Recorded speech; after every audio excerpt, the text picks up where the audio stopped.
Chapter 1071, Shen Menghui is going in. Many people held their breaths while watching this young man enter the thick forest.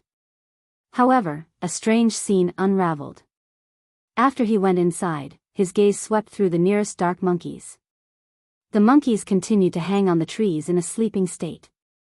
How can this be?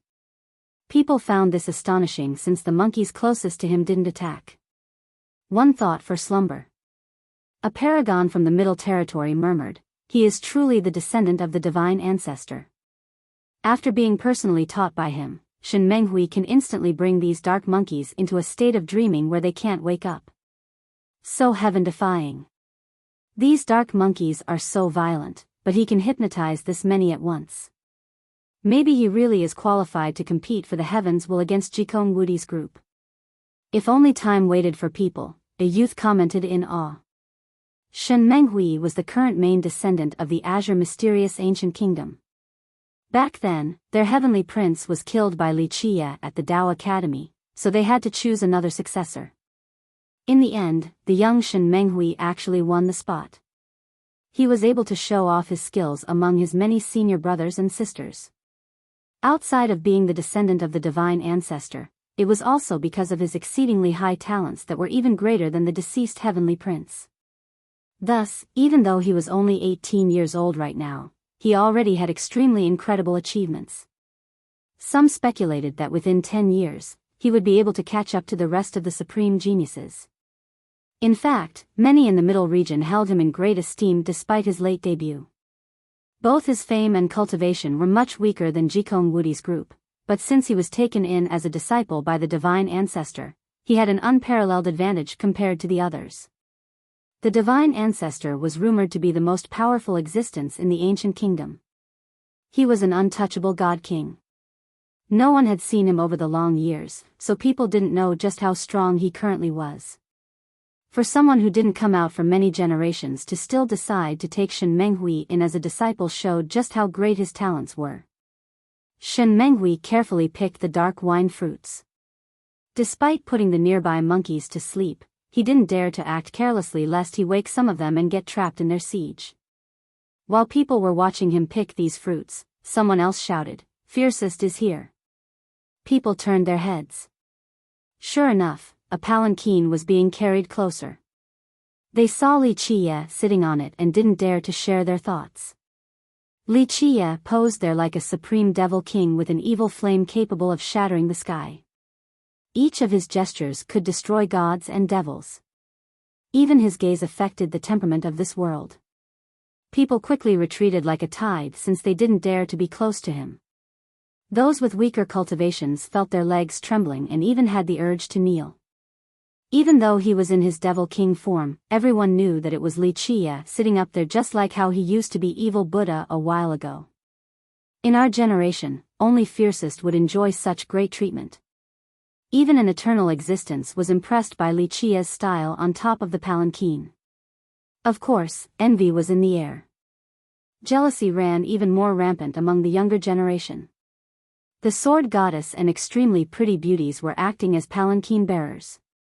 Just how domineering was this behavior? Such romantic luck drove others red-eyed insane from jealousy.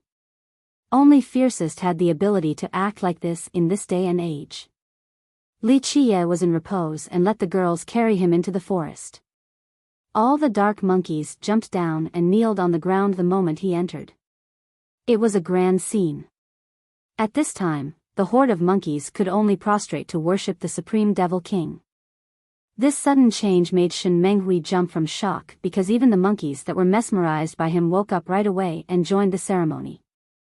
He didn't dare to linger and decisively left the forest to avoid being surrounded by the monkeys. He stood outside of the forest and watched Wuxia's back as Wuxia was carried into the forest, a scowl on his face. His eyes turned cold while gritting his teeth and clenching his fists. Nevertheless, he refrained from doing anything. Even though he had never seen Wuxia before, in his mind, the guy had always been his enemy and the enemy of his kingdom. For every disciple in the Azure mysterious kingdom, Wuxia was their eternal foe. It was a feud beyond reconciliation. He had killed too many of their kin and even the previous main descendant. The most frustrating part was that he even stole their imperial life weapon, the Imperial Violet Hammer. Getting a defining weapon stolen was a huge humiliation for any imperial lineage. Vengeance must be obtained for their kingdom. Buzz. Not long after Li Chia entered the forest, a mirror suddenly emerged in the sky. A holy light poured down on Li Chia's location. This development left the girls with serious expressions. They were ready to attack at a moment's notice. However, nothing else happened after the holy light fell down. Fools. Li Chia batted his eyes and murmured, thinking that I'm a fake devil king, so they want to disperse my evil aura with that holy light. So it turned out that someone among the crowd secretly used a treasure to illuminate Li Chia with a holy light. Everyone here knew that Li Chia was a fake, so someone wanted to ruin his disguise. Once the dark monkeys discovered that Li Chia was not a devil king, he would be torn into pieces by their endless numbers. It could be said that whoever tried to do this was truly cruel. He wanted to push Li Chia to his death. However, this holy light was essentially ineffective. Outsiders didn't know that Li Chia was capable of pretending to be heaven relinquished due to his devil heart, not just because of his engulfing evil aura. At this time, the girls carried the palanquin back.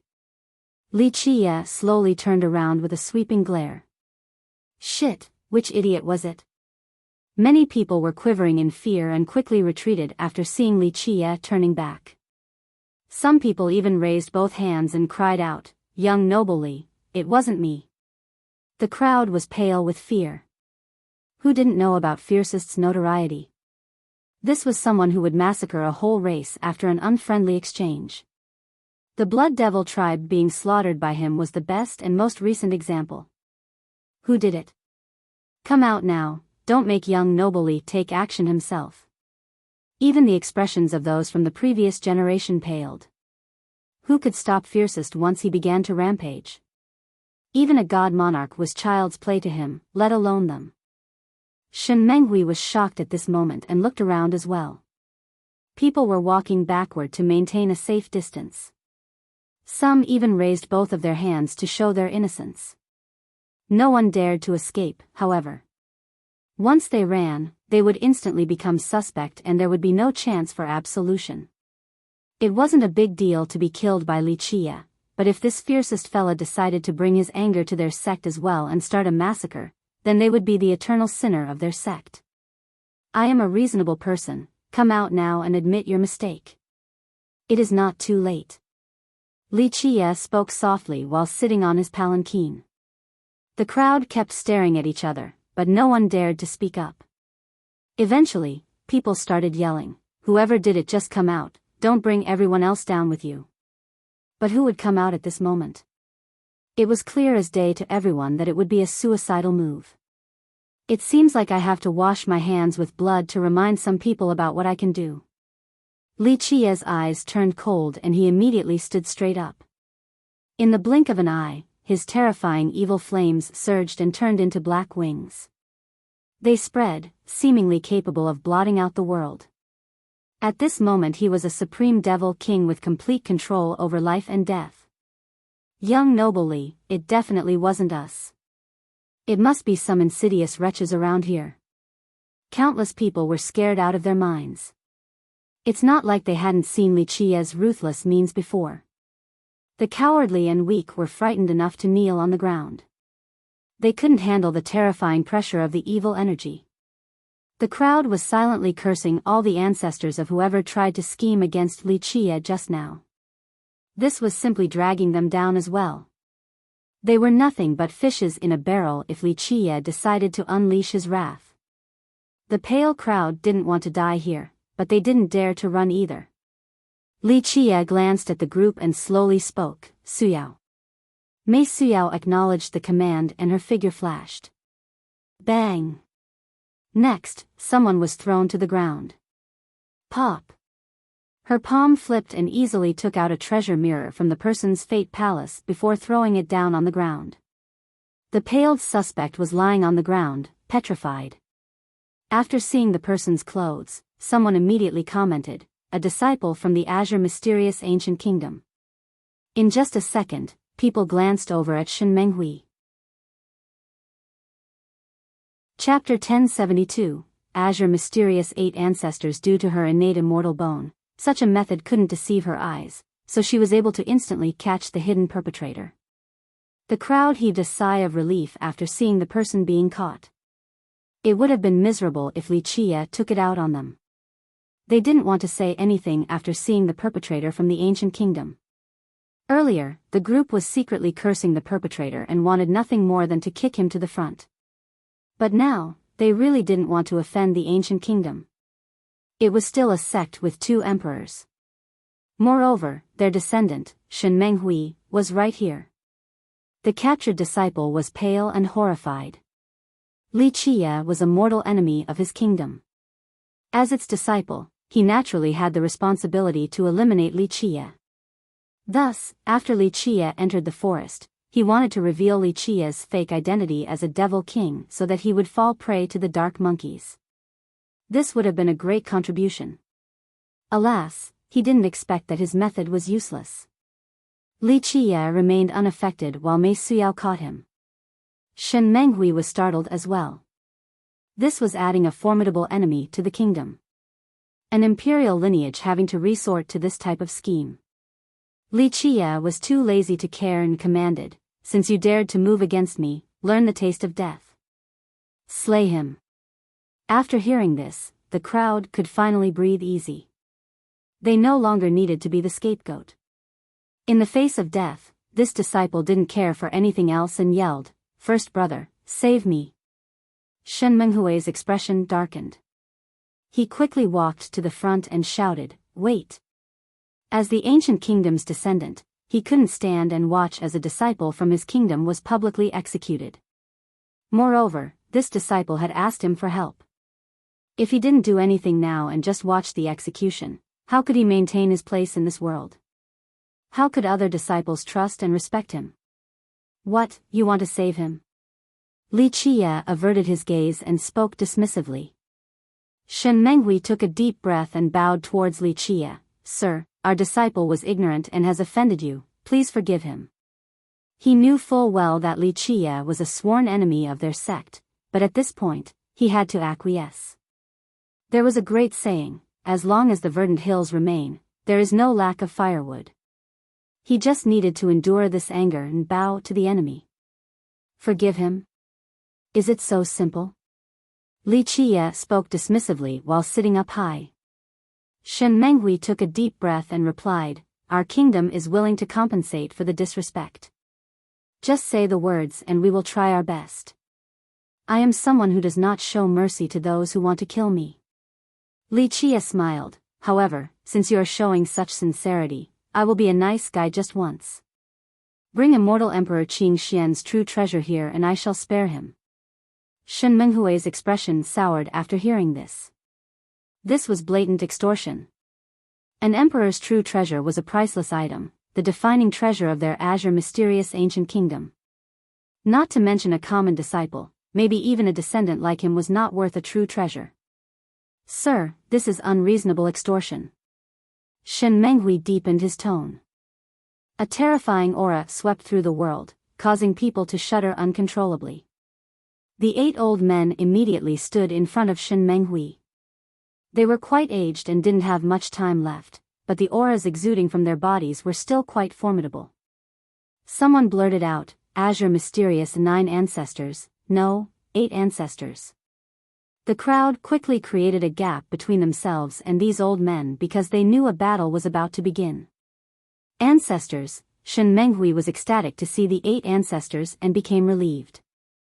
The ancient kingdom had a group referred to as the 9 Ancestors. These were 9 extremely powerful beings. Of course, it didn't include the most powerful one, the divine ancestor. However, there were only 8 left in this group because back at the heavenly corpse burial ground, the 8th ancestor died to Li Qia's hands. It was precisely for this reason that the two sides had an irreconcilable feud. "You are Li Qia," one of the 8 ancestors coldly glared at Li Qia, who was sitting haughtily on his palanquin. And Li Qia gave him a look. Another ancestor threatened, "Junior, it is not too late to let go of our disciple. Otherwise, you shall suffer the consequences."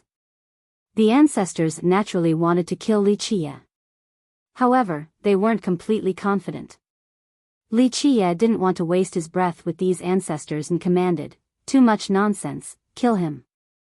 The 8 ancestors weren't happy with this response. They were famous characters that were treated with respect no matter where they went, but right now, even though they were personally here, Li Qie didn't give them any consideration at all. It was simply a slap to their faces. "Goddess May, you must think twice." Another of the 8 ancestors stepped up and raised his voice. Suddenly, the atmosphere was tense to the extreme. The crowd moved even further away from the inevitable battlefield. Once they were at a safe distance, their apprehension turned into an eagerness to watch the fight that caught the breath in their throats. Chapter 1073, Lacerate. Mei Suyao smiled elegantly after hearing this ancestor. This faint smile exuded an incomparable beauty that swayed the minds of others. It was not without reason that people called her the prettiest girl in the mortal emperor world. Think twice? She gently shook her head. Fellow ancestors should be the ones to reconsider. If you want to fight, this junior will take you on. One person against 8 ancestors, just how confident was Mei Suyao? Moreover, she spoke with such an insipid tone. This made many people quiver.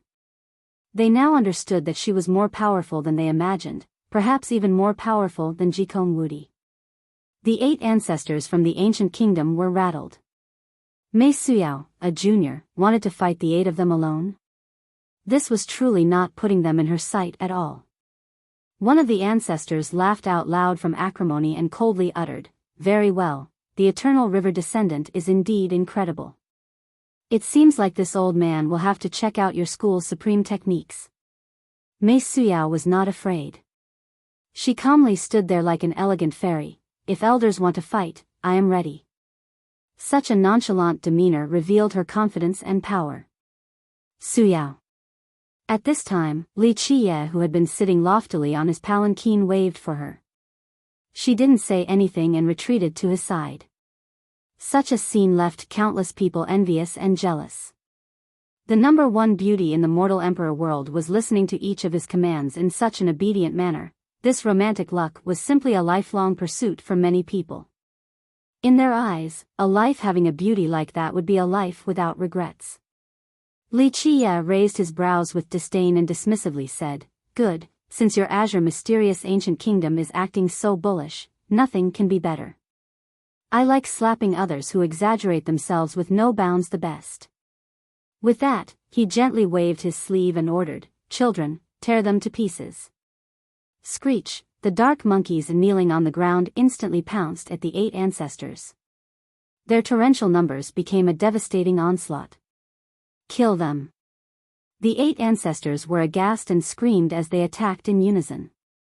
With a strike that carried enough power to move mountains and flip seas, split the sky and boil the ocean, they swept away the majority of the dark monkeys.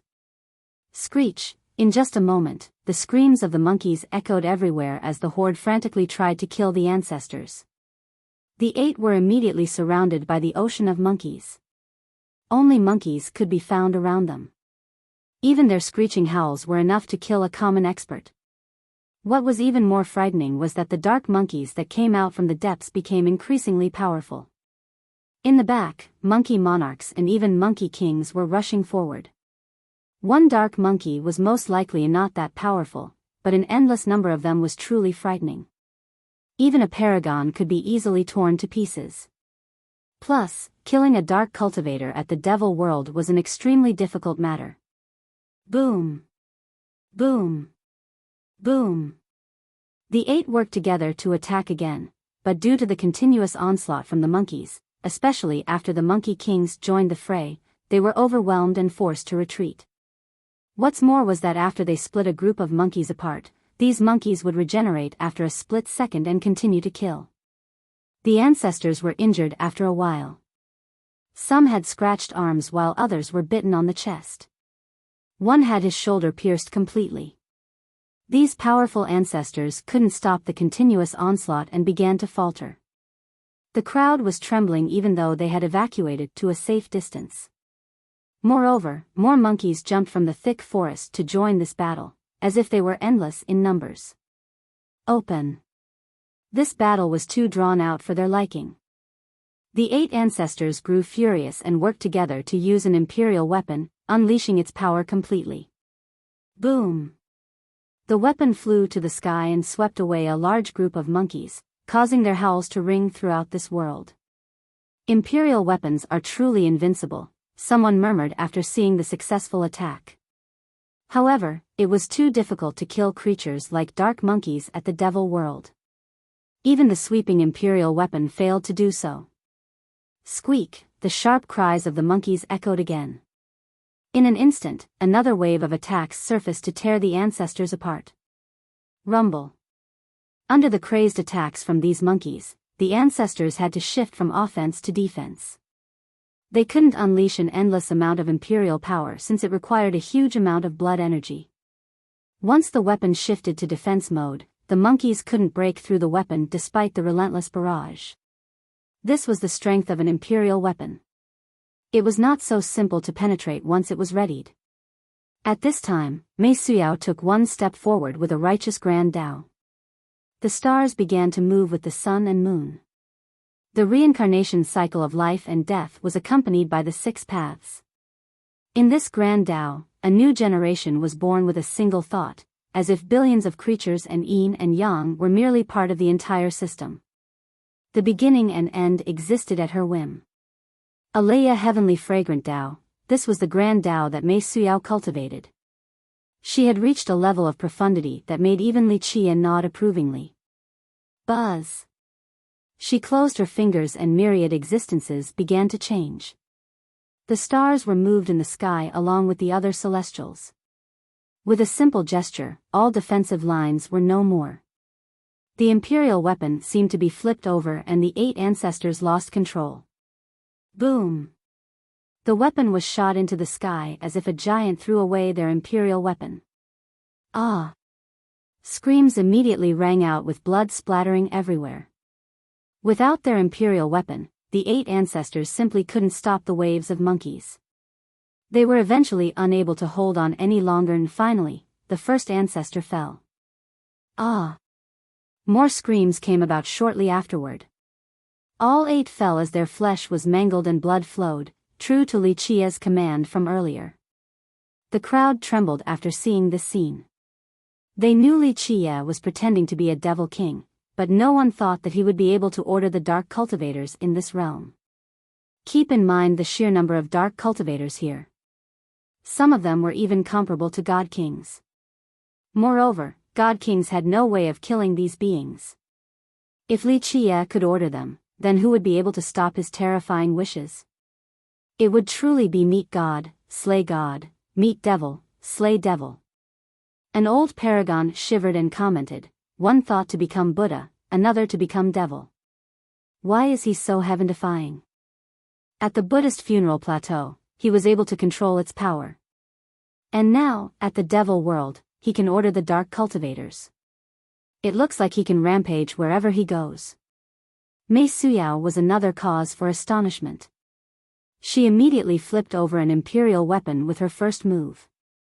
To do so required an overwhelming amount of force. She is definitely much stronger than Jikong Wudi. Someone else whimpered. Alas, even a genius as strong as her had decided to follow Li Qia. This made many people here feel a cold chill. Remember that she came from a lineage with 3 emperors. Gaining her favor matter was much easier said than done, yet Li Qia managed to recruit her. From this, one could imagine just how powerful and terrifying he truly was.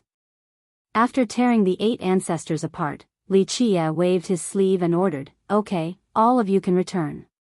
The dark monkeys receded back into the thick forest like a tide. They crawled up the trees as if nothing had happened. People held their breaths while watching this scene.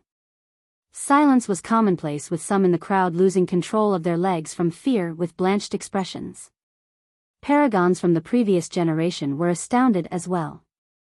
They would rather oppose imperial geniuses like Jikong Wudi instead of Li Qie. He looked at the blood flowing on the ground and insipidly stated, "How disappointing. I actually thought that the Azure Mysterious Ancient Kingdom would have some more powerful characters show up.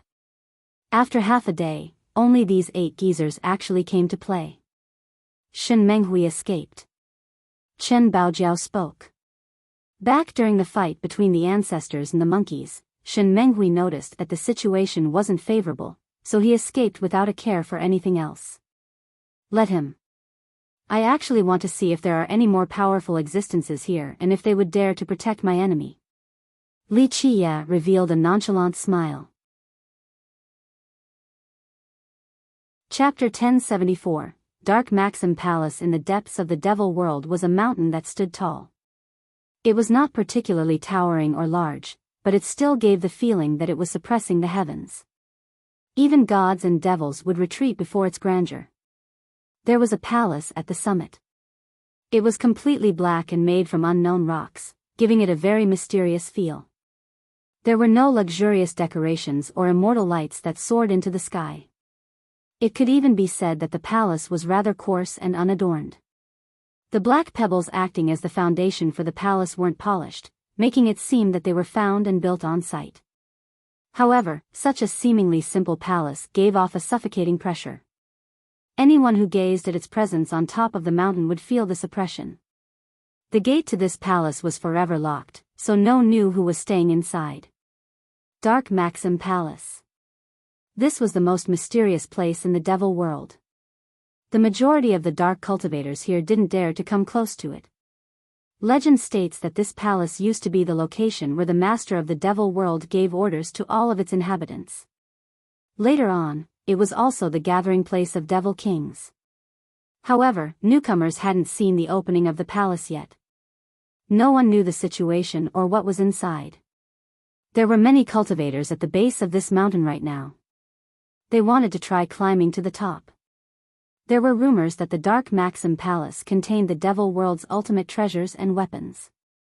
These weapons were even above Immortal Emperor true treasures. A tale claimed that as long as one could open the palace, they would be able to obtain the spoils inside. Since the opening of the Lesser Imperial Devil World, a large group of people had come and tried, but they couldn't even climb to the top. Those who were able to still couldn't open the palace. There was no lack of god monarchs among them either. At this time, the spectators were quite excited at the base of the mountain because the current climber was Jikong Wudi. They wanted to see if he would be able to open the Dark Maxim Palace or not. Outside of the many experts, even Heavenly Emperor Lin, Zhan Shi, and the Jewel Pillar Mortal King were here. Before Jikong Wudi, they had climbed to the top but failed to open the palace. However, this was not a shameful matter to them because there were no records of anyone having succeeded before. Thump. Clank. Thump. Different sounds rang from the summit. Jikong Wudi activated different types of peerless methods to try and tap on the gate of the palace. However, regardless of his knocking, the palace remained closed. Eventually, Jikong Wudi also gave up and descended from the mountain. He accepted his inability to open this palace. No one mocked his failure due to the history of the inaccessible palace. It was not at all surprising for Jikong Wudi to fail. The real masters have all tried. I'm afraid this palace cannot be opened by anyone. Someone murmured. Maybe one person can. His friend added, Fiercest might be able to. He is an unfathomable person, even climbing the prime peak back at the God War Mountain. Maybe he will create another miracle and open the Dark Maxim Palace.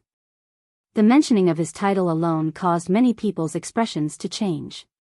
Another quietly spoke, I heard Fiercest has turned into a Devil King. I wonder if he will come here or not. When the title Fiercest was brought up, many people here turned quite unhappy. The first to show a visible shift in demeanor was the Mortal King. His enmity towards Li Qie was quite immense. Jikong Wudi's expression turned cold as well. Zhan Shi and Heavenly Emperor Lin, on the other hand, were fine with it. Zhan Shi's expression remained aloof while Lin was as nonchalant and comfortable as ever. Even Fiercest will not be able to open the Dark Maxim Palace. the mortal king coldly uttered with an oppressive momentum that soared to the sky. Anyone would be wary of him at this moment. His battle intent was surging as he entered a peak state like a war god ready to enter a life or death match. It was a very suffocating aura. Perhaps he was not the strongest among the supreme geniuses, but he was definitely the type who would never accept defeat. His overflowing self-confidence prevailed regardless of victory or defeat. The speakers here immediately closed their mouths the moment the mortal king spoke. The more timid ones didn't dare to add their own opinion. Of course, there were also those who were dissatisfied with his bullish attitude. An expert quietly muttered, "If you want to act cool, then go find fiercest and then do so." "What did you say?" The mortal king gave a chilling glare with a soul-deterring force. Even an expert would obediently shut up under this pressure. The king snorted and was determined to have vengeance. Recently, he had been fighting against the imperial troops non-stop. He used blood to train himself and was confident that he had surpassed his weakness. Thus, he was quite eager to challenge Wuxia again. Being thrice defeated by Wuxia had been extremely humiliating to him. He could never breathe easy until he finally killed Wuxia. "Brother Jewel Pillar, Brother Jikone, save me." While the mountain was quiet, someone quickly ran over and shouted from the distance. This person instantly reached the area and noticed that everyone was here. He acted as if he had just seen his saviors and let out a sigh of relief. The escapee shouted, "Brother Jewel Pillar, lend me a hand." Brother Menghui, the mortal king, was surprised to see this person. Even Jikong Wudi nodded his head in greeting. The three had a good relationship. The king and Shen Menghui were especially close. After all, Shen Menghui came from the ancient kingdom that had 2 emperors. Anyone would be happy to befriend him. Moreover, his master was the most powerful ancestor, the divine ancestor. This was a mythical god king. Furthermore, the mortal king's school was far weaker than the ancient kingdom. In the future, he would require its assistance in many areas. Earlier, the mortal king was very uncomfortable, to the point of being annoyed when someone brought up fiercest. But now, after seeing Shen Menghui running here with such a ragged appearance, his eyes lit up. It was time for him to release this anger on a punching bag, whoever they might be. "Who hurt you, Brother Menghui?" The mortal king spoke oppressively and raised his voice. "Don't you worry. No matter who did it, we will seek justice for you." In his eyes, it didn't matter who hurt Shen Menghui. He was itching for a fight against an expert to sharpen himself, to use their blood to polish his will to fight. He needed this sensation. The stronger the enemy, the more exciting it was. "Me." A languid answer came about. A palanquin was being carried into everyone's sight. At this time, Mei Suyao's group was bringing the palanquin to the base of the mountain. Wuxia sat on the palanquin and looked down on all existences as a supreme devil king. "Fiercest," someone shouted. Wuxia's transformation into a devil king was not a secret at this moment. "Is that really fiercest?" Others took a meticulous look at him and couldn't see how this devil king ahead was related to Wuxia at all. This devil was full of tyrannical evil energy. However, true experts understood that Wuxia was using the same principle as when he transformed into Buddha. This was the embodiment of the famous phrase in this area. The crowd begrudgingly stared at the girls that were carrying his palanquin. Jikong Wudi's eyes became quite profound. Who knew what he was thinking at this moment? There had been rumors of him trying to court Mei Suyao but being met with rejection. Another rumor stated that the Space Trample Mountain had gone to the Eternal River School to propose a marriage, but the school refused as well. Jikong Wudi himself did not talk about this matter, but some insiders knew that he was indeed interested in Mei Suyao. Even the unmoved Zhan Shi and the relaxed Heavenly Emperor Lin put on dignified expressions. Putting the dual-blade beauties aside, just Mei Suyao alone was more powerful than them. Bai Jianjun was once on the same level as them as well. But now, both of the girls were willing to carry Wuxia's palanquin. This had an extraordinary significance. Despite losing to Wuxia before, both Zhan Shi's and Lin's hearts sank again. They once again realized that they had been underestimating Wuxia. Chapter 1075, Saber against Immortal Physique. At this time, the mortal king was ruthlessly glaring at Wuxia. His expression could even be described as unsightly. In his eyes, the perfect phrase to describe this situation was that the road was always narrow for enemies. Earlier, his words were full of bravado, but now, his heart was a bit shaken after seeing Wuxia. Even though he had techniques to deal with Wuxia, he was not completely confident. And it wasn't just him. Jikong Wudi, Heavenly Emperor Lin, and Zhanshi were uncertain as well. From beginning to end, they hadn't seen Wuxia's true power. No one knew what realm he was in or what kind of merit laws he cultivated. They couldn't formulate a strategy due to the lack of knowledge about his openings and flaws. Wuxia glanced at the group from the palanquin and slowly said, "Very good, today is truly a nice day. Everyone is here already, what great timing." In just a second, everyone was holding their breaths. Some quietly left since they knew that wherever fiercest went, a bloodbath would soon follow. They naturally didn't want to be caught up in the mess. Jikong Wudi's group, on the other hand, didn't want to leave. If they left the moment they saw Wuxia, they would become laughingstocks. Others would think that they were afraid of Wuxia. How could they compete against him for the heavens will in the future if that were to happen? Wuxia cheerfully smiled at the group and spoke in an insipid tone. "I heard some people want to step in for the Azure Mysterious Ancient Kingdom." Zhanshi and Heavenly Emperor Lin were still relaxed, but the mortal king had gone too far. He already spoke tough words. It was the same as water that had been thrown out. If he acted timidly at this moment, it would be a great blow to his prestige. Brotherly, it is better to get rid of enmity than adding to it. Jikong Wudi spoke as a mediator. "Brother Menghui was at fault, so he will apologize to you. Everyone can just take a step back and bask in the immensity of the heaven and earth. What do you think, brotherly? Apologize?" Wuxia smiled. "Unfortunately, all pretenses have been shed, so what's the point of apologizing? If saying sorry was good enough, then why do cultivators still fight and kill?" Wuxia looked at Jikong Wudi and emotionlessly declared, "I'll let this go if you hand Shen Menghui over. Otherwise, I won't wait till the heavens will competition, I'll just kill all of you right now."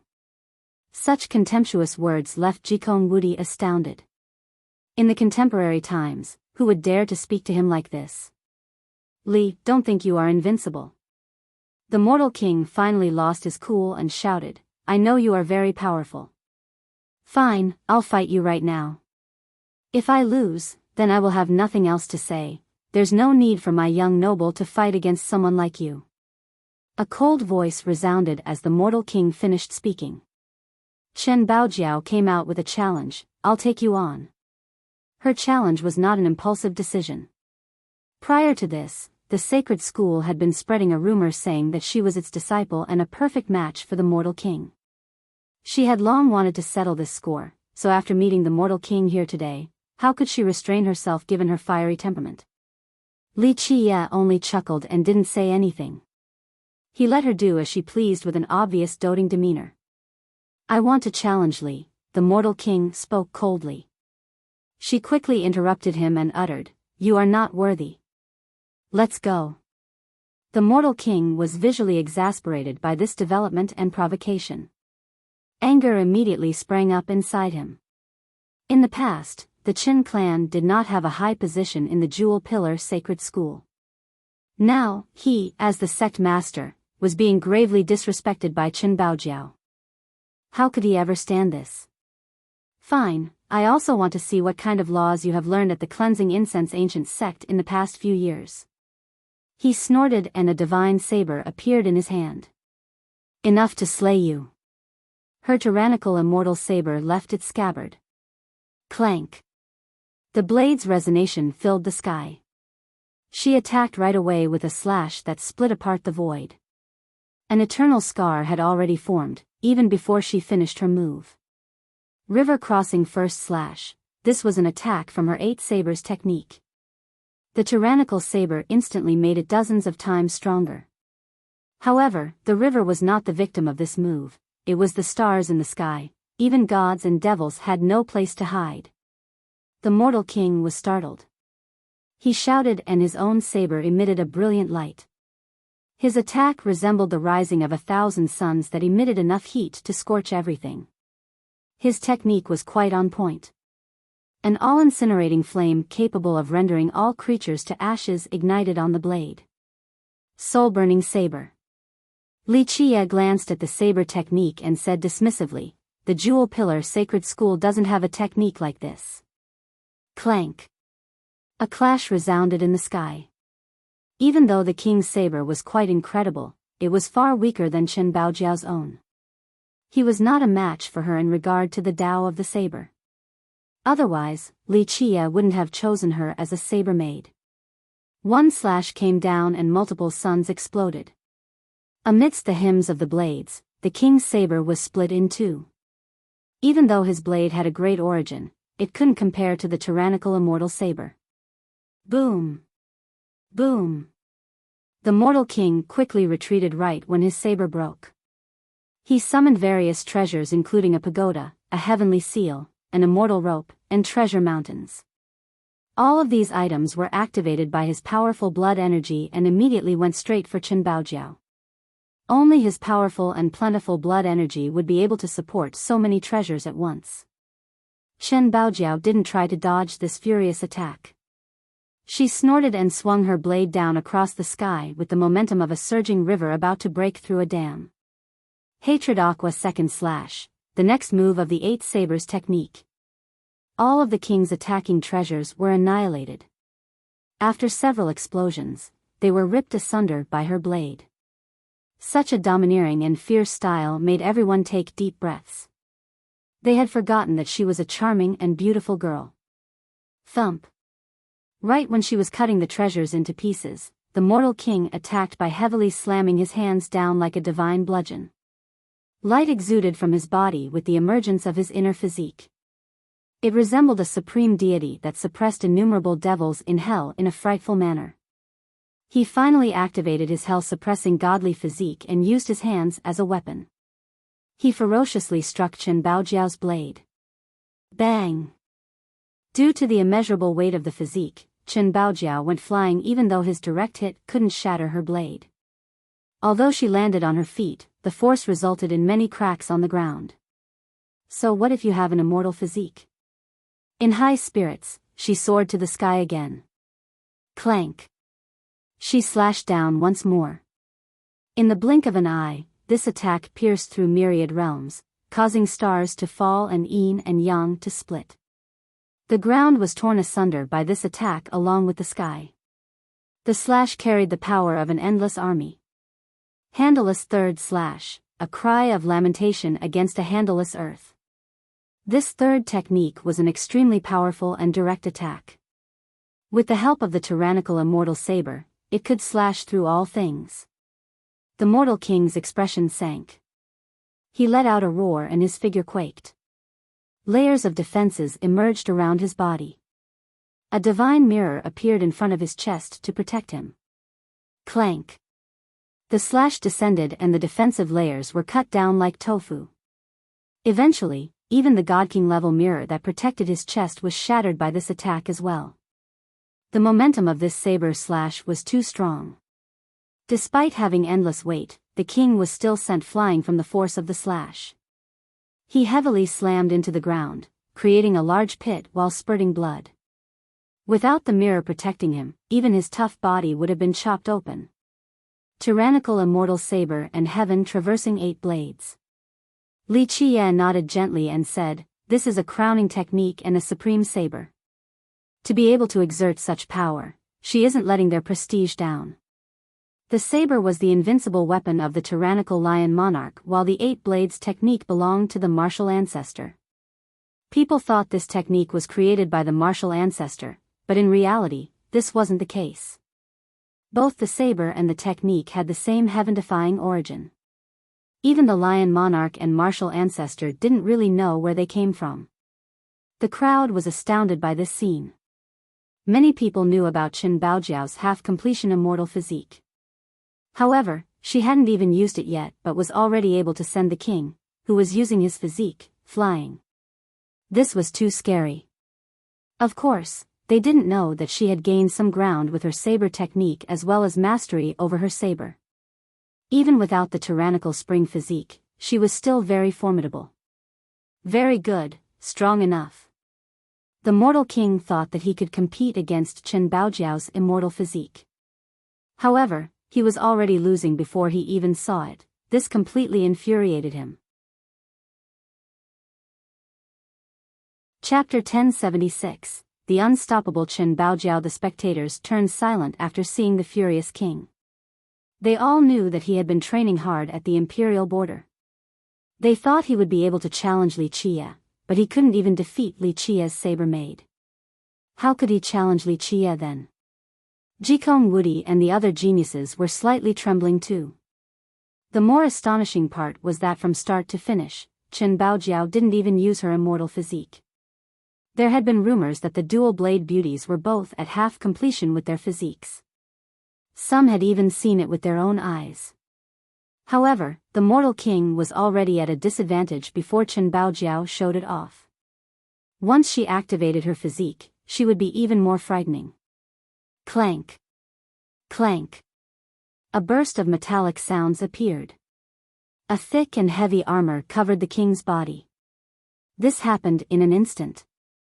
The armor seemed to be made from immortal steel and emitted a golden sheen, making him look even more sacred, especially when he activated his immortal physique.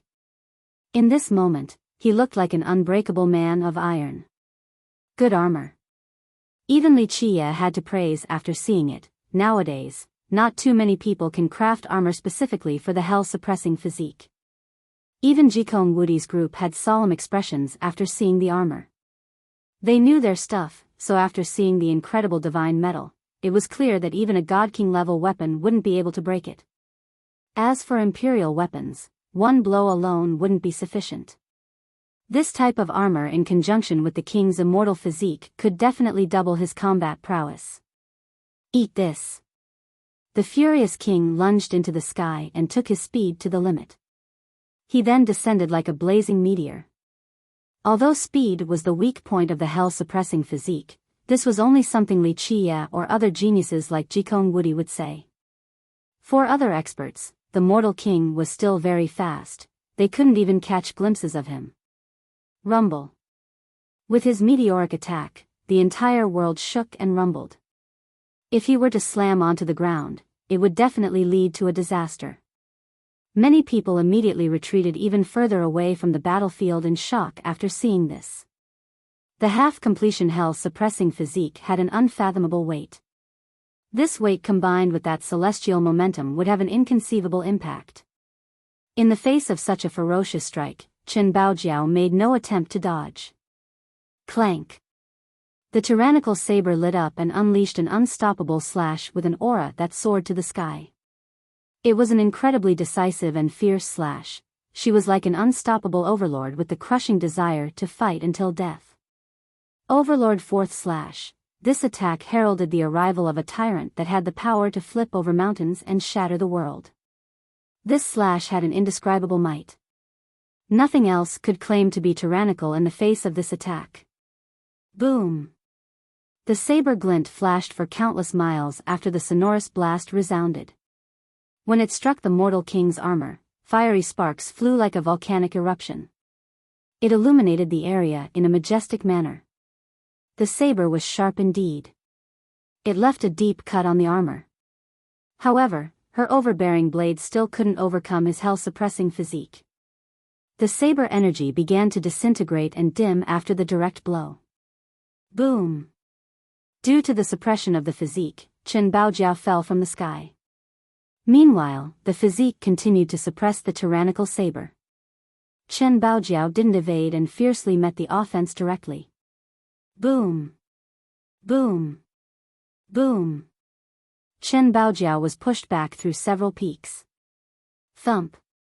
Eventually, her blood energy soared.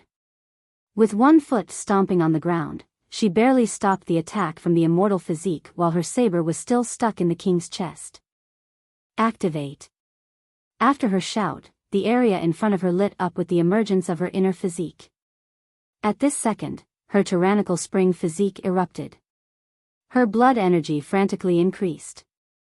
The power of the Grand Tao and the worldly energy in the lesser imperial devil world seemed to be pulled in by her as she became the center of a terrifying storm.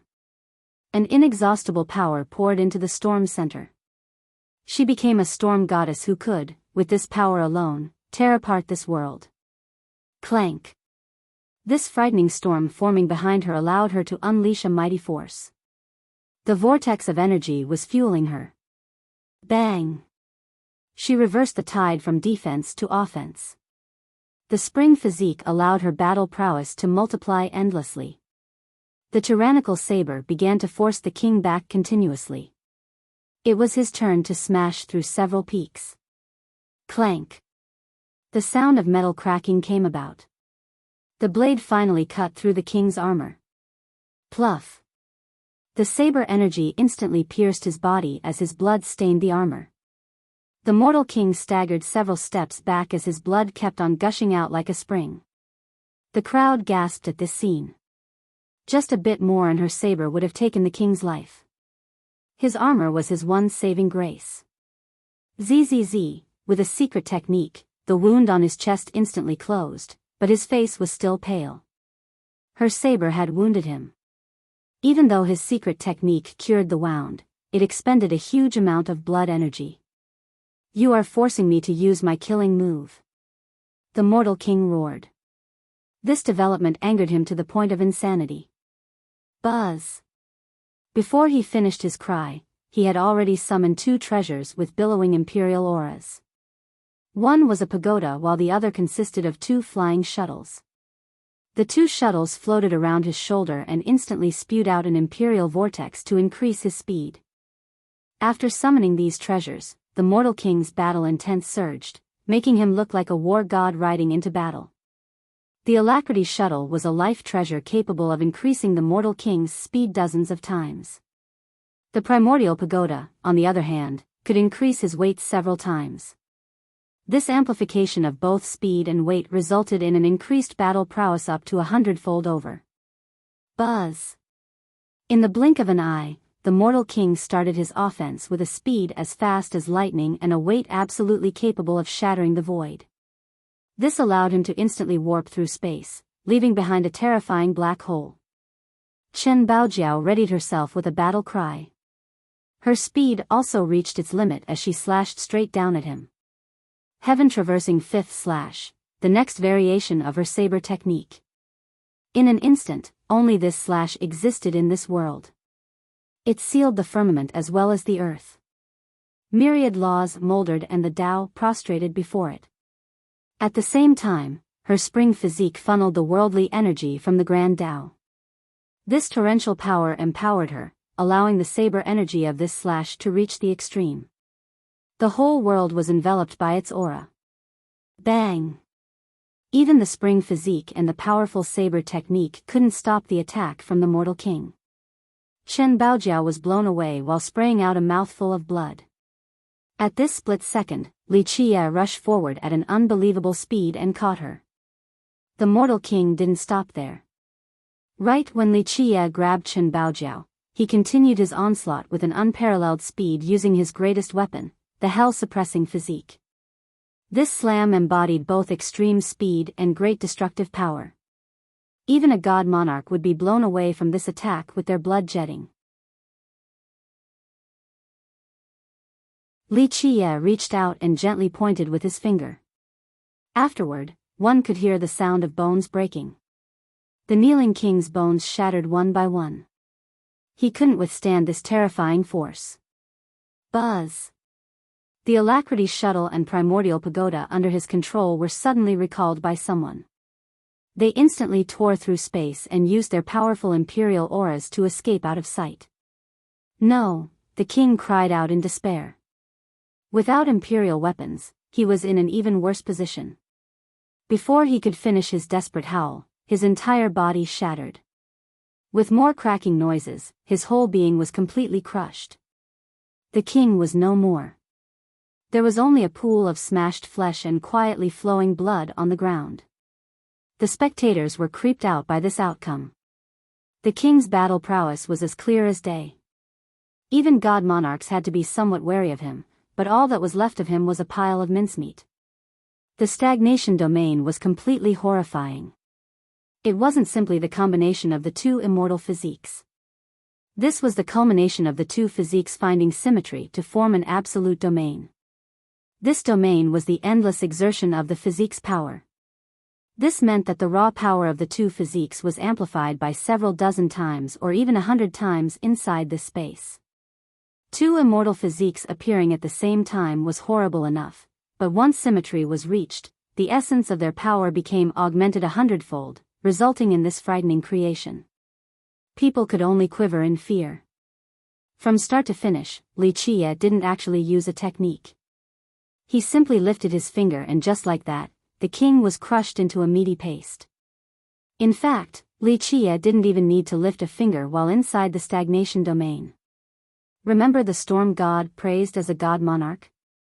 She could only stand there and accept the beating once inside the stagnation domain he casually released. Wuxia looked at the sky and said indifferently, "It seems like he is still quite smart." The person hiding in the darkness was the king's Tao protector. Alas, he didn't try to save the king and only recalled the imperial weapons instead. This was because he already knew the outcome and didn't want the imperial weapons to fall into Wuxia's hands. After seeing this scene, all the other geniuses had grim expressions. They wanted to see a fight between the king and Wuxia in order to observe Wuxia's flaws and possible merit laws. However, Wuxia didn't reveal a single technique in this battle, rendering them unable to find any of his weaknesses. Chapter 1078, Threat. The bystanders stared at the pool of blood on the ground in silence.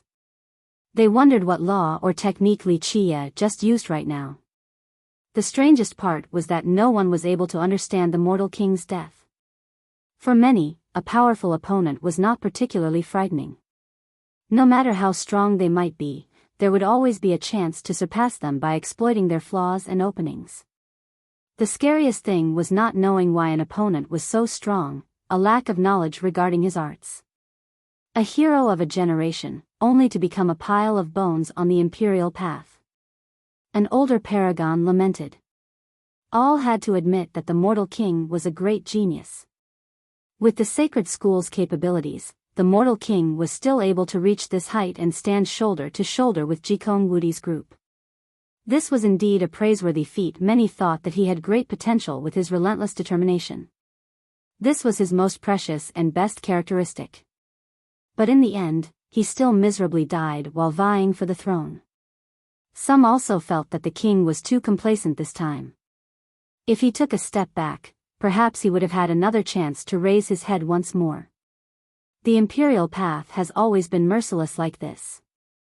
An experienced spectator commented with emotion, "The success of just one general is built upon thousands of corpses." Everyone knows about the glory of an immortal emperor, but who would remember the countless supreme geniuses that fell in the process? A lot of people became silent. As for the younger generation, some felt like retreating after seeing this scene. Even a powerful and resolute person like the mortal king had fallen on this path. This left a shadow in their hearts. Some suddenly realized that although becoming an immortal emperor was a tempting endeavor full of glory, too many had died trying, and they didn't wish to add to the count. Wuxia turned towards Shen Menghui and insipidly asked, "Who else can protect you now?" Shen Menghui was ashen. The mortal king died a tragic death and was definitely not a match for Wuxia. Although his talents and accomplishments were quite high, he was too far off from the mortal king. He had to look towards Jikong Wudi for help. On the field right now, his relationship with Zhanshen Heavenly Emperor Lin was only that of acquaintances, but Jikong Wudi was his friend. Jikong Wudi began to contemplate quietly in the face of this situation. He didn't know of Wuxia's weakness or even how he had attacked. Everything was unknown. Without complete confidence, he would not rashly attack Wuxia. This was not a spar or a learning experience. Someone as fierce as Wuxia would fight to the death, especially given the feud between them. Thus, without absolute certainty and an absolute advantage, he wouldn't rush into a fight with Li Qie. Losing his own life for an outsider was not worth it at all. Seeing Jikong Wudi's indifference, Shen Menghui became desperate, for he knew that he couldn't count on him. In fact, no one would blame Jikong Wudi for not taking action. Everyone could see that going against Li Qie right now was courting death. Moreover, Shen Menghui was only an outsider. Who would be willing to risk their life for an outsider? In the end, Shen Menghui shouted, "I'll take you down with me." His most powerful art erupted as he lunged for Li Qie. Li Qie stood there motionlessly. A black light surfaced as Shen Menghui entered the stagnation domain. One could hear a poof. He was instantly crushed into a bloody mist. His end was even more pitiful than the mortal king's. No one was surprised to see this after the mortal king's death. Li Qie glanced over at Jikong Wudi's group of 3 and revealed a faint smile to say, "I'm actually waiting for you all to come. How long will I have to wait?" The crowd held their breaths and watched Jikong Wudi, Zhan Shi, and Heavenly Emperor Lin. They understood that a fight between these 4 was unavoidable. If this group wanted to become the immortal emperor, then they must challenge Li Qie. If they couldn't even defeat Li Qie, wanting to become the immortal emperor would only be empty talk. Jikong Wudi stood there silently with a cold presence. With an aptitude of 3 saint attributes, he had always been confident and arrogant. However, he had to pick an action with no choice but to avoid Li Qie's sharp momentum. On the other side, Lin and Zhan Shi looked at each other real quick. Eventually, Lin smiled and slowly spoke, "I do want to see Brother Li's supreme arts. However, with my current strength, I'm afraid I would be overreaching and not knowing my own limits. If Brother Li doesn't mind, Brother Zhan and I will join hands and try your supreme arts at a later date." The crowd became excited after hearing this. Without a doubt, he and Zhan Shi had reached a tacit understanding of working together to challenge Li Qie's divine might. Perhaps in their eyes, working together gave them their best chance to defeat him. This was because Zhan Shi was rock solid as an expert in defense. Meanwhile, Lin was swift and extremely gifted at offense. The 2 of them together would create a miracle. Li Qie glimpsed at the 2 of them and couldn't help but smile leisurely. "Very good, I'll be waiting." Lin cupped his hands in response. "Thank you, Brother Li. Wait until Brother Shi and I are mentally prepared. We will issue the challenge then." Li Qie only smiled and didn't say anything else to Lin while boarding his carriage. He ordered the girls, "Let us go." The girls lifted up the palanquin and immediately disappeared into the horizon. The crowd watched him leave. After Li Qie's departure, someone murmured, "I really am looking forward to that day. 2 heroes fighting against fiercest together, that battle will certainly be brilliant." Lin and Zhan Shi didn't say anything else and left together. The only thing in their minds right now was to come up with a joint plan to emphasize their strong points to the extreme. They needed time to mesh together. Only through good teamwork would they have a chance of defeating Li Qie. Otherwise, just attacking together was simply hopeless. Jikong Wudi didn't say anything. He left with a cold expression. In his eyes, Li Qie was a thorn that had to be removed or else he would forever be restless. Li Qie and the girls went back to the thick forest and entered its depths. At this place was a huge cave with a pond inside. The pond was filled with a liquid the color of amber. This liquid emitted the fragrance of wine, making others salivate as if it was an immortal brew. Li Qie stepped inside the pond and comfortably soaked in it. He couldn't help but take a deep breath due to the comfort before turning to the girls and smiling, "All of you, come in. This will greatly benefit everyone." Chen Baojiao glanced at the nectar in the pond and asked, "What is it?"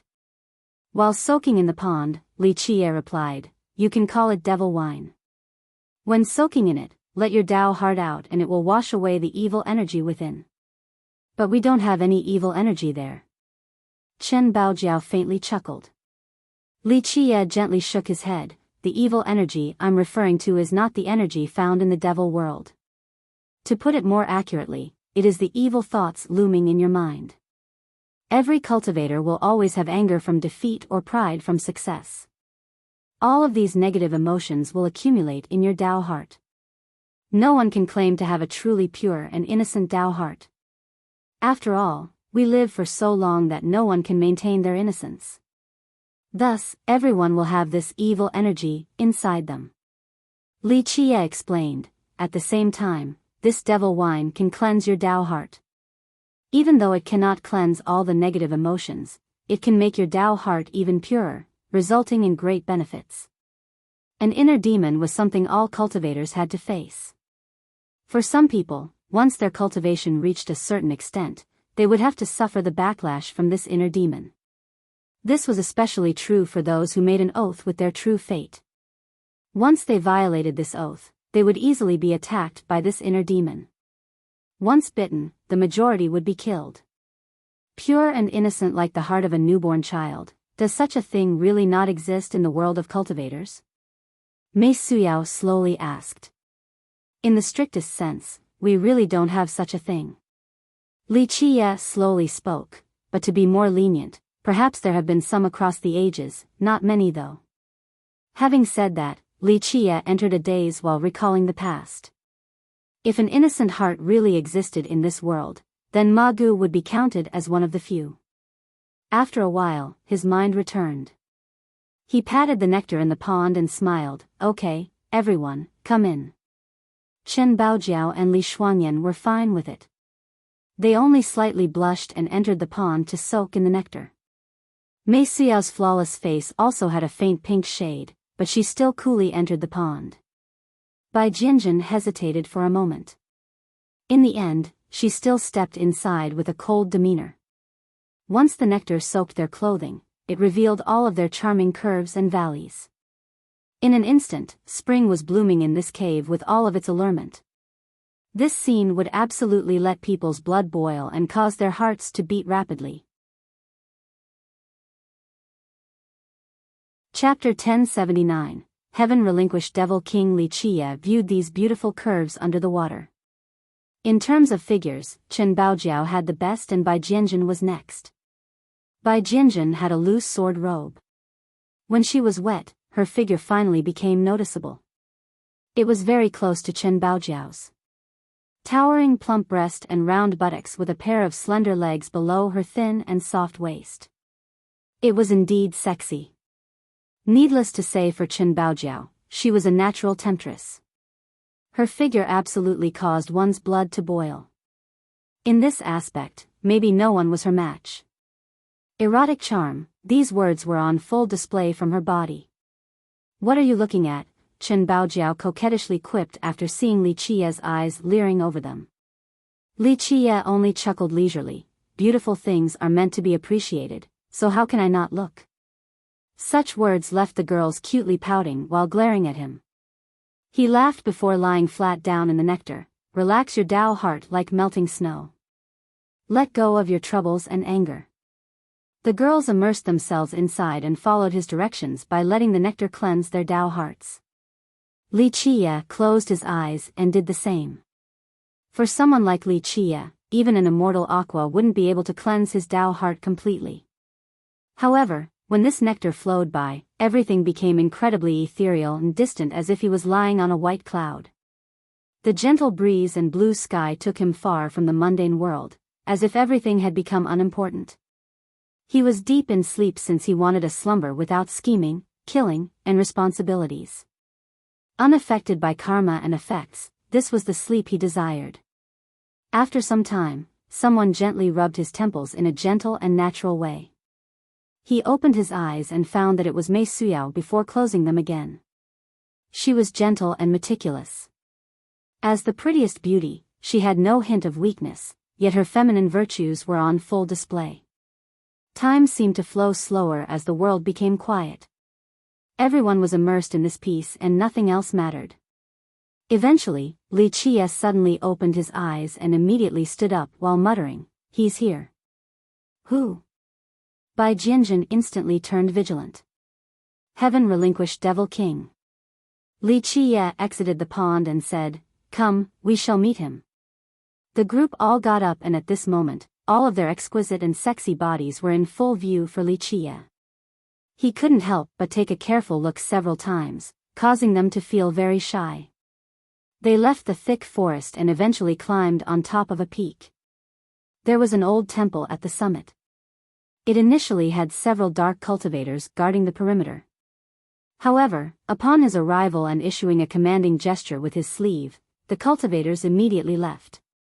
Li Qie waved his sleeve and told the girls, "You guys wait outside, I will wait for him." The girls left the old temple while Li Qie closed his eyes and quietly sat inside, waiting for the Devil King's arrival. After a good while, his eyes abruptly opened. At this time, a cloud of smoky evil energy gathered inside and quickly turned into a Devil King with an engulfing flame that looked exactly like Li Qie. If any dark cultivator were to see the two Devil Kings that looked exactly the same, they would jump from shock. I heard someone was pretending to be me. Heaven Relinquish stared at Li Qie. His devil eyes were extremely frightening.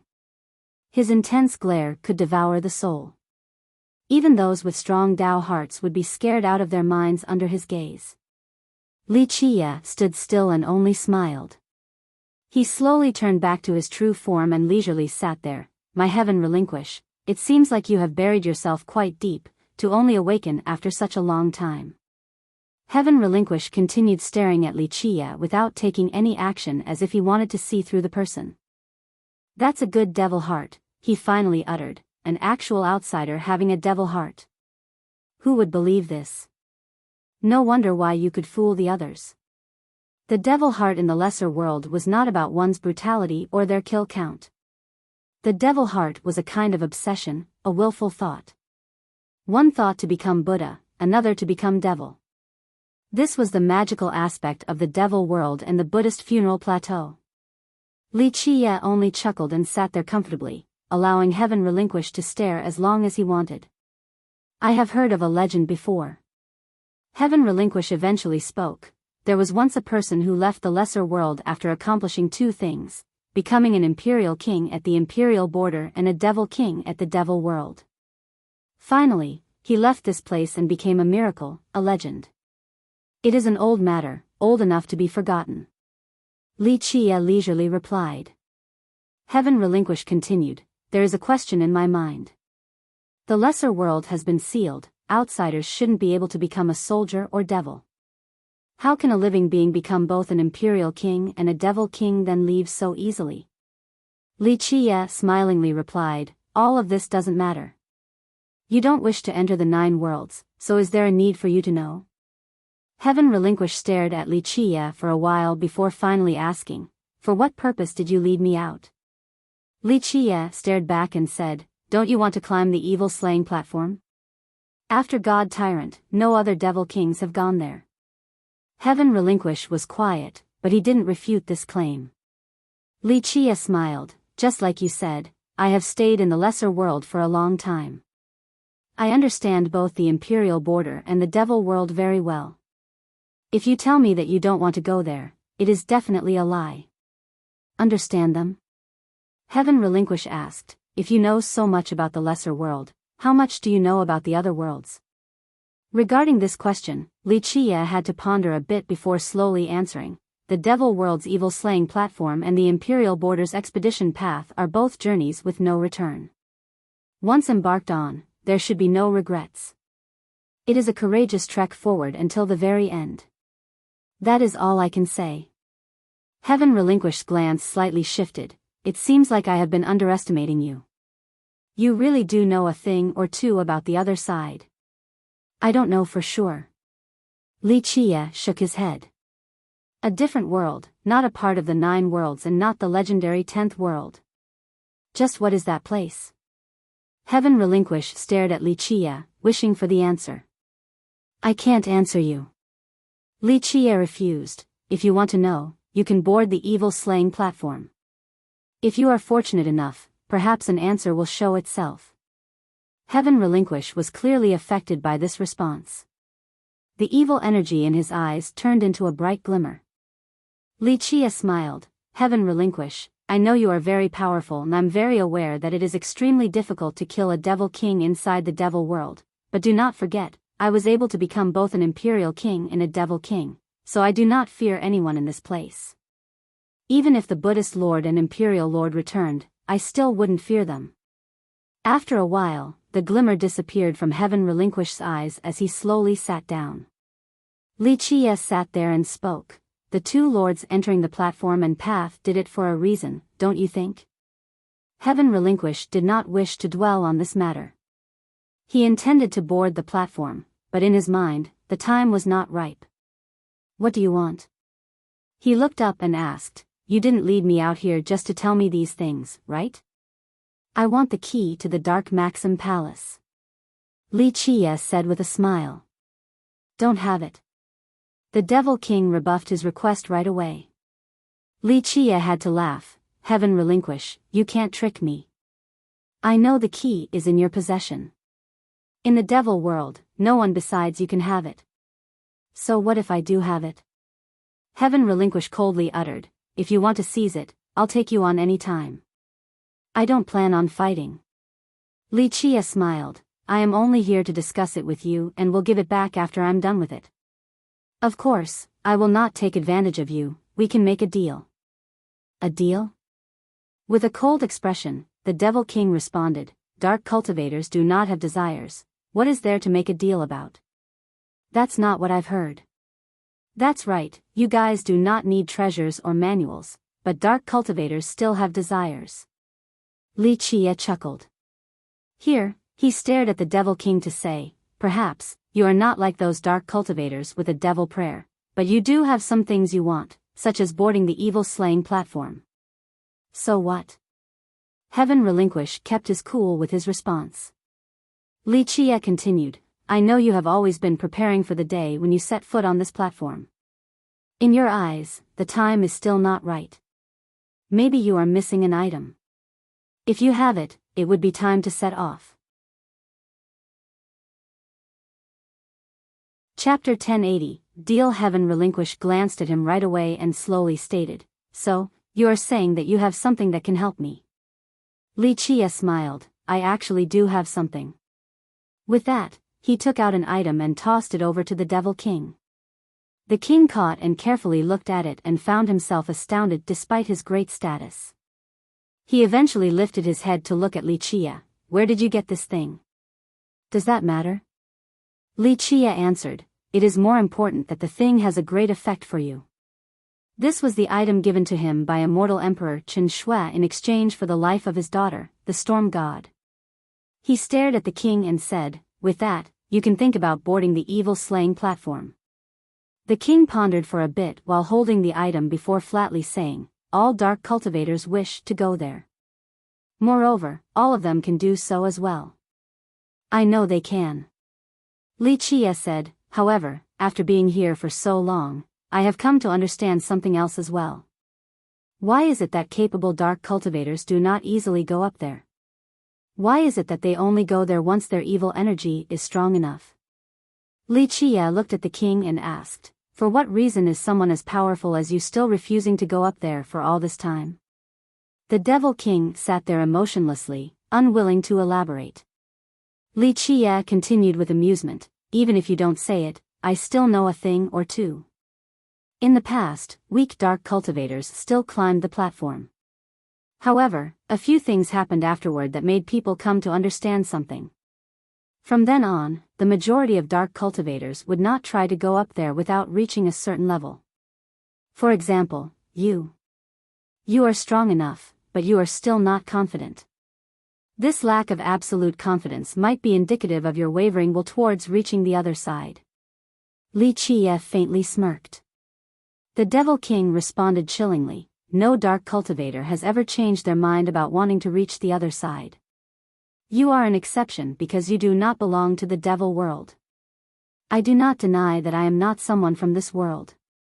In the past, I was only able to become an imperial monarch and devil king due to knowing a few secrets. I schemed and planned in secrecy to reach those positions. Li Qie said dismissively, I won't deny that I am also quite suspicious about the mysteries behind both the platform and pathway, there's nothing wrong with this. If I truly trusted in it, I would have done so long ago. His eyes turned serious after speaking. Huh, no trust? Who do you not trust? The Devil King asked, the Devil Lord or the Buddhist Lord? To be honest, I don't have a strong opinion on the two lords. It is not that I don't trust them. Li Qia's tone became serious as his eyes narrowed. Perhaps they themselves do not completely understand what is behind these paths. Heaven Relinquish spoke indifferently. For both dark cultivators and imperial soldiers, I'm sure there will be a home for them. Definitely. He turned quiet after saying this. After millions of long years, so many had entered the evil-slaying platform. However, there had never been any news of returning. This was their fate. The world on the other side had a fatal grasp on all cultivators. Everlasting life and immortality, these are what everyone has pursued for many eras. Li Qia gently sighed. So many great men have vied for them, but how many have been successful? Then what is it that you are after? Heaven Relinquish asked with a solemn gaze. Fighting to the very end. Li Qia awe-inspiringly spoke. In fact, these are the two greatest pursuits from one generation to the next, immortality and fighting to the end. People have been doing so since eras immemorable, the legendary era, and even now. With a solemn demeanor, Li Qia went on, perhaps the two are the same thing. Only by fighting till the end would one be able to obtain immortality. The Devil King did not answer, for this topic was beyond his understanding. Even though he knew a few things after listening to the Devil Lord, they were very ancient matters of the old ages. Certain things are widely discussed while others are spoken of in secrecy. Many things sound quite distant, but they are very closely related. It is just that people aren't aware of this. This is due to everyone not being able to see outside of this limitation. They do not know what exists above the firmament. He sighed at this point before looking at the Devil King. For example, dark cultivators, what is it that you are pursuing? To go to the other world? For what reason? No reason, it's just fate. The king answered coldly. Li Qia laughed and said, Oh my Heaven Relinquish, if other dark cultivators said this, I wouldn't be surprised because they are ignorant, they can't compare to you. However, as a Devil King who has seen the Devil Lord before, your answer just now is incredibly untrue to your own thoughts. The Devil King asked, then what do you think dark cultivators like us are pursuing? To be exact, we are talking about you, not dark cultivators, because they don't know what they will face. They only follow the old tradition of entering the platform in order to reach the other side, a different world. Li Qia responded. But you are not the same. Li Qia stared intensely at the king. You know things that they do not. This is why you have been patient until now instead of boarding the platform right away, because of the uncertainty in your mind. Perhaps you know the result of failure. Is that so? The Devil King didn't deny or confirm this claim. Li Qia flatly said, dark cultivators, imperial soldiers, or even sacred monks, maybe they all have the same end. Dark cultivators like you do not have emotions like us mortals. No flesh and blood, or to be frank, all of you are dead, the living dead.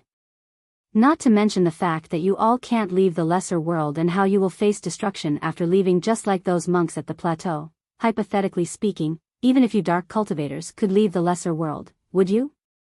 Li Qia asked. The Devil King answered, dark cultivators have their own wishes, this world naturally has its own fate as well. Li Qia laughed, Heaven Relinquish, you should be saying these words to other people. My ability to become a Devil King and reaching this level should be indicative of my own logic. Let us be frank with each other. This will be good for the both of us. Perhaps I will give you some incredible warnings and you will be able to give me some ideas. Really now? The Devil King maintained his aloof stance. We won't talk about why the inhabitants of this world are able to live forever without flesh and blood, because that is no secret to me. Li Qia said, let us talk about your instinct, the most primal instinct in your heart. Perhaps other dark cultivators aren't aware of this. They don't know why the other side attracts them so, or just what it is that is driving them to that different world. However, Heaven Relinquish, you know a little about this. Li Qia stared at the king. Your kind does not belong to the 9 worlds because you do not have life. You cannot share the same emotions as mortals. Because of this, you need a world with happiness and sorrow, anger and joy, emotions that belong to you. To be even more specific, you do not need immortality. What you want is to be a living being, not a puppet. Perhaps in that other world, there are no cultivators or imperial soldiers, only emotion-filled living beings. Of course, I am not ruling out immortality either. This is simply a paradise that has been chased after by countless people in history. Li Qie slowly went on, perhaps after entering the platform to reach a new world, everyone will find salvation. So in a sense, this is a resurrection, a rebirth. This is your true instinct, and precisely because of this urge, all of you are tempted to climb up the evil-slaying platform to reach this different world. Li Qie finished with a dignified expression. I don't know anything about this instinct. Heaven Relinquished gently shook his head. For me and the other dark cultivators, this is only our long-cherished wish and the fate of this world. Heaven Relinquish, you are telling me about wishes and fate? Li Qie couldn't help but laugh. You can deceive others about many things, but not me. I know very well how this world was formed, so in my eyes, there are no wishes or fate. Li Qie glared at him and said, I am aware that this is a plan, an extremely grand plan that has been in the making for countless eras and has quietly continued on for all that time. Chapter 1081, Devil World's Secret. After his monologue, Li Qie stopped for a bit before eventually sighing softly. Even the Buddhist funeral plateau has persisted from one generation to another. This is all because of a single pursuit. Since you think you know everything, what do you think the plateau's plan is? Heaven Relinquish finally took the initiative. Heaven Relinquish, there's no need to test me. Li Qie shook his head. I know full well what the plateau wants to do, or rather, what De Shi wants to do. How about we make another deal? Tell me what the Devil Lord told you back then and I will tell you the secret of the plateau. Humph. Heaven Relinquish snorted. It looks like you don't only want the key to the Dark Maxim Palace. You led me out to find out more about the Devil Lord as well. Frankly, I don't have much interest in your Devil Lord since I know all the things that I want to already. Li Qie said dismissively, I only want to know what he told you back then. With that, he peered at the king. If I am not mistaken, before the Devil Lord left back then, he summoned you and told you certain things that the other Devil Kings didn't hear. This is what I want to know. After hearing this, the king's gaze immediately turned fierce with evil energy rampaging about him in a frightening manner. All of his attention was focused on Li Qie. Li Qie was unperturbed. He leisurely sat there. There's no need to look at me like that. You know full well that you can't do anything to me. Plus, this wasn't considered a secret either. The other Devil Kings knew about this matter, just not about what the Devil Lord told you. It looked like the Devil King didn't wish to entertain this conversation since he sat there emotionlessly. Li Qie took his time speaking. For millions of years after the Devil Lord went to that world, many dark cultivators and Devil Kings climbed up the platform and left the Devil World. However, you have been doing nothing while staying in the Devil World's underground, enduring from one generation to another. To tell the truth, I am not looking down on you when I say this. I have analyzed all the Devil Kings here. You are not the most exceptional or powerful among them. However, one thing is for certain, you are definitely the most patient one. Because of this, the Devil Lord picked you. And sure enough, you have been waiting all this time until you are completely sure before climbing the platform. This was also met with nothing but a cold stare from the Devil King. Li Qie looked him straight in the eyes and spoke, Tell me the Devil Lord's words and I will tell you the secret of the plateau. The Devil King looked at Li Qie for a bit before shaking his head, not interested. Also, I won't let you borrow the Dark Maxim key. With that, he threw Li Qie's item back to him. My Heaven Relinquish. Li Qie smiled, you really are patient. However, let me remind you, you yourself can wait, but the opportunity won't wait for you. What do you mean by that? There was a tinge of surprise in the Devil King's expression. Li Qie sat there leisurely and replied, Heaven Relinquish, you think that you can't die so there is more than ample time. You feel that you can wait until everyone goes up to the platform and it doesn't matter if you take your time. However, I can tell you something right now, you only have 1 or 2 generations at most. Such fear-mongering. The Devil King coldly spoke. The devil world is indestructible and eternal. This has been the case for millions of years. Really now? Do you think the Buddhist funeral plateau will wait for countless generations? Will Deshire wait for this long? Li Qie laughed. So what if they can't wait?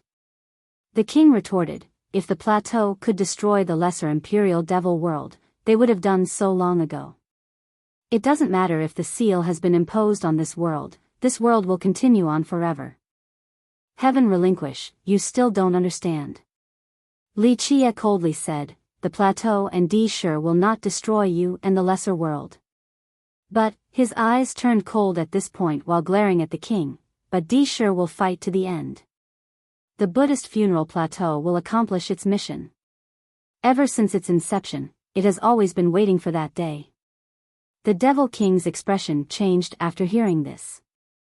Li Qie went on, like our conversation earlier, ever since the immemorial era, through the legendary and even now, great men have been searching for the answer to 2 questions, immortality and the final battle. Since I have told you this today, it should show my sincerity. The Buddhist plateau will take action within 3 generations.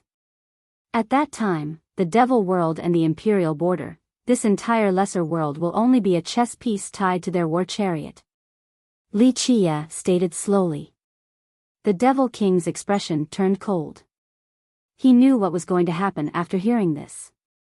Thus, both dark cultivators and imperial soldiers only have 2 options. They will either have to enter the path or platform earlier or be tied to the plateau's war machine and become Deshire's cannon fodder.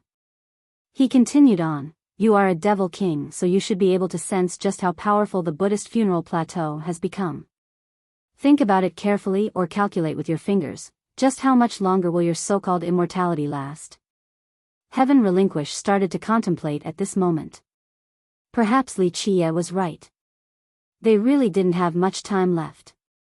After a while, the Devil King looked at Li Qie and coldly asked, what do you want to take from the Dark Maxim Palace? This doesn't concern you. Li Qie flatly responded, you just need to lend me the key. You should know that there is an entry limit. Moreover, you can only take 1 item. The king replied. I know that after thorough investigations. If I came unprepared, I wouldn't have asked you for the key. Li Qie said. The Devil King stared at him for a while and formulated another question. Do you think you will be successful? I don't think so. At this point, he could faintly guess what Li Qie wanted. Li Qie smiled and nonchalantly stated, I will. Since I was able to become a Devil King and an imperial monarch, I am destined for success in this. In the end, the king slowly took out a black key after a long silence. You can open the Dark Maxim Palace. The key will remain inside and it will naturally return to my hands. Li Qie threw the other item back at the Devil King and smiled. You finally thought it through. This is a good thing. A few items will have no use if left back at the palace because you all will never be able to gather the other things. The Devil King snorted and put away Li Qie's item. Wait, I still have a little toy. Li Qie smiled and took out the devil prayers from the wooden sword Dark Saint and others. Bring these things along after you climb up there. These are some matters you will have to take care of before leaving this world. The king scowled and accepted these wishes. Since this deal was settled, these prayers were only trivial matters, so he was too lazy to bargain with Li Qie any further. Li Qie stood up and said, what a pity. I still want to know what the Devil Lord told you, but if you don't want to tell me, I won't force you. If you really want to know, you can go ask the Devil Lord yourself. Heaven relinquish stated insipidly. If that day comes, I will. Li Qie smiled and said, but at that time, whatever he told you will no longer be important because I would know all the secrets already. The Devil King snorted again, seemingly have lost interest in this matter. Li Qie turned around and was about to leave the temple. What is your pursuit, your goal? As he had just stepped out of the door, Heaven Relinquished's voice came from behind. Li Chia stopped and turned around to meet the king's gaze. The king continued, "You came from the 9 worlds with the ability to become a devil king and imperial monarch, allowing you to have immortality. Then what is your pursuit? Treasures? Or is it just to find out the secrets?" "No." Li Chia shook his head and solemnly answered, "I want to kill to the very end. My pursuit is very simple, all I want is an answer." With that, he left the ancient temple. Heaven Relinquished watched his back, and after a long while, he finally murmured, "Immortality and the final battle, for what reason? What is waiting for us on the other side? Your Majesty, I hope you have arrived safely." Once the words came out, the Devil King also disappeared, as if he was never here at all. "Young noble, are you all right?" The girls outside saw him coming out and quickly came to welcome him after heaving sighs of relief. He had been in there for quite a long time, so they became worried that a fight broke out. Of course, due to their confidence in him, they stood outside and waited without breaking in. Li Chia smiled and said, "What can even happen? It was just a small matter, so Heaven Relinquished wouldn't fight me over it. Plus, even if we fought, he wouldn't have any advantage either." Chapter 1082, Entering the Dark Maxim Palace. "Okay, put away the palanquin since I don't need to pretend to be Heaven Relinquish anymore," Li Chia ordered. "We'll head for the Dark Maxim Palace." Even Mei Xiao had to ask, "We can actually go in?" Li Chia looked at the girls and smiled, "With the 4 of you, we have the perfect number to enter. If we had more, I'm afraid not everyone would be able to enter." The group headed for the palace.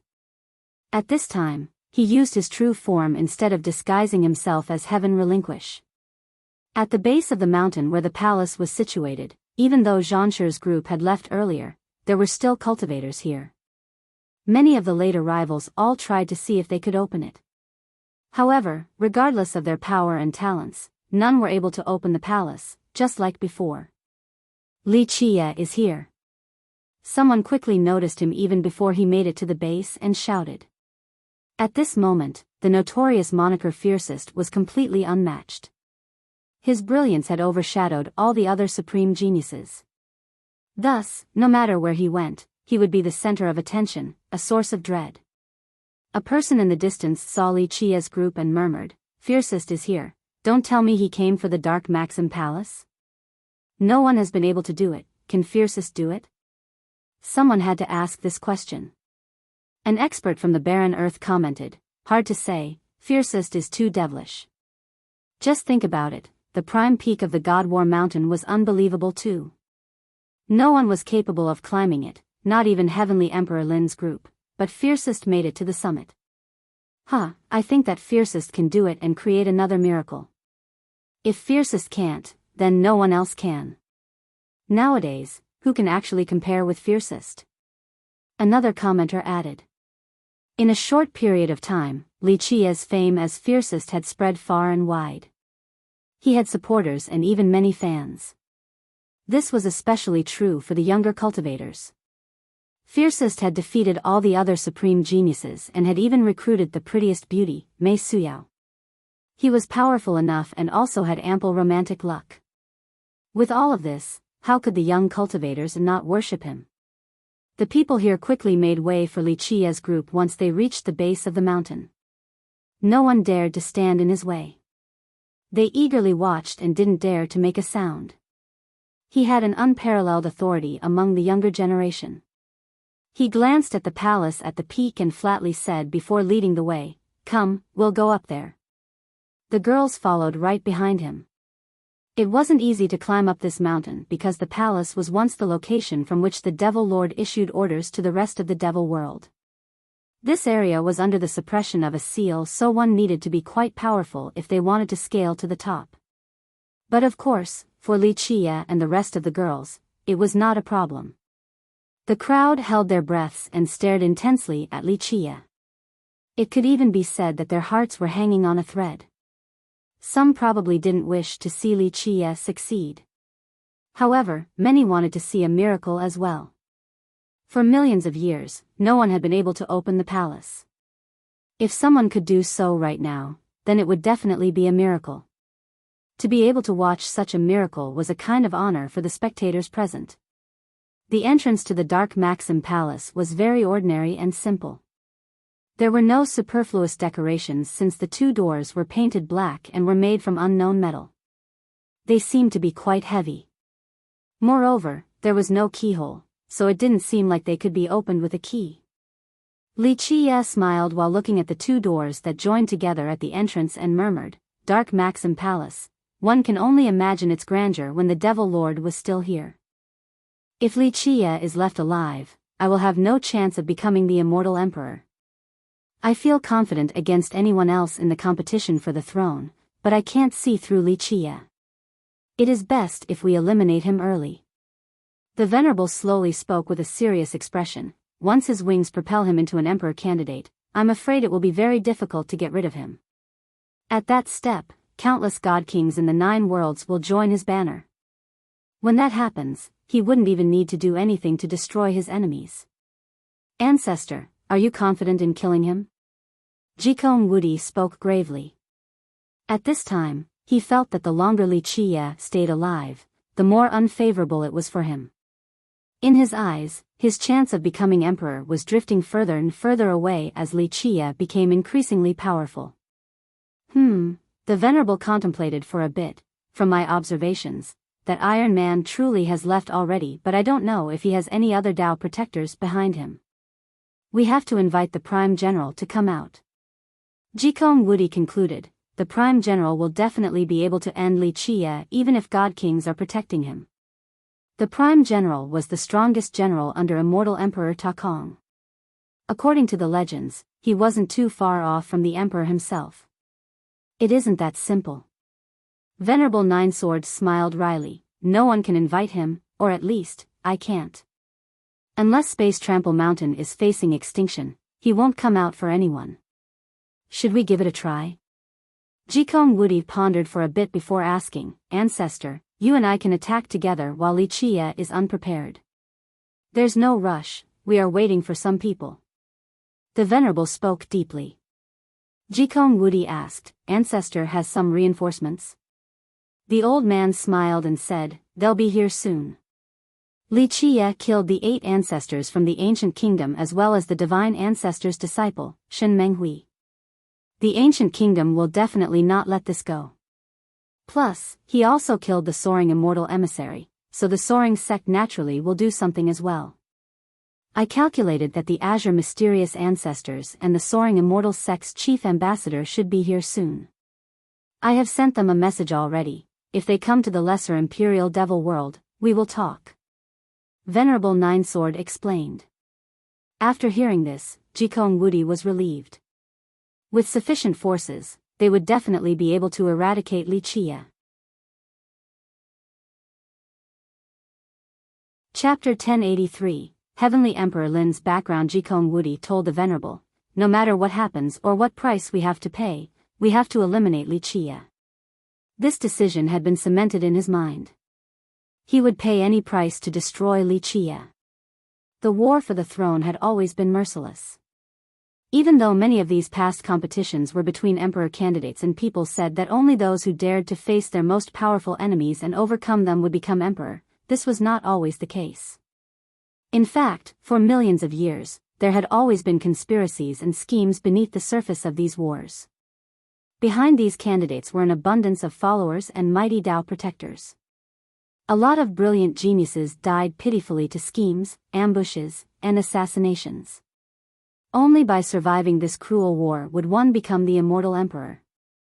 More often than not, these despicable means were looked down upon. However, Jikong Wudi couldn't care less about it at this point. In his eyes, after he became the immortal emperor, the public would stop caring about it later on. Who would actually dare to bring it up at that point? Li Qie. I really can't see through you. Just how powerful are you, really? After hearing this news, Lin commented while hellishly training with Zhan Shi. Far beyond our imagination. Zhan Shi spoke. Zhan Shi had entered the Heavenly Dao Academy before. Back then, he was a student of the Sacred Era Hall. Although he was not friends with Li Qia then, he knew full well of his deeds. Lin movingly spoke, I think my senior brother will meet a powerful opponent in this generation. If he isn't careful, I'm afraid he will have to run after suffering defeat. It seems like Brother Lin is very open-minded. Zhan Shi told Lin. We are having a heart-to-heart talk, there's no need to hide anything. Lin said, Brother Zhan, you know my background. Just like you said, I don't mind letting everything go even at this point, it's not worth mentioning at all. Zhan Shi looked at the young man and spoke, Brother Lin is willing to give up the battle for the heavens will just like that? Immortal Emperor is something everyone will want as long as they have some ambition in them. The truth is that I have never thought about competing for the heavens will or becoming the Emperor. This opportunity is not being prepared for me, it is meant for my senior brother. Lin smilingly said. I am not someone who underestimates myself and I see that you are the same way. Zhan Shi said, no matter how powerful your senior brother might be, in my opinion, Brother Lin still has a chance to compete.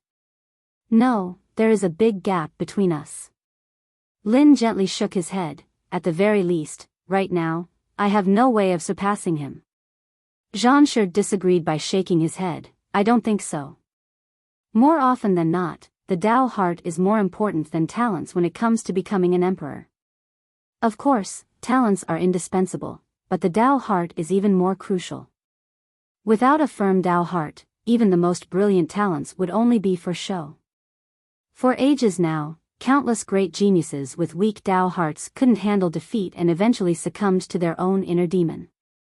Only by courageously treading forward without caring for trials and hardship would one be able to become the emperor.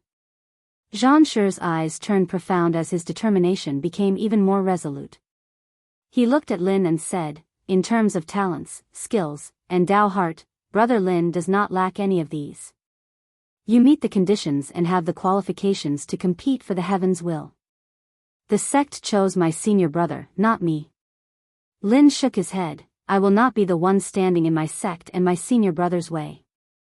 Zhan Shi did not agree, in my opinion, Brother Lin is not a person who is overly adherent to old ideas, so why do you have such thoughts?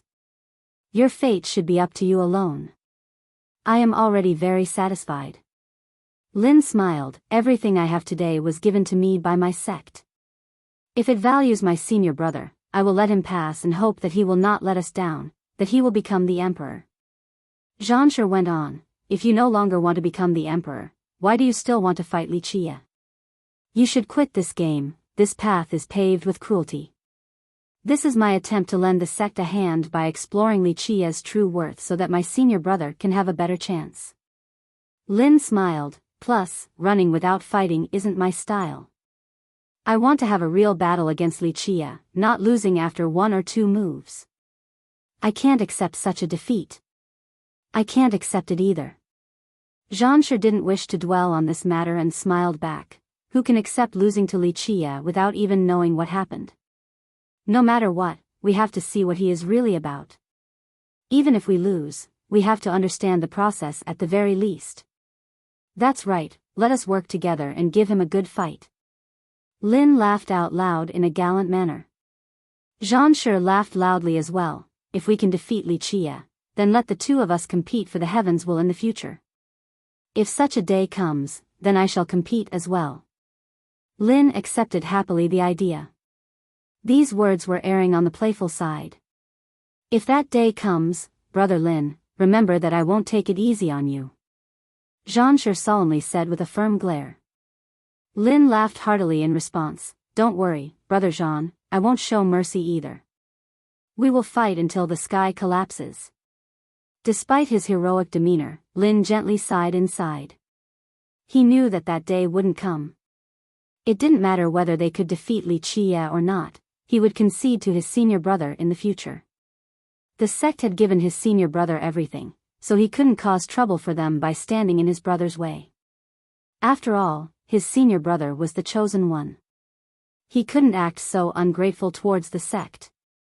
Li Qia and the girls entered the dark Maxim Palace and continued along the road. Many palaces appeared in their sight. From the outside, the Dark Maxim Palace seemed to be just one palace, but this was not the case. It was a heavenly grotto with many different palaces inside. Li Shuangyan and the others felt a suppressive aura. It seemed to be emanating from the palace itself and a different location at the same time. Eventually, the group came before a huge palace. After entering, the colorful glimmers of treasures were reflected everywhere. Many different items were displayed inside, ranging from divine metals to immortal steel. Weapons and holy artifacts of all kinds were placed along the palace walls. The shelves collected rare boxes as well. Outsiders would be driven insane by seeing this.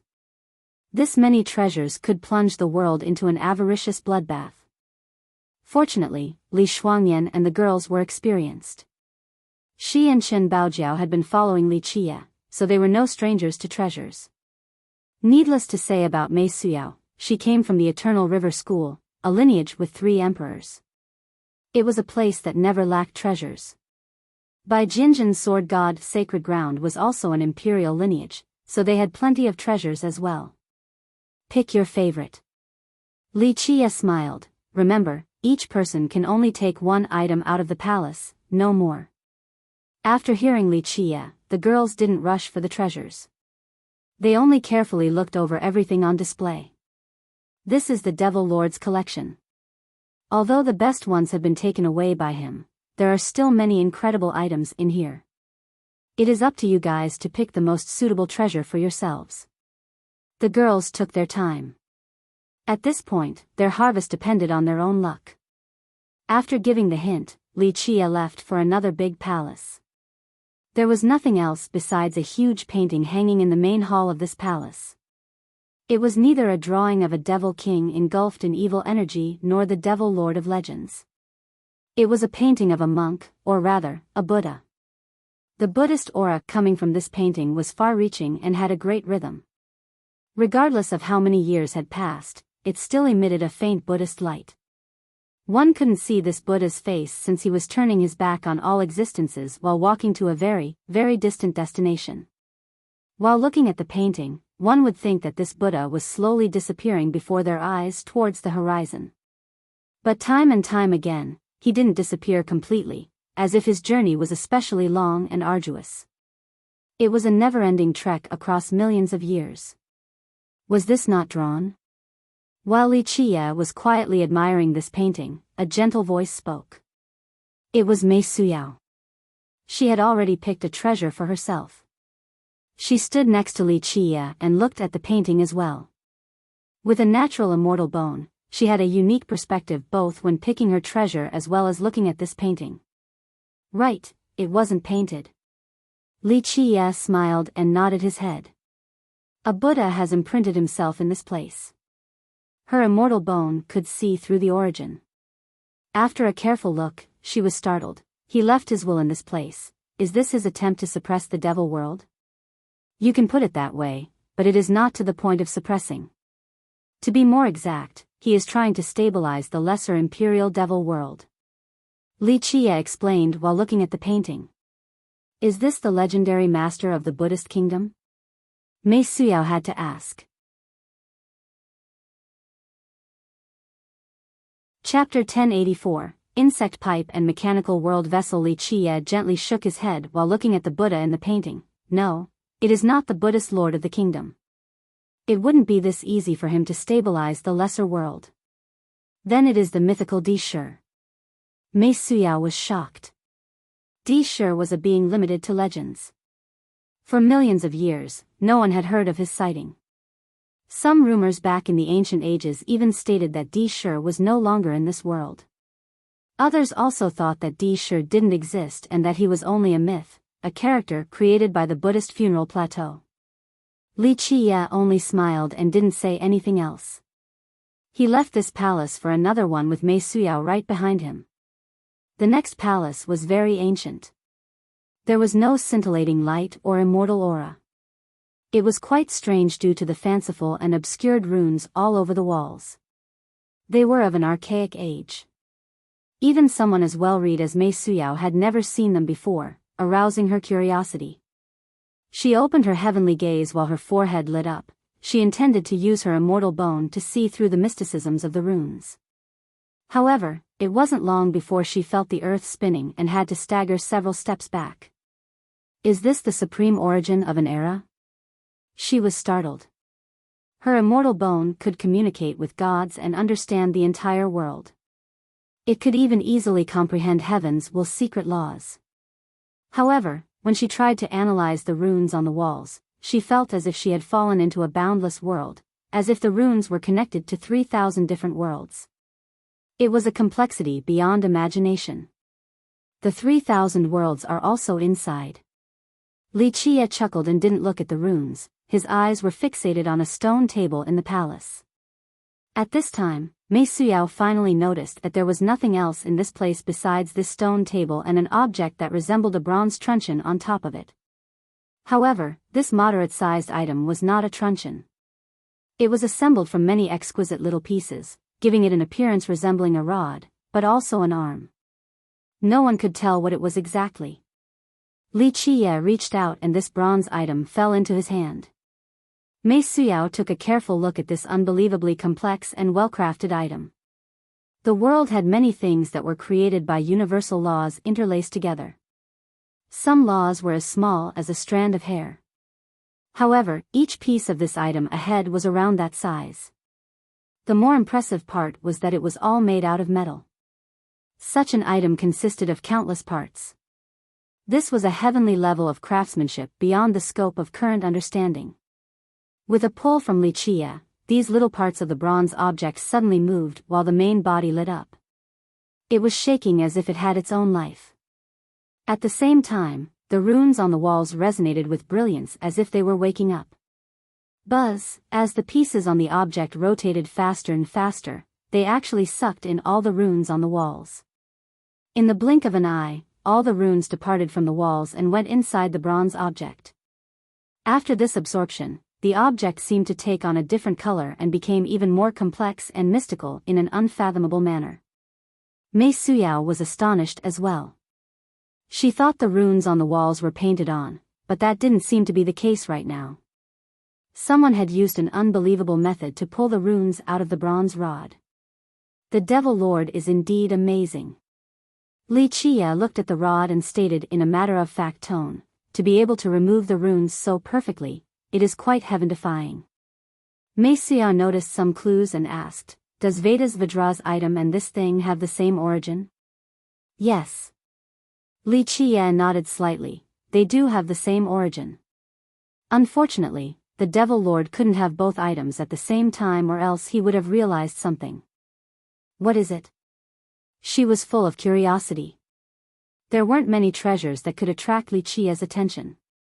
He didn't even care for Immortal Emperor true treasures, yet he seemed to be especially attentive towards these two things. It showed that they must have had an incredible origin, even more extraordinary than imperial true treasures. Li Qie smiled, these things probably don't have names. Very few know of their existence, let alone their names. However, after translating the runes, the language of their era, they indeed have a name. Li Qie looked at the bronze stick in his hand and said, this is the insect pipe.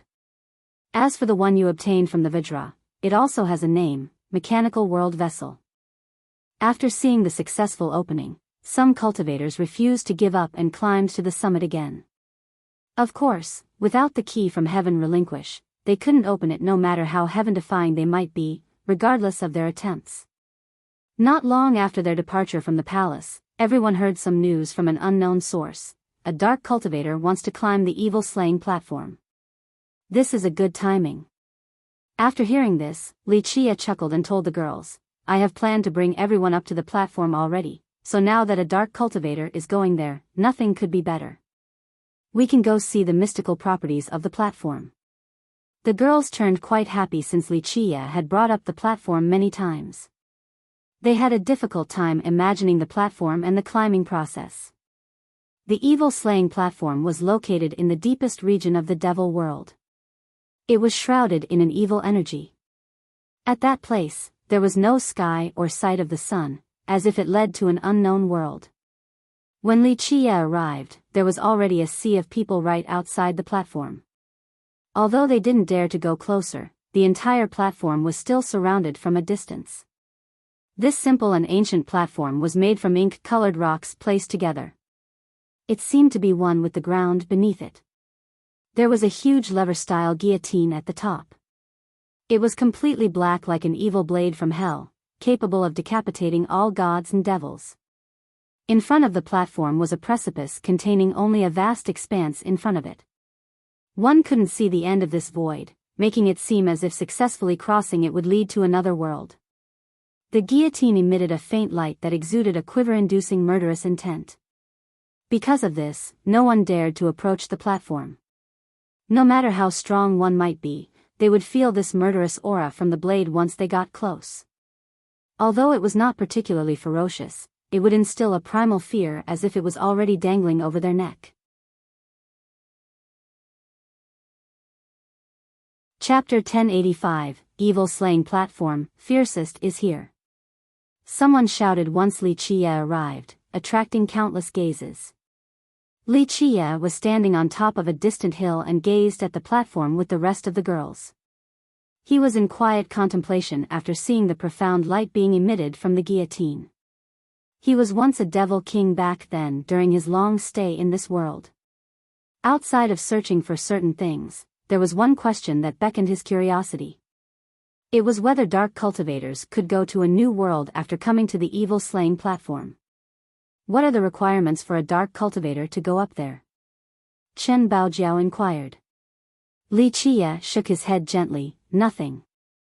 Any dark cultivator can do so. However, their strength does influence the result. In what way? She asked once more. He glanced at the blade and answered, wait a bit, for when a dark cultivator goes up there, you will understand right away. Even Bai Jianjun, who treated her words like gold, had to ask, is there really another world? The girls had heard Li Qie and the dark cultivators talk about another world, but they didn't know the specifics. I don't know. Li Qie answered, maybe, maybe not. It is hard to say. Plus, each person has a different opinion about this other world. Eventually, a dark cultivator climbed up the evil slaying platform before the huge crowd. He had a human form that exuded a terrifying evil aura. Even god monarchs would be wary of such an existence. He silently gazed across the vast expanse beyond the precipice while standing on top of the platform. The spectating cultivators were stirred. To be able to watch a dark cultivator on the platform was truly a rare event. Eventually, this dark cultivator made up his mind. He stood before the guillotine that faced the precipice and slowly closed his eyes before placing his neck on top of the frame.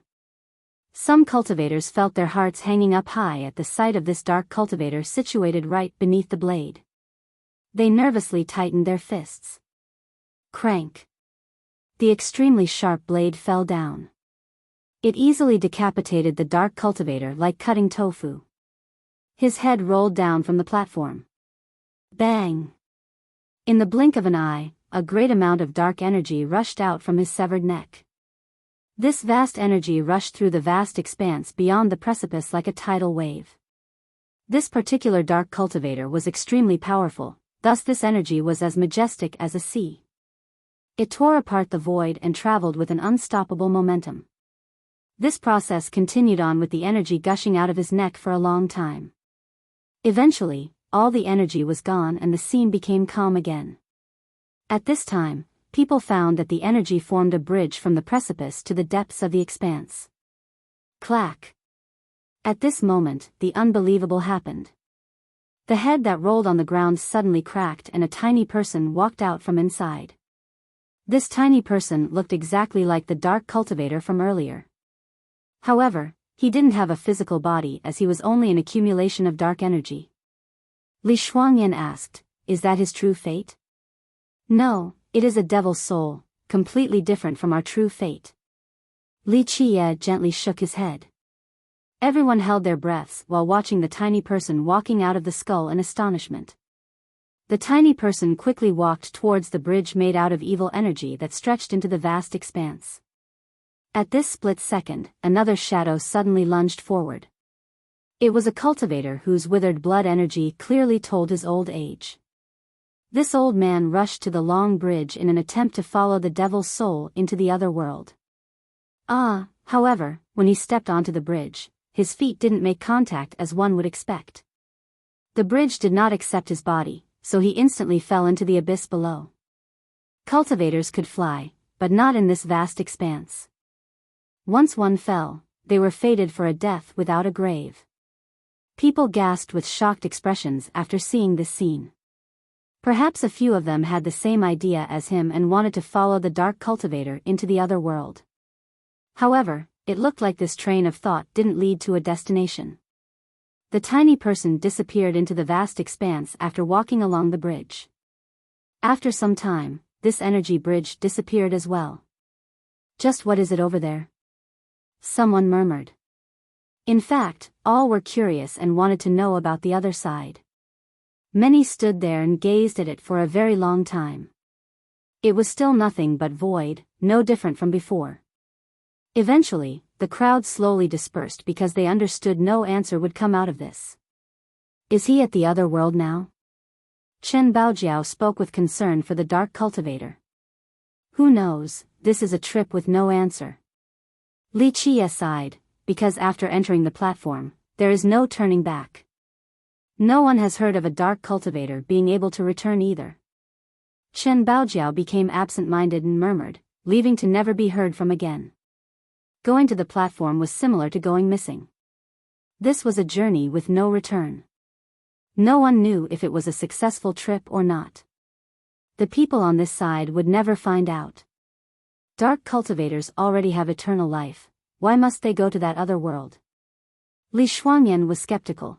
They should know that it is a road of no return. They know full well about the journey they are embarking on. Li Qie glanced at the vast expanse. As they have said before, this is their will and their fate. No matter how much time it takes, one day, they will step onto this path. This is something all dark cultivators will have to face. The Dark Cultivator's evil-slaying platform and the Imperial Soldier's expedition path.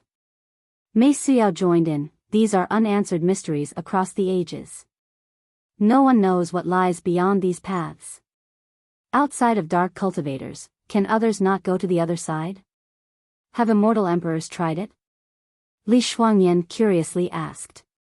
Mei Suyao slightly opened her mouth, wanting to answer, but she stopped herself since she didn't know how to put it. Li Qie glanced at her and said, "It's fine to say it." After becoming an emperor, immortal Emperor Nu Zhan tried it.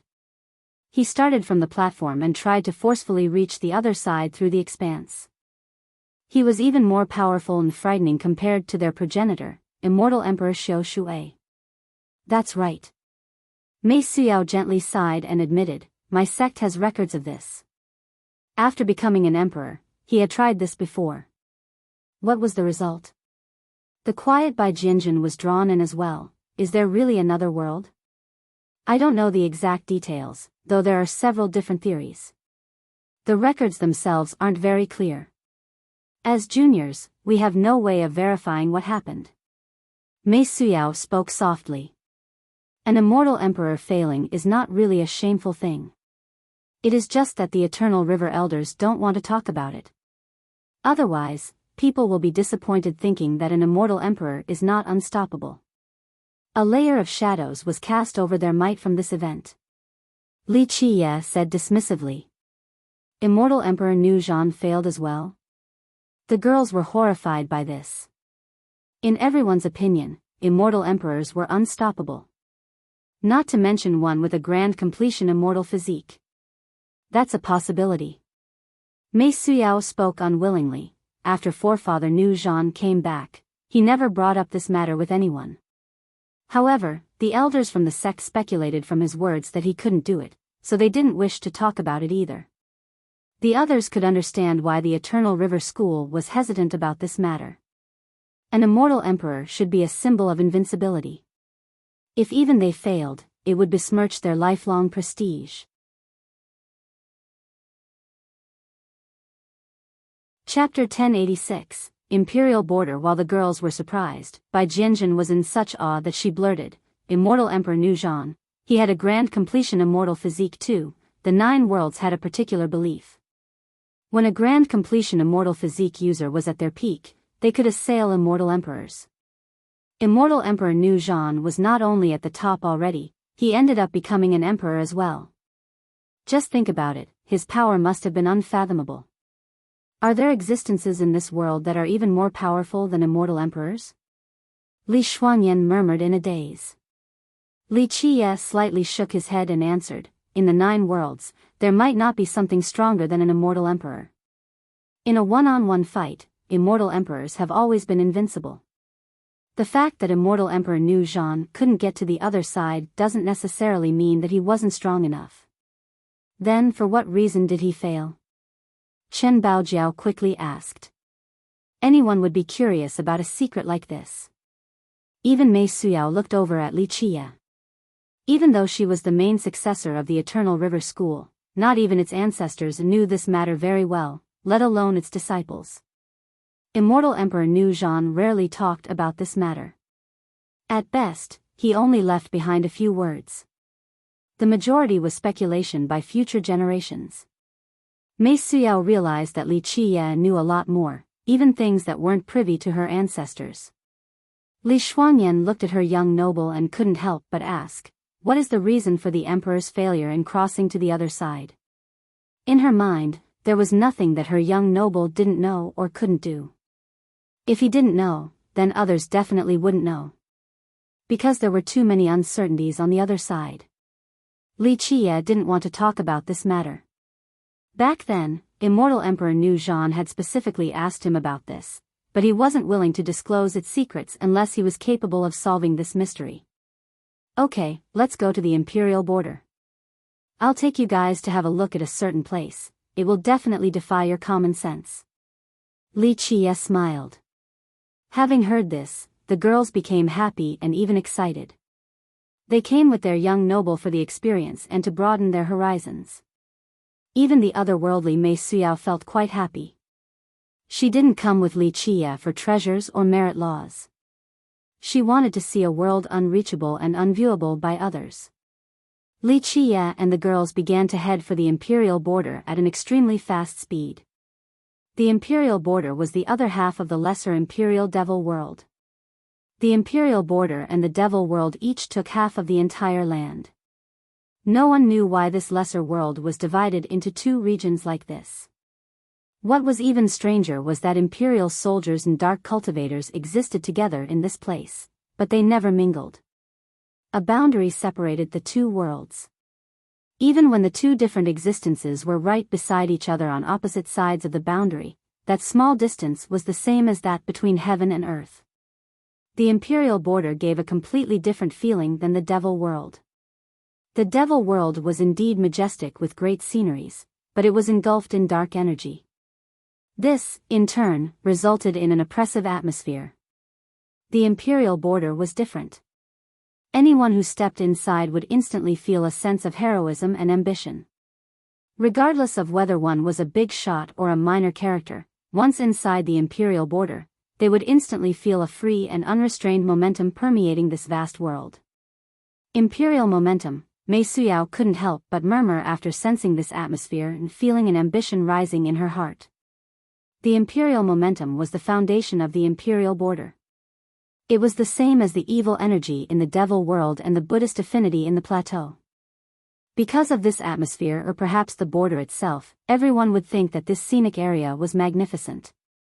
Each peak and river gave off a royal and righteous aura. The devil world had dark cultivators and the imperial border had imperial weapons. Weapon here was not referring to an immortal emperor life treasure or something of that sort, but rather the troops of the border. That's one of the methods. Outside of absorbing momentum, the other is excavating the mines. Li Qiye explained, regal gold is a very magical type of gold in these mines. Outside of increasing their momentum, it has other important uses as well. Such as? Li Xuanyan asked further. Li Qiye watched the victorious side rush into the mine and didn't answer. Mei Suyao had to answer instead, for the expedition path. If the soldiers want to go there, they have to use regal gold. Something that is different about dark cultivators and imperial soldiers is that dark cultivators are solitary beings. For example, when boarding the platform, they will not form teams. This is not the case for imperial soldiers. If they want to embark on the expedition path, their entire empire would do so. All of the soldiers would follow their imperial monarch, so they require a huge amount of regal gold. At this point, the victorious side had entered the mine shaft. This mine could be described as spectacular. From the ground to the area where the veins were located, a mighty imperial momentum could be found surging to the sky like a spring. The unsuspecting would think that it was spewing out pure gold. Can we dig up regal gold as well? Chen Baojiao asked curiously. Just watch and find out. Li Qiye smilingly responded. At this time, a cultivator had watched the whole event play out for the first time in their life. He noticed that the entire army was inside and that there was no one guarding the entrance, so he snuck in, wishing to excavate some regal gold as well. He jumped to a vein inside the mine. What came next was a burst of screams. Everyone saw this cultivator being pushed out into the sky by the gushing momentum. He was instantly torn into pieces and created a bloody downpour. After seeing this, the other cultivators who also wanted to get closer to the mine lost their courage and quickly retreated far away. Let's go. Even though regal gold is essential to imperial soldiers, no one has found any uses of this material for cultivators, at least for now. Li Qiye smiled and turned away. The girls followed him as they continued on. They saw a huge citadel along the way. It was no lesser than a great city back in the mortal emperor world. Chapter 1087, Lost Era. The grand imperial momentum from the citadel gave an incomparable feeling of stateliness, the home of an emperor. The citadel was closed and no one could enter. There were no signs of patrolling soldiers on the city walls either. The entire citadel was quiet, giving off the feeling that it was a city of the dead. Each kingdom will have a citadel, the gathering place of all their imperial soldiers. Li Qiye glanced at the huge citadel from the distance and explained, when imperial soldiers aren't excavating or deployed, they will basically all be asleep. Can an outsider enter such a citadel? Li Shuangyan asked. Li Qiye gently shook his head. In theory, outsiders can't enter, but of course there are always exceptions. And there is only one method of entry, a direct assault. Fighting against the entire kingdom. Li Shuangyan understood the implications of fighting against an entire kingdom by attacking their city. It seems like the space trample mountain is strong enough. Jikong Wudi actually barged into a royal palace and took a cauldron from there. Chen Baojiao mentioned an exciting event that recently happened. They only dared to pick a minor kingdom. They wouldn't dare to do so against a real empire with just venerable 9 sword. It is simply impossible. Li Qiye gently shook his head. How many kingdoms are there in the imperial border? Li Shuangyan asked. Li Qiye stared towards the horizon and replied, quite a few lesser kingdoms. However, in the older ages, there were more imperial soldiers than dark cultivators, even more than the monks at the plateau. He paused for a moment. After millions of years, many kingdoms have embarked on the expedition path. Even though there are still many lesser kingdoms, there are not more than 3 or 4 empires left. With that, Li Qiye didn't say anything else and continued forward. The girls followed him to a new location, an ordinary-looking valley. He took out the map drawn by Blazing Devil and did some calculations before confirming, this is the place. Mei Suyao asked, isn't Blazing Devil a dark cultivator? Why was he born at the imperial border? Li Qiye responded, I am not looking for the location of his birth but a vein similar to that place. With that, he smiled at the girls and said, ladies, is everyone ready? What you will face is an unbelievable world, a lost civilization. A lost civilization. Mei Suyao was shocked after hearing this since she knew more than the others. When Li Qiye said the words, lost civilization, she vaguely thought about a few things because she had read records of an extremely ancient era before. Li Chia took out the insect pipe and inserted it on top of a special location. With his motion, the countless little pieces on the pipe began to rotate. Let's move a little further away. He pulled the group back to a certain distance before stopping. Buzz! The unbelievable happened. Earlier, the pipe was only a tiny item, but its little parts were continuously changing and building upon itself with extreme speed. After a short amount of time, the countless intricate parts erected a fortress in the sky. From the placing of the pipe to the creation of the city, this was truly a shocking and mysterious spectacle. This fortress was supported by the tiny pipe on the ground, so it seemed like a flying fortress. We need to go now or we'll miss the chance.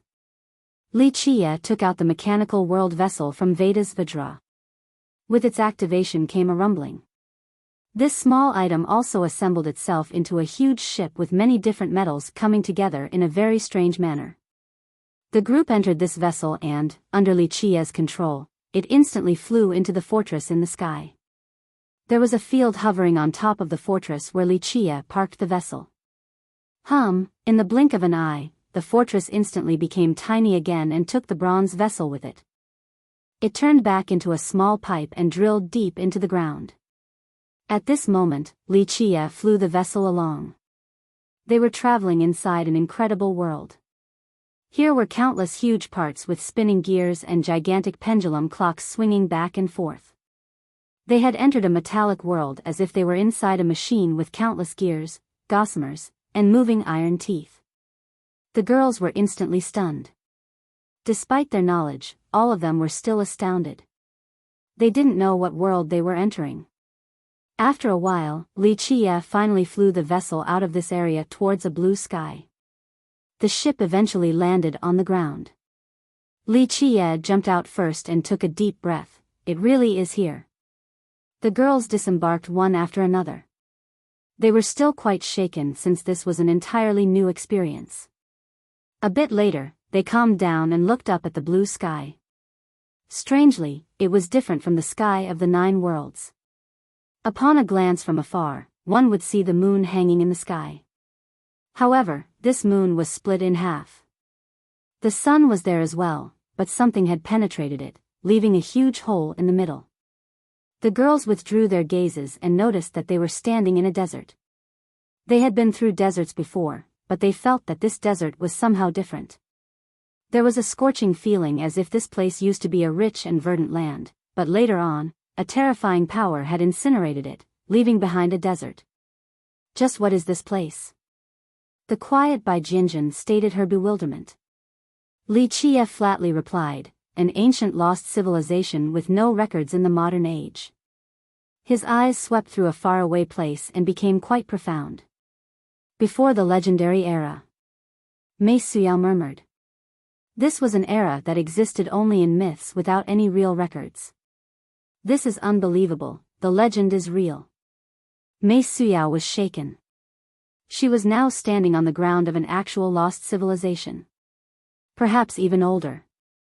Li Chia softly spoke, who knows how many eras have flowed by in the river of time. Legendary era, desolate expansion era, ancient Ming era, emperor's era, right. Mei Suyao added, some ancient people speculated that there are eras much older than the legendary era. The other girls were surprised too. In the present times, the oldest traceable era was the desolate era. Moreover, there weren't that many records of it.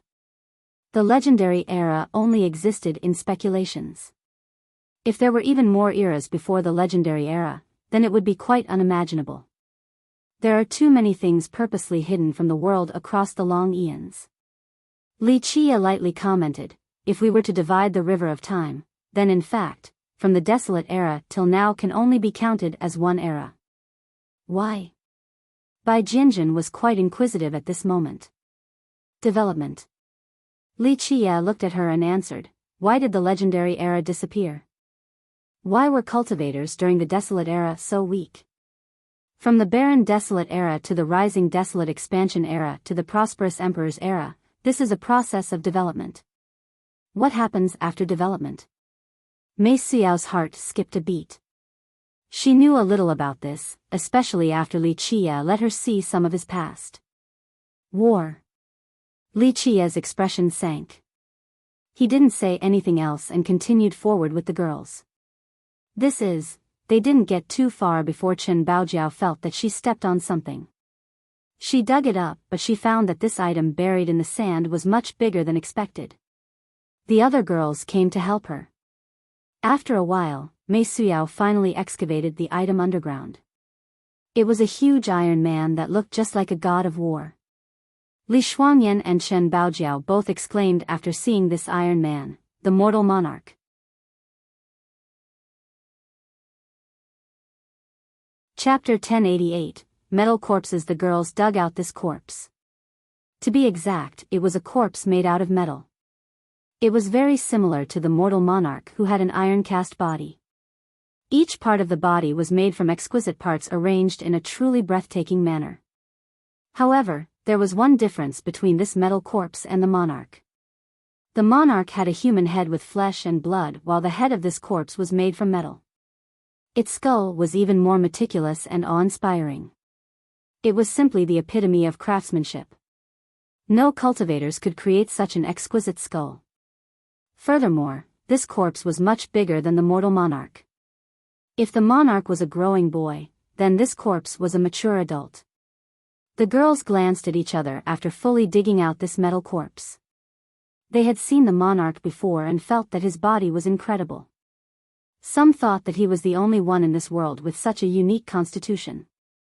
However, they managed to find a body so incredibly similar to his in this lost civilization. There are more down there. Bai Jianjun noticed that there were even more corpses underground and got started right away. They were experts who could move mountains and flip oceans. In the blink of an eye, these metal corpses were all excavated. There were dozens of them, not just one. The girls were perplexed and ended up staring at Li Chia. During this whole process, Li Chia only stood there and watched without being surprised at all. It was as if everything was within his expectations. Li Shuangyan had to ask while looking at the corpses, is the mortal monarch related to this lost civilization? Li Chia looked at the corpses. After a while, he looked away while answering, maybe, but one can argue otherwise as well. What do you mean by that? The knowledgeable Mei Suyao found the answer too cryptic. Li Chia glanced into the far distance and said, in a sense, the mortal monarch was born in this era. However, he also has nothing to do with this era. He has lived from this lost civilization all the way until now. This was the most shocking thing the girls had heard yet. Li Chia gently shook his head and smiled. It is impossible to live for that long with regular means. At a young age, the mortal monarch was imprisoned in the darkness and banished for an eternity. Even so, when he saw the sunlight again, he was on the brink of death. Li Chia left out the tales afterward. When he found the mortal monarch back then, the monarch was already halfway to hell. Li Chia used extremely heaven-defying means to save him. Because of this, the monarch had a humanoid head. Just what is this lost civilization? Mei Suyao was very curious about this mythical era. Li Chia said, who knows? The mortal monarch doesn't either because he doesn't have any memories of it. Mei Suyao was about to say something else, but she refrained from doing so. She knew that even if the mortal monarch didn't know, Li Chia certainly did. Okay, ladies, we have to keep going. We probably still have a long way to go. He smiled at the group. They continued on the road. It seemed like Li Chia knew where he was going since he was only going straight. From the beginning, the girls thought that this place was only a desert, but they soon found out that this wasn't the case. Not long after, they saw a huge citadel in this vast desert world, a citadel made out of metal. Judging by its appearance, it was very similar to the fortress that the insect pipe transformed into. Who knows what kind of metals made up this great citadel? In terms of construction, it resembled an Iron Man, as it was made from countless tiny pieces. From an architectural perspective, this incredible citadel should be towering all the way into the sky. However, it was collapsed on top of the golden sand. Looking around, one would find broken parts scattered everywhere. Chen Baojiao carefully looked at it and murmured, "It was burned down." From the crumbling ruins, this citadel must have been incinerated by an extremely ferocious fire of an unimaginable scale. Not just ordinary flames, it must at least be of the heavenly flame level. Mei Suyao noticed some clues. Li Qiye only gave it a glance and didn't say anything. He led the girls onward. The even more astonishing matter came after as they went further into this land. They saw an Iron Man, an extremely gigantic one of an unbelievable height. He was as big as a mountain with billions of exquisite parts placed together. Also, there wasn't just one gigantic Iron Man, there were several hundred. This scene gave the feeling that one was entering a forest of metal, resulting in an indescribable sensation. The majority of these Iron Men were destroyed. Some were split into two, others had their chests penetrated. Some were torn into little pieces, but of course, there were still some completely intact. Regardless of their form, none of them were alive. They did not fall down on the ground due to supporting their bodies with mighty divine swords. Without a doubt, they had experienced a terrible war while they were still alive. There was even a chance that this once prosperous land was broken into little pieces and became submerged in sand later on. Just what exactly are these Iron Men? Chen Baojiao spoke in awe. They fought to the very last moment. I'm afraid when they fell, their world was destroyed as well. Bai Jinjin was visually moved as well.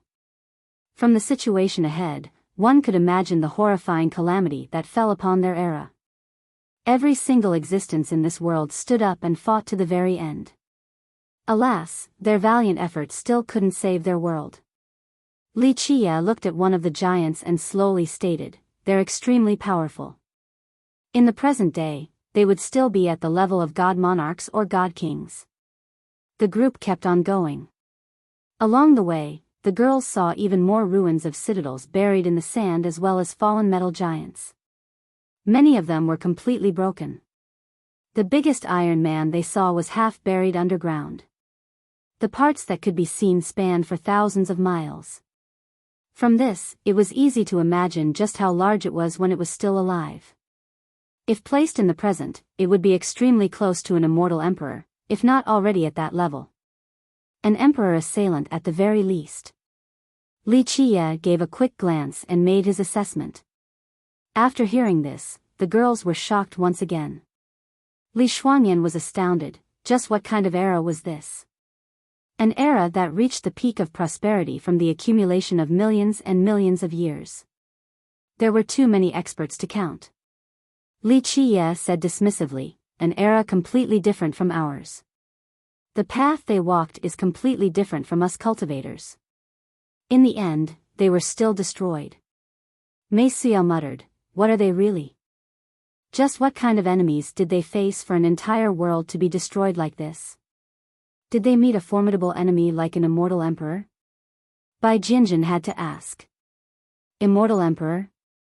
Li Qiye chuckled and shook his head. "If my guess is correct, their world had existences as powerful as immortal emperors, and not just one. However, even beings of this level couldn't save this world." The girls felt breathless after hearing Li Qiye.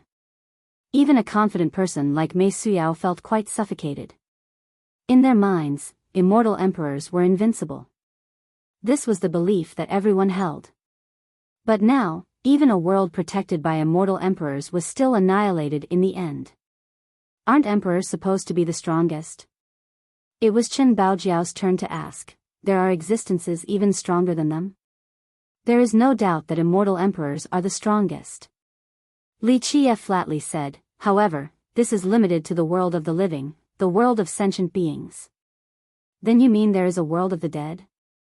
Li Shuangyan followed the logic of his response. "World of the dead?" Li Qiye shook his head. "I don't know if there is a world of the dead or not. Sometimes, the things immortal emperors have to face aren't necessarily people. To be more specific, they might not be living beings and could be something else entirely." "Like what?" Bai Jinjin couldn't help but ask. "Like the existence that destroyed this world?" Li Qiye didn't answer directly. He looked up at the distant sky and eventually spoke. One day, you all will understand. Of course, this is predicated on you all being strong enough to see that day. Li Qiye turned back and stared at the girls. Thus, you all still have a long way to go. When you actually become an existence like an immortal emperor in the future, that is only the beginning. The girls felt a pressure right away from realizing how weak they were. Even though very few could stop them among the younger generation, they felt that they were quite trivial in the grand scheme of things.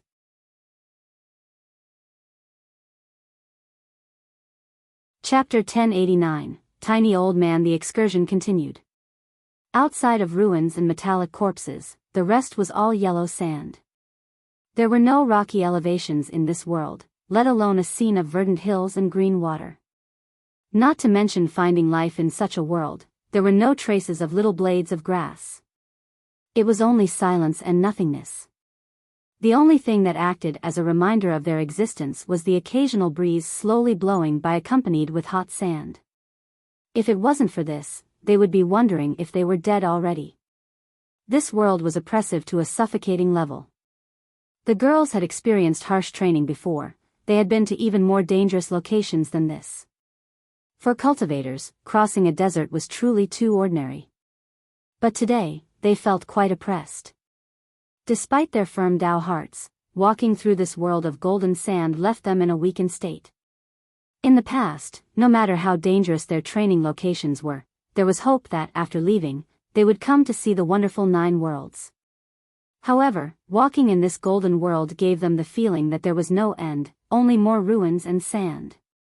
The initial shock from seeing fallen iron men and ruins was gone after they continued onward, since they had grown numb to it. They traveled quite far and eventually reached a place where there were only shattered ruins in sight. This particular citadel was the largest that they had seen so far. It spanned boundlessly, as far as the eye could see. The sunlight always hit either the scattered parts on the ground or the collapsed walls due to their proliferation. This metal citadel's sheer size exceeded everyone's imaginations.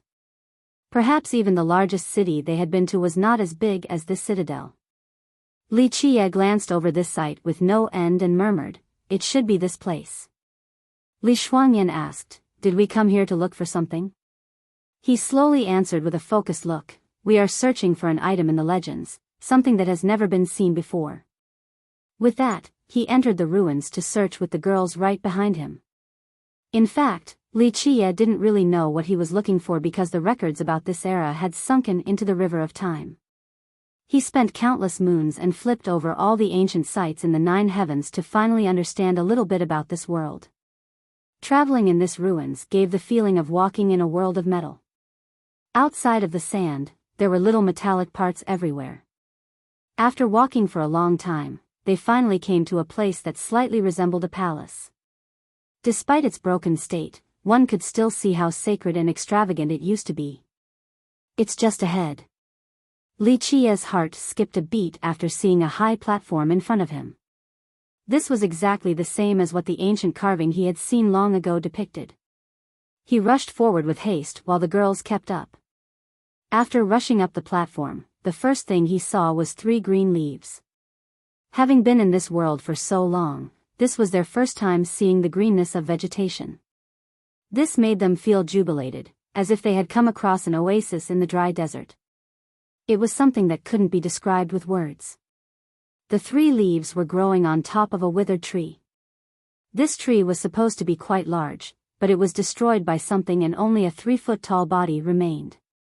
It was not overly thick and its cracked bark looked just like dragon scales. It was an extraordinary sight to behold. However, such an incredible ancient tree was on the verge of death. The broken tree had withered. Even the 3 leaves hanging on its body were quite languished, as if they could fade away from existence at any moment. What was even more shocking to the girls was that there was a person lying under the old tree. It was a tiny old man with a body only around the size of an adolescent boy. His arms were quite long and seemed out of place compared to the rest of his body. His head was large as well, making people question whether his body could support it. His eyes were big even though they were closed. His body had dried up with only his skin covering his bones. One couldn't see any signs of life coming from this old man. Who knows how long he had been dead for? Li Xuanyan and the others were surprised to see this kind of corpse and exchanged glances with each other. They wouldn't pay any mind if they saw this corpse in the outside world because it would be a very common occurrence, nothing shocking at all. However, in a destroyed world of metal beings, it was astonishing to see a corpse so similar to a human. Li Qie pointed his finger at the old man's forehead. A very small universal law traveled inside. At this second, the old man suddenly opened his big eyes in a feeble manner. Even though it was only a small squint, one still felt that powerful glare within. Such a scene startled the girls. Someone has finally come. The tiny old man spoke, but he was not speaking with his mouth. He was using his divine intent. This was a method of communication everyone could understand. The dying old man didn't even have the strength to breathe. His eyes glanced over Li Qie real fast as his divine intent spoke feebly. I was wrong, I was wrong. I was the one who destroyed the entire machine world. With that, the old man almost couldn't speak any further. He was definitely dead and only had one final breath. It was Li Qie who prolonged this moment. Careful, careful, counterattack. Eventually, the tiny man spent his last breath to say this. His eyes closed afterward as he parted from this world. At this time, his right hand slowly loosened to reveal an item that he had been gripping the entire time. He finally revealed it for Li Qie to see. Can we save him? Mei Suyao asked. This old man definitely knew many things. Li Qie gently shook his head. Even if there were immortals in this world, they still wouldn't be able to save him. He only persisted until now to say that one phrase. Right, and by completely relying on this tree as well. His eyes fell on the tree that the old man was leaning on. He shifted his eyes to the item in the old man's hand and reached out to take it. It was not big and seemed to be made from ancient bronze. It looked a bit like a pocket watch that was assembled with many exquisite pieces in an indescribable manner. No one in this world could create such an item. What is that? Bai Jinjin asked. The old man was gripping this item the entire time. This made its unfathomable value apparent. Li Qie carefully looked at it, but there was suddenly an impact in his fate palace. Buzz! Li Qie opened his palace and something flew out from inside. It was the myriad star egg that had always been in his 13th palace. It immediately went for the item in his hand, seemingly wanting to take it from Li Qie. He immediately grabbed the egg and slowly said, "Want this treasure?" Not so fast. The girls found this scene quite strange as well. They didn't know the origin of the egg or why it wanted this item. The egg was not happy with being held by Li Qie.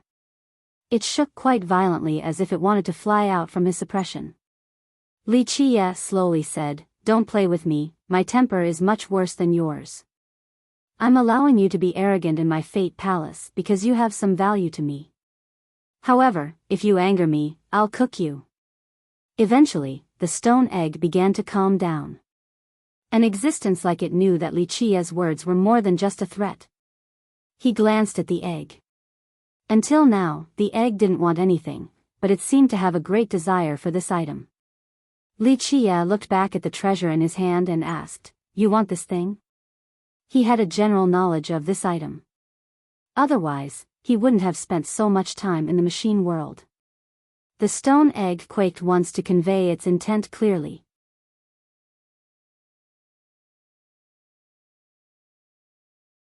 Chapter 1090, Pinnacle Life Water. Li Qie looked at the treasure in his palm, then back at the myriad star egg. "It's not like I can't give this to you."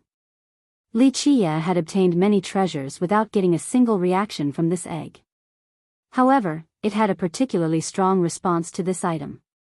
This meant that this item had an extraordinary importance to the egg. However, there is no free lunch in this world.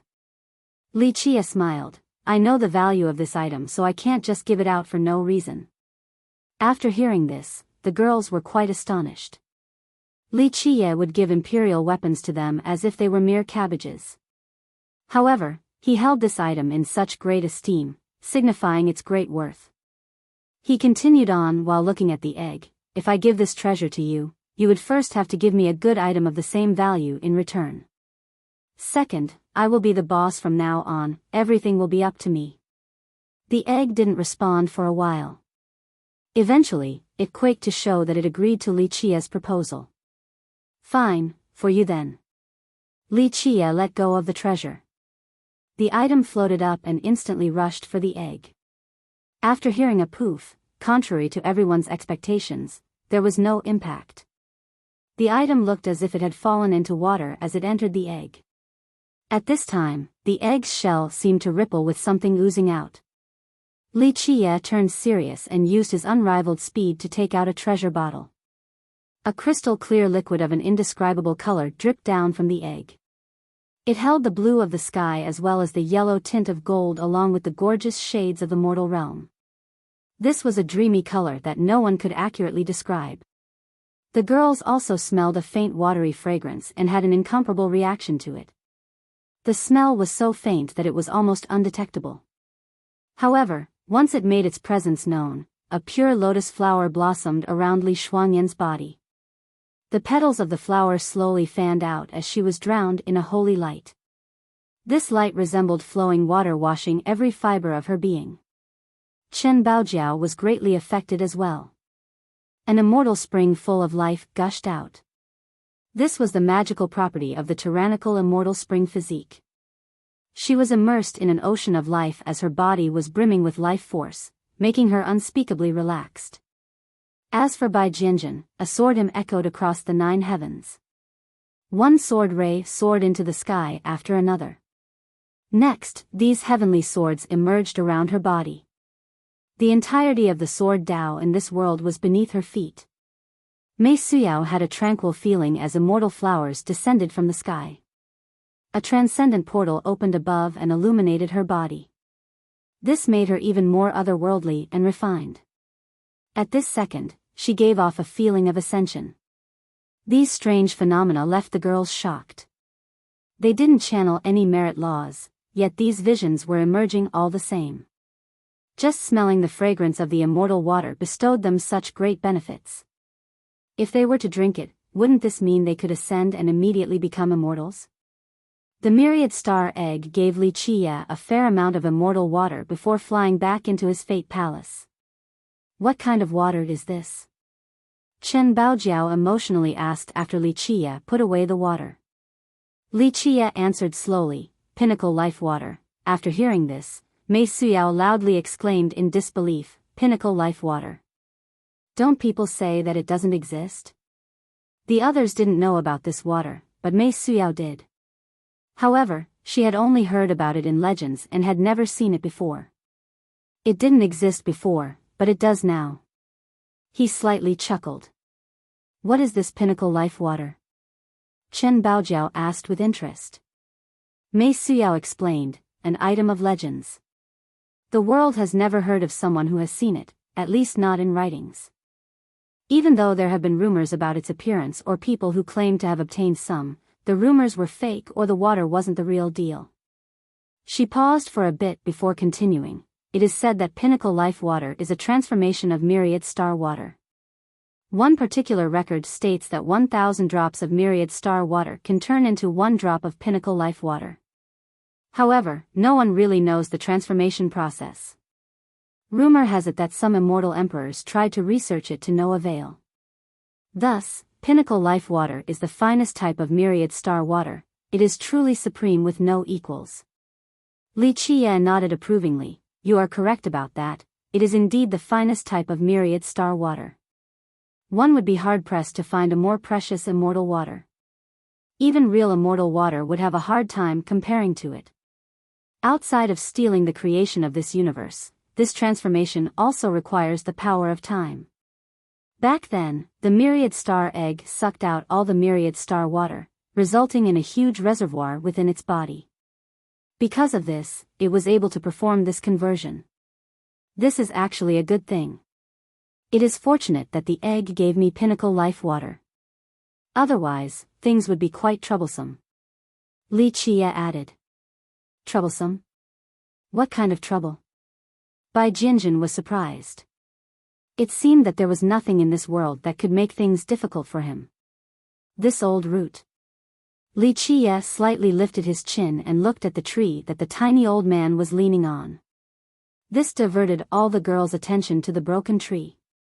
The truth was that prior to this, they didn't really see what was magical about this old tree. It was a broken tree with nothing special about it. Moreover, it was on the verge of dying with only 3 leaves left. No matter how one looked at it, it was not worthy of attention. What kind of tree is this? After a careful observation, Mei Suyao failed to see through it despite hailing from a lineage with 3 emperors. Li Qiye spoke while looking at the tree, myriad-age tree, an existence of legends. Myriad-age tree, that isn't possible. After hearing this name, Mei Suyao, who had been through countless storms, shouted out loud. She was even more shaken than when she heard about the pinnacle life water. Li Qiye continued on. He was seriously injured with only 1 breath remaining, so why was it possible for him to live on? It's because the myriad-age tree was supporting him so that his last breath wouldn't come until today. Unfortunately, this tree was grievously hurt back then as well and is now on the verge of death. The dazed Mei Suyao calmed down and murmured, if there is something in this world that is capable of allowing him to live on for millions of years in that state, then the myriad-age tree would indeed be the only existence. What is it? Chen Baojiao asked. Mei Suyao let out a wry smile and replied, it is also a thing of legend, just like the pinnacle life water. You can also call it the longevity tree, the only item in this world comparable to the longevity grass. Nothing in this world can live longer than these 2 existences. Longevity grass, one of the legendary 9 grand heavenly treasures. Li Shuangyan almost jumped from astonishment. She had heard Li Qiye talk about the longevity grass before. Yes, that's it. Mei Suyao went on, in the legends, the longevity grass can grant eternal life. The same goes for the myriad-age tree. There is a big gap. Li Qiye slightly shook his head. If you can obtain the longevity grass and understand its true mysticisms, then there won't be certain restraints like other types of immortality. By understanding its true secret of eternal life, its user will have real immortality. No matter what happens, they will not die unless they lose the grass. The girls took deep breaths after hearing this. Eternal life was the pursuit of everyone, including immortal emperors. However, no one had ever truly become immortal. Mei Suyao asked, then what about the myriad-age tree? Li Qiye glanced at the broken tree and replied, this tree can also grant immortality, but there is still a big gap between it and the longevity grass. With this tree, its user will still die from old age one day.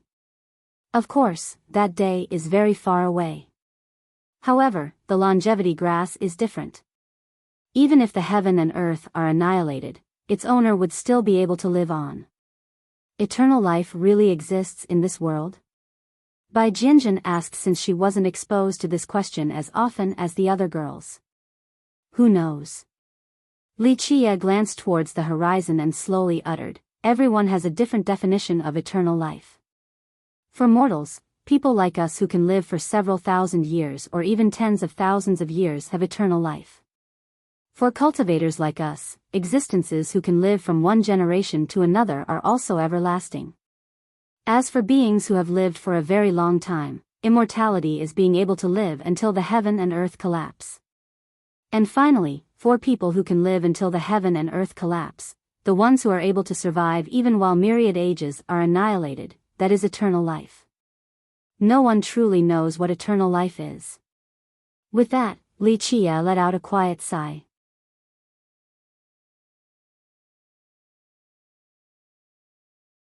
Chapter 1091, Transplanting the Myriad-Age Tree. The girls became absent-minded after hearing Li Qiye.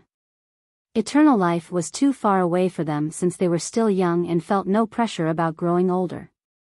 But as for cultivators with feeble blood energies, especially the invincible ones, eternal life became their only pursuit.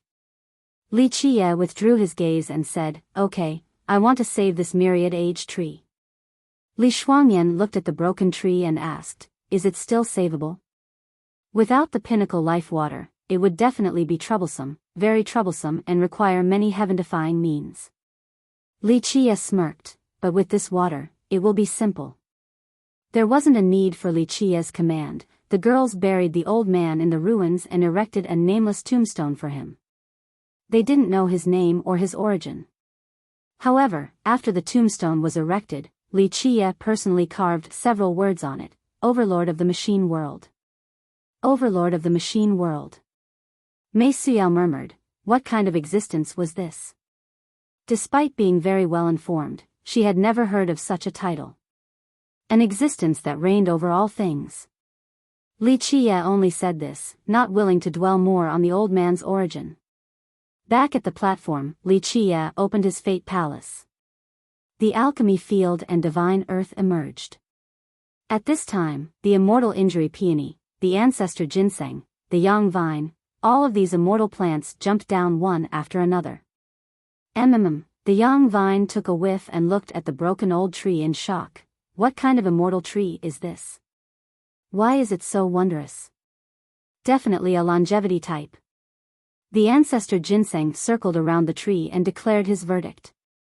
Myriad age tree. Li Qie answered, I want to save it from death, so I require your assistance. The alchemy fowl shouted in disbelief, Mommy. This is the ancestor of all divine grasses and immortal medicines, only the longevity grass is above it. Damn!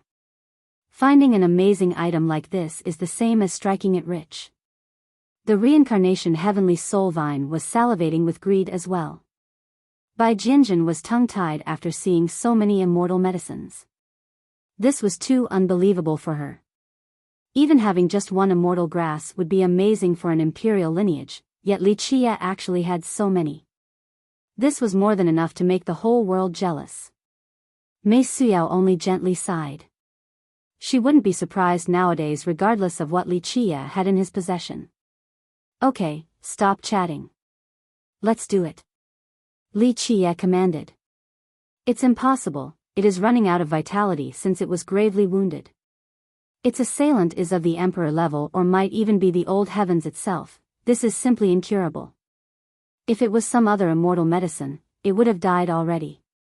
It was only able to live till now because it is the myriad age tree. The immortal injury peony carefully diagnosed the tree and made an assessment. Li Qie took out the pinnacle life water and stated, with this, everything will be easy. Wow, pinnacle life water, something only in legends. The immortal medicine saliva dripped to the ground after seeing this. Li Qie summoned the myriad heavenly cauldron. The cauldron actually turned into flowing water and seeped into the ground. He then commanded, Peony, check its wound. Ancestor ginseng, replenish its energy. Soulvine, stabilize it for me to avoid new injuries. Alchemy fowl, go loosen the soil and open its roots. With his command, the immortal medicines quickly busied themselves without the slightest delay. The girls weren't versed in alchemy so they couldn't help and had to watch on the sideline. However, they soon found something to do as well. Saving the myriad age tree wasn't something that could be done in 1 or 2 days, so the idle girls decided to clean up this world. They were all powerful experts capable of moving the land and sea. Such a matter was nothing more than exercise for them. Meanwhile, in order to save the tree, Li Qie exerted many heaven-defying means, including using a divine item like the Heaven Restoration Salve. He wanted to take it a step further as well by moving the tree into the alchemy field. The entire process was quite difficult, it was a trial for his Tao of alchemy. If one only had immortal medicines and didn't have sufficient mastery of the alchemy Tao, they wouldn't be able to save the tree, let alone replant it.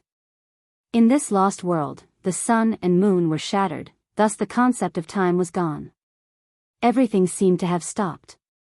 In this place, there were only the busy shadows of Li Qie's group and the girls.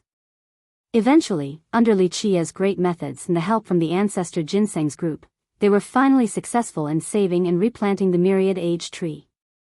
We did it, the medicines excitedly shouted after seeing the tree being successfully moved into the alchemy field. They instantly forgot about their fatigue while looking at the 3 green leaves slowly stretching from the tree and heaved sighs of relief. Prior to this, these leaves were wilted and seemed as if they would fall down at any moment. Now, their vitality was restored. Finally done. Li Qiye was relieved as well. This was a magnificent project. He could even guarantee that no one in history had been successful in saving a myriad-age tree. Okay, all of you have worked hard, so divide this ginseng root among yourselves. Li Qiye took out a 5 immortal phoenix ginseng root, the very last one. Moreover, he gave each of them 1 drop of pinnacle life water as well. Wow, our boss is still the most generous. We've been wanting to try this thing for forever now. The medicines applauded. They all had illustrious contributions in saving the tree, so it was natural that Li Qiye rewarded them. In the beginning, they were slightly unwilling to follow Li Qiye. But from today on, they would be quite eager to follow him. If they stayed back at their old place, they wouldn't have been able to try this supreme item. They did pay a big price to save the tree, but with the ginseng root and the life water, they had enough nutrients to help them break through again in the future. In the end, Li Qiye recalled his fate palaces and let out a long sigh while sitting on the high platform. At this moment, the girls were not here. He knew that they had been keeping themselves busy, but he didn't pay much attention since his focus was completely on the tree. He was enjoying this moment of rest since the process of saving the tree was even more arduous than a great battle. Li Qiye stood up and walked outside. Before he could leave the ruins, the girls came back. We are done as well. After seeing Li Qiye, Chen Baojiao couldn't hide her excitement. Done digging out everything?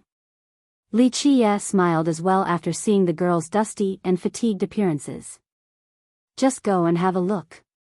She enthusiastically dragged him outside. The others smiled as well with an inconcealable excitement as they followed the two. After leaving the ruins, the scene ahead was truly shocking no matter who the spectator may be. There were countless giant metal corpses standing on the golden sand as far as the eye could see. These corpses varied in shape and size. Some had divine swords while others had steel hammers. Spears could be found as well. Each of these iron men was extremely mighty and terrifying while standing there en masse. It was a great army of steel. Although they were only corpses without an aura suppressing the heavens, spectators would still be shocked and tongue-tied by their sheer number. Truly incredible. Just how amazing was that era? Li Qiye emotionally commented after seeing this. We have excavated all the metal corpses from the sand and fixed them to an extent. Sister Mei was putting a couple together before bringing them here. Chen Baojiao spoke excitedly. I am merely replicating their forms with minor mends. This is possible thanks to the huge number of corpses present. However, there are a few areas beyond my ability to repair, such as the injuries on their heads. That area is too complex. Mei Suyao had a natural immortal bone, so she had advantages not found in others. Nevertheless, it still took her a while to understand a few structures of these iron men. Luckily, there were materials right here in the golden sand, allowing her to fix many of them. Just imagine, the prettiest beauty in the mortal emperor world doing such hard work as a mechanic. This was an unimaginably charming scene. I can see that. Li Qiye looked at her and revealed a slight smirk. Don't think about that, I was only curious about what kind of life forms they were. Mei Suyao couldn't help but blush. Ever since her childhood, this was her first time taking up the task of labor.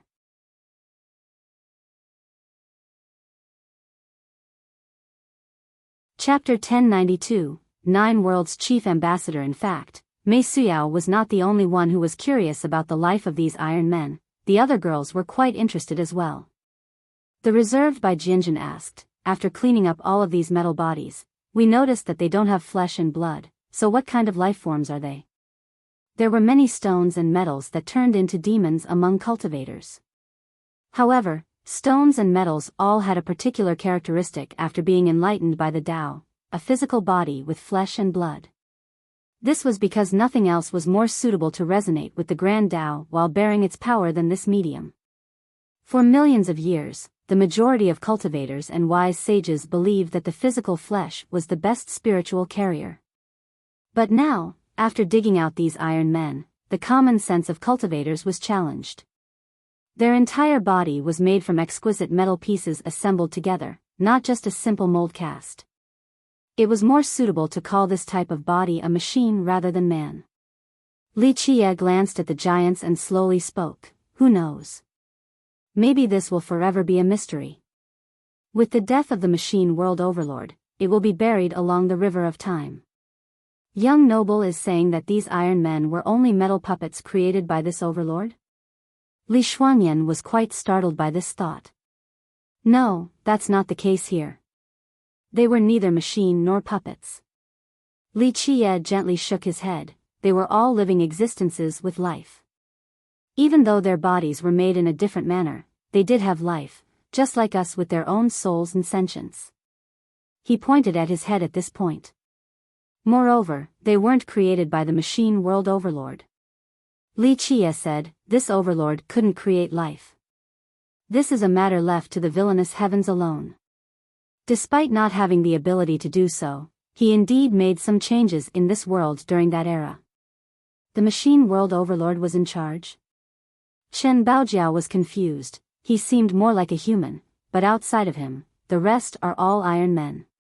Just what is his background?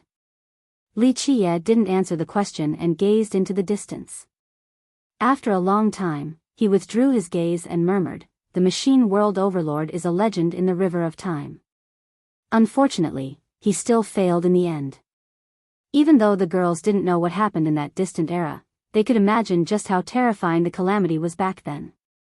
An entire era was destroyed and forsaken by history. This was an era with countless experts and existences similar to immortal emperors. However, such an era was still annihilated by an unbelievably powerful and unknown enemy. Eventually, Li Qie looked at the forest of machines ahead and ordered, "Take all of these iron men along."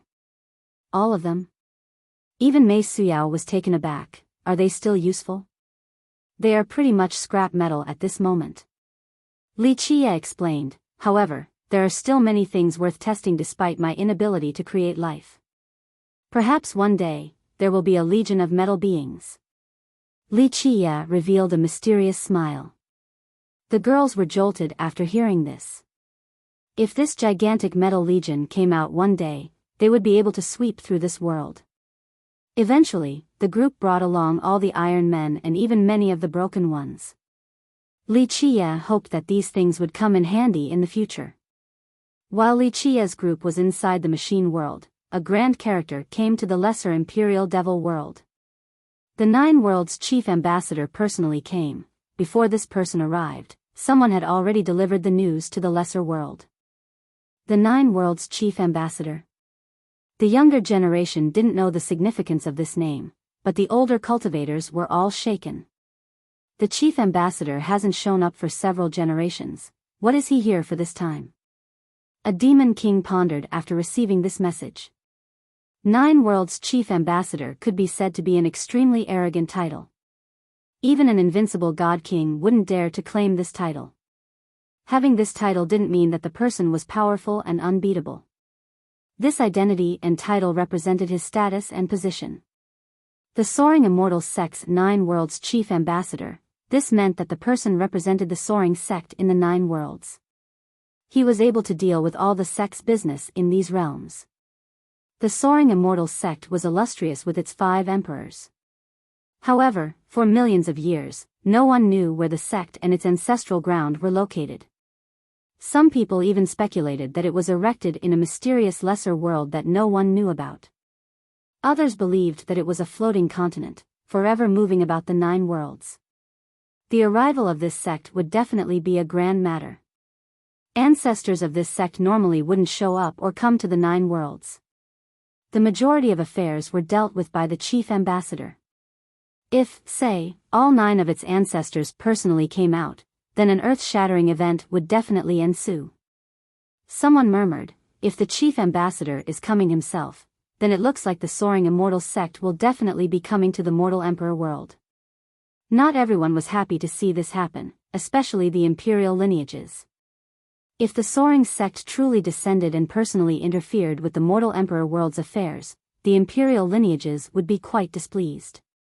Everyone understood that without the soaring sect, the other imperial lineages ruled their own domains. However, once the sect came down, it was a different story. Even these great imperial lineages would be affected.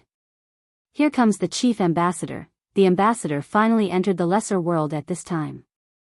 A divine carriage slowly arrived with an illuminating brilliance. It emitted an aura that made no one dare to approach. It was actually pulled by a huge white tiger. The tiger was the size of a mountain. Each of its steps would cause the earth to tremble. What was even more frightening was that its tyrannical aura resembled a primordial beast. A normal demon king wouldn't have an aura that could instill such a primal fear in other living beings. This white tiger has some divine blood. People shivered before its might. To have a white tiger with some divine blood as one's mount proved the person's great status.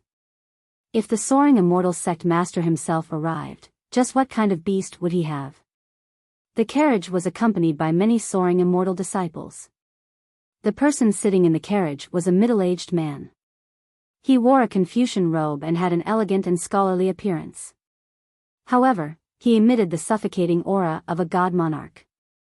He didn't put on airs and only quietly sat on the carriage with both hands naturally placed on his knees.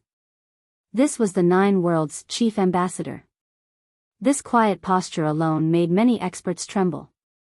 This was absolutely a real god monarch at an extremely high level.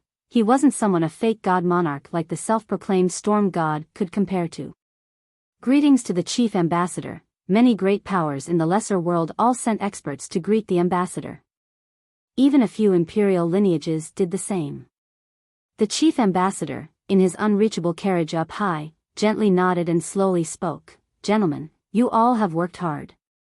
After everyone stood up straight, he began to speak. I came here this time not to hunt treasures or out of curiosity, but to deal with a few matters. These words made many people nervous because they could vaguely guess a few things. The chief ambassador glanced over the experts here and stated, I heard a junior named Wuxia killed an emissary from my sect. The hearts of everyone in the crowd skipped a beat. They had faintly guessed that this was the reason, but now, the ambassador had stated it publicly. Not many dared to respond at this moment. An expert from a great power spoke, yes, that did happen. Very well, since everyone is here, you all can send a message on my behalf. The ambassador spoke, tell Wuxia that I will give him 5 days to come and meet me.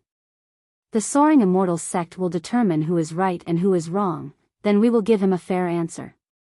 If not, tell him to prepare for the consequences. The experts here felt their scalps tingling. No one wanted to offend the soaring immortal sect, but nowadays, not many wanted to offend fiercest either. They all knew that offending fiercest Wuxia would absolutely not end well. He was someone who liked to clean with blood. But at this moment, if they didn't help the soaring immortal sect, they would have lost a good opportunity once the sect actually descends. We will be sure to send the message. Eventually, an expert from a great power complied.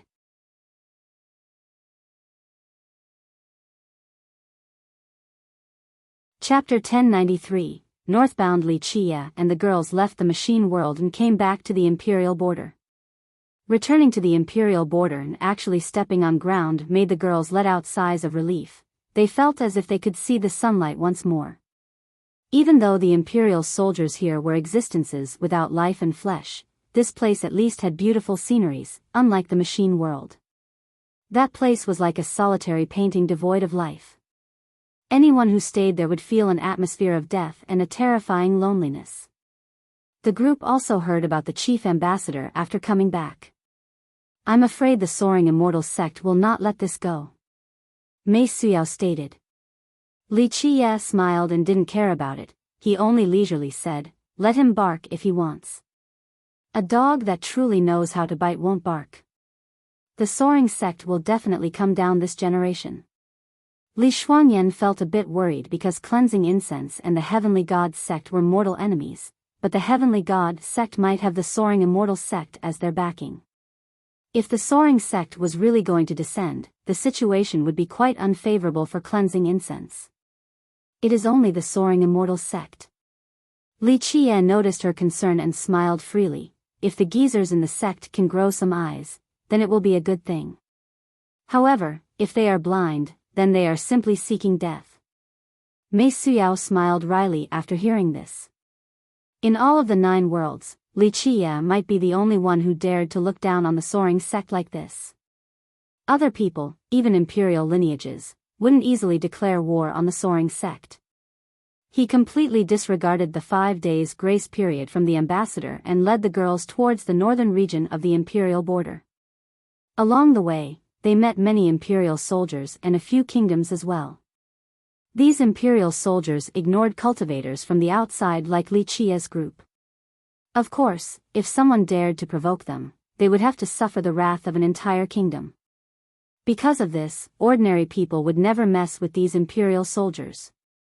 Plus, regal gold was not useful for them. Naturally, within the vast land of the border, there were other minerals and metals besides regal gold. This made it so that cultivators and imperial soldiers didn't have too much conflict. Imperial soldiers could go on excavating their regal gold while cultivators dug their own ores.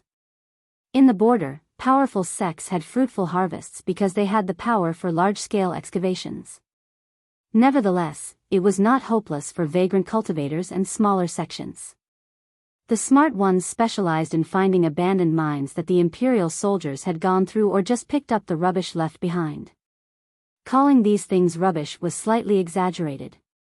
Many of them received decent treasure metals and divine ores. This was because the imperial soldiers only went after regal gold and wouldn't take another glance at other items. Thus, this was quite a fortune for the cultivators picking up the trash. A little vagabond obtained a blood transformation stone. At the border, there was news of people getting treasures by the day. No one found it strange when the bigger sects found things through excavation. After all, they had this power. In turn, it was much more exciting when the little sects or vagabonds found some treasures. This guy is quite clever. After finding the stone, he immediately fled the lesser world and the plateau. Someone felt like praising him. Picking up the blood transformation stone is nothing. The White Cloud Shrine found a soul-splitting diamond. Unfortunately, they were too stupid and greedy and wanted to find more treasures. A great power took notice and immediately killed their disciples, and the diamond changed owners. The greedy ones were often punished for not choosing to run away after finding some treasures. They would often be destroyed by stronger cultivators or sections. While many cultivators were searching for treasures, Li Qie's group continued north and entered a frozen world. Snow and ice were all over the place. Snowflakes floated down from the vast expanse. Even imperial soldiers were a rare sight this far up north. This location was not only extremely cold, it had been piled up with glaciers for millions of years. Excavating this place for treasures and regal gold was extremely difficult. There was another reason why imperial soldiers didn't come here, a reason unknown to outsiders. Where are we going now? Chen Baojiao asked along the way. Kingdom of the Emperors. Li Qie walked on the snow and glanced at the snowy flakes drifting down while smilingly. Kingdom of the Emperors? The girls were intrigued by this title. Li Shuangyan murmured, "What a domineering title." Because it really is that domineering. Li Qie leisurely responded, "At the imperial border, it can be considered the #1 empire. No other kingdom can compare to it." #1. Mei Suyao was surprised. "I've never seen any writings about this kind of empire in my sect." "Because your Eternal River School doesn't know about it." Li Qie smiled. "Right now, there are 3 strong empires known to others, but there is still one that has slumbered for millions of years. It is understandable that no one knows about it." Mei Suyao pondered for a bit before stating, "Our records claim that once an empire reaches a certain level of power, they would embark on the expedition path." "I understand what you are saying." Li Qie gently nodded. "Your sect is correct about this. However, there are always exceptions. The Kingdom of Emperors isn't the #1 power throughout the history of the imperial border, but it is definitely among the top 5. However, all the other extremely strong empires have embarked on the expedition while they remained here until now. Are they sealed in this frozen world? Bai Jinjin, who was very sparing with her words, still asked. Li Qie glanced at this place and murmured, yes, right inside this frozen world. They continued forward and eventually stopped before a vast snow-capped mountain. It towered into the sky with no end in sight. It was practically piercing through the firmament. Li Qie stood before a straight cliff covered in ice. The ice slowly melted and revealed an inexplicable formation array underground. Buzz! Several universal laws flew out from Li Qie's forehead and activated the formation. Boom! An imperial momentum gushed up into the sky like a geyser in a ferocious and endless manner. Li Qie was like a whale drinking water. In just a split second, he immediately swallowed all of the momentum, resulting in a humming sound. Blinding imperial lights emanated from his back. At this second, his appearance didn't change, but something about his aura definitely did. He resembled an imperial king that sat above the 9 layers of the heavens. Behind him were countless existences floating and prostrating. Among them were unreachable deities, but regardless of their own prestige, all were on their knees. Such an image was too shocking. It was even more moving than the aura of heaven relinquish. The girls couldn't help but tremble while standing in front of Li Qie, who had transformed into an imperial king. His powerful imperial momentum was too oppressive and gave others the urge to kneel. At this time, he put on an imperial armor.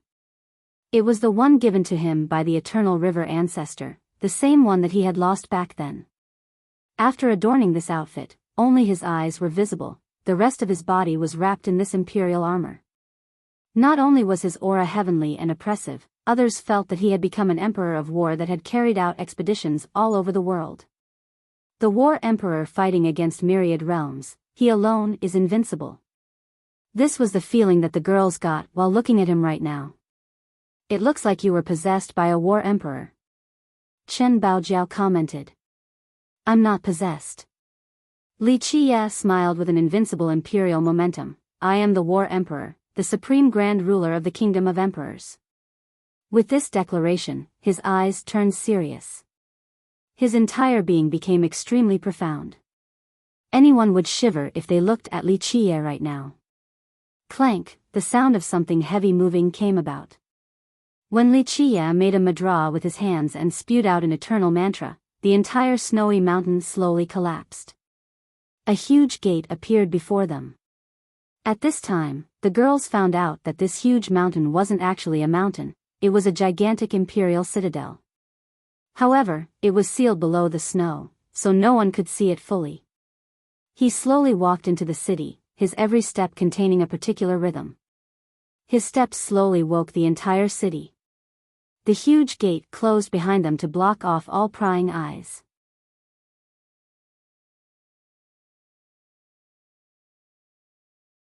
Chapter 1094, Kingdom of Emperors. After entering the city, the girls were astonished by the scene before them. It was gigantic, capable of housing millions. There were no pavilions or houses here, the architecture was completely flat. Instead of calling it a city, it was more accurate to call it a massive martial arts stage. This martial stage held imperial soldiers sitting down in a meditative pose with their eyes closed.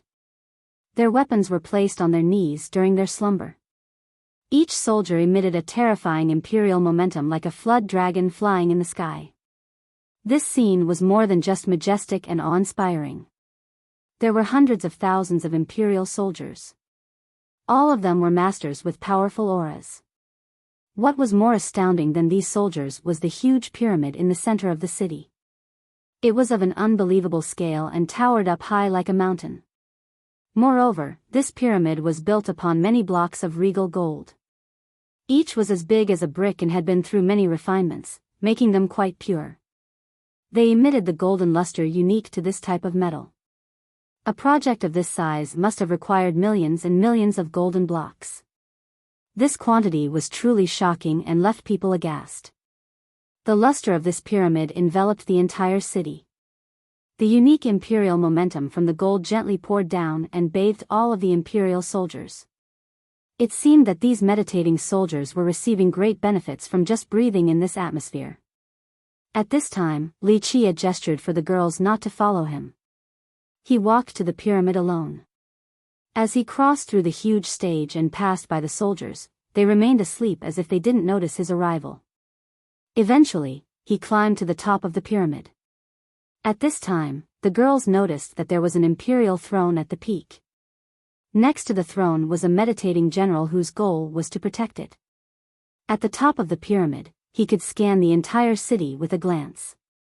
This grand army, this invincible legion standing before him. He slowly sat down on the throne in a leisurely manner.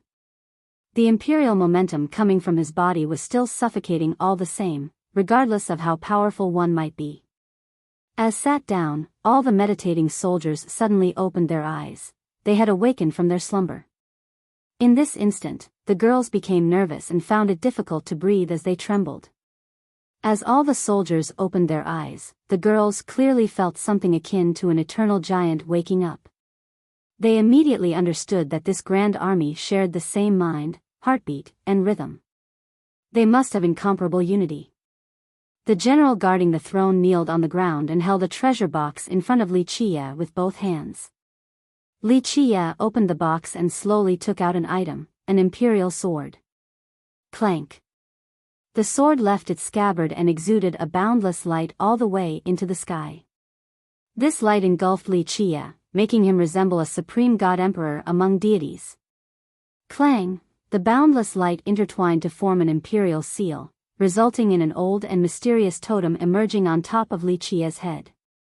At this moment, he was a god-emperor with a supreme totem from the kingdom of gods. He was capable of ordering the heavens with the universe in his grasp. The kneeling general shouted with reverence, "Your Majesty is everlasting and invincible across the eons." Boom! The great army instantly got down on one knee as well. Their motion was uniform and the earth shook from the force. This army cried out, "Your Majesty is everlasting and invincible across the eons." Their chant was like a tsunami that shattered the sky and shook the stars. Even a god-king would be scared out of their wits if they were standing here. Wuxia's imperial momentum surged through the great army. He was imperious, both gods and devils would have to kneel before him right now. The girls quivered as well. Even though they were quite far away, they still felt an urge to kneel before his invincible and threatening aura. Wuxia slowly spoke before the army, "Rise, my warriors." At this time, he was the Emperor of Gods. War Emperor, in a distant year, this was a title that deterred the entire imperial border. It was even more threatening than the title Heaven relinquished back at the Devil World. Wuxia had stayed at the Lesser World by himself in the past. He trained his imperial heart to become a soldier. His troops slowly grew stronger from the journey, from having just a few men to building a great empire. The million-strong army stood up at the same time with a majestic momentum. He spoke in a stately manner, "Zhanqi, how is the harvest?" "Your Majesty, our soldiers and the regal gold share the same rhythm. The resonance is quite great." The defending general of the throne reported, "Our men are absolutely as strong as any other empire in the history of the imperial border. With your order, we can rush to the expedition path any time." This imperial general's name was Zhanqi. He was the first soldier to follow Wuxia, so Wuxia gave him this name. They didn't know that Wuxia was the real deal. Wuxia didn't answer and only smiled while staring into the distance. Such a great army should be invincible. If this heroic legion showed up in the 9 worlds, all lineages would quiver. Even the legion of an immortal emperor can't be any better than this. Mei Xiao gently sighed. That's impossible. They will never be able to appear in the 9 worlds. Wuxia gently shook his head and sighed as well. If imperial soldiers could leave the lesser world, he would have brought this legion to the 9 worlds already. Bai Jinjin asked, could it be that the only way out for imperial soldiers is the expedition path? Perhaps. They can choose to stay as well. The path is full of uncertainty, who knows what awaits them? Li Qiye spoke with a tinge of emotion. If he could continue to wait, he wouldn't let the army of the Kingdom of Emperors enter the expedition path. He would rather them continue to wait just like before. However, since he knew a few secrets and that the Buddhist funeral plateau was planning to take action very soon, perhaps even in this generation, he had to send his army on their way. There was another reason for this. It was because he must fight to the end in this generation, so this could be their final parting. No matter the reason, his army must leave this place. Staying would only turn them into cannon fodder for the Buddhist funeral plateau. It was better for them to take that gamble and enter the expedition path. Li Shuangyan wondered out loud, what in the world is here that keeps them from leaving? This was a question that had haunted countless minds for millions of years. It remained an unsolved mystery. For example, it wasn't that the sacred monks of Spirit Mountain couldn't leave the Buddhist funeral plateau. However, they wouldn't leave after converting because ascension would become their new pursuit. Throughout history, there were invincible sacred monks who left the plateau for some reason or another, but the story always ended with their passing not long after leaving the plateau.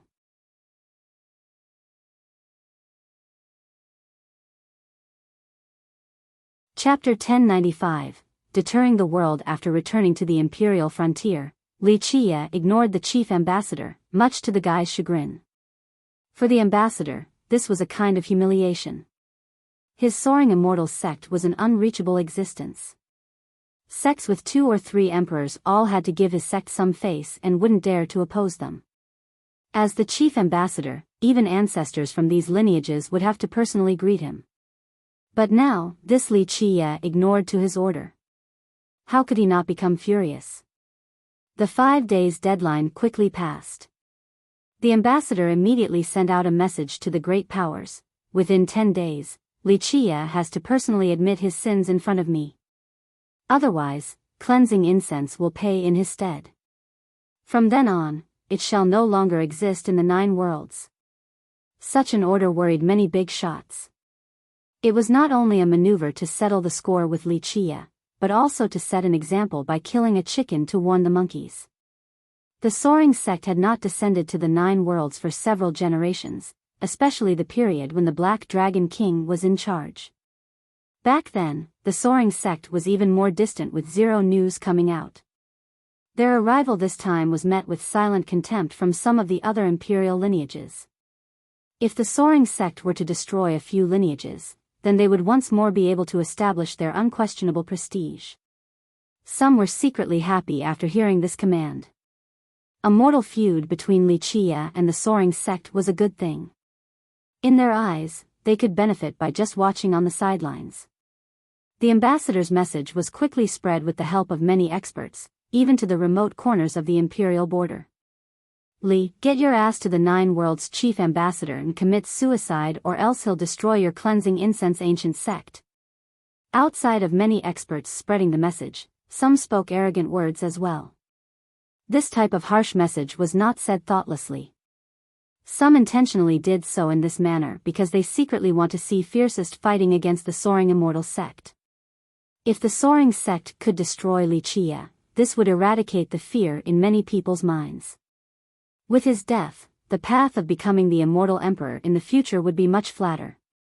If Li Qiye could take the soaring sect down with him, it would be even more exciting. Of course, this probability was practically negligible.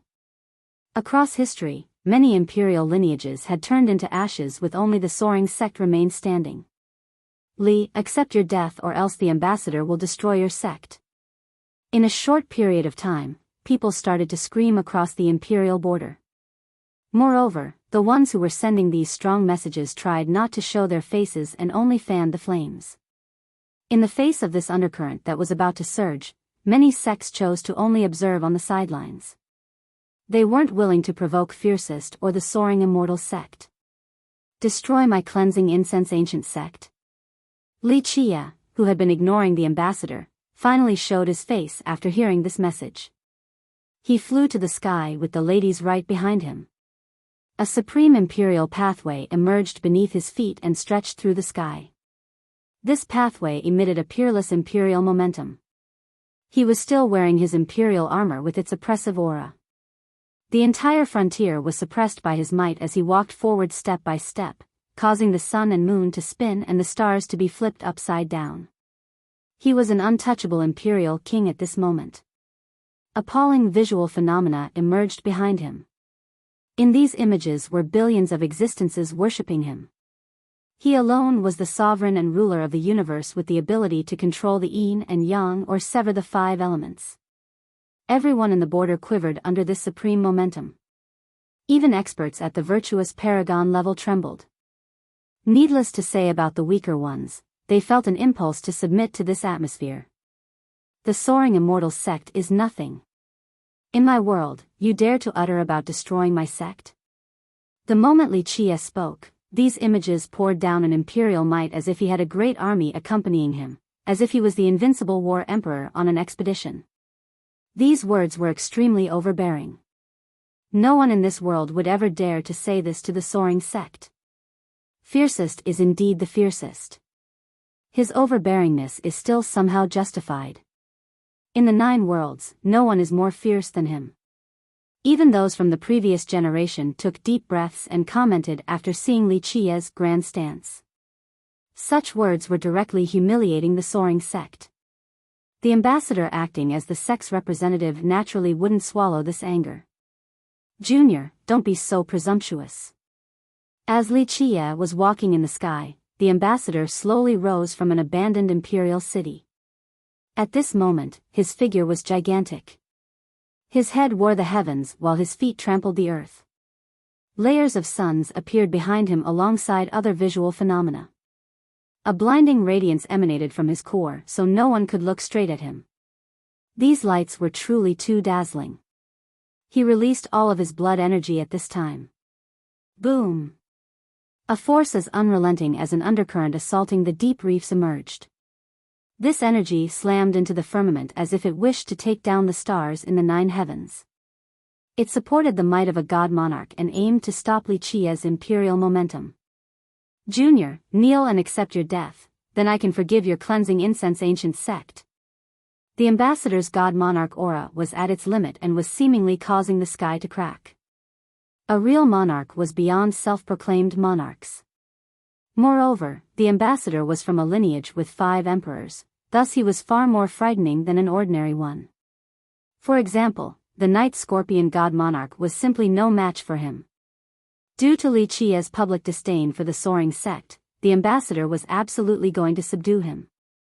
Whether Li Qie was powerful or not no longer mattered. He must eliminate Li Qie to show the 9 worlds that the soaring sect's prestige was not something to be trifled with.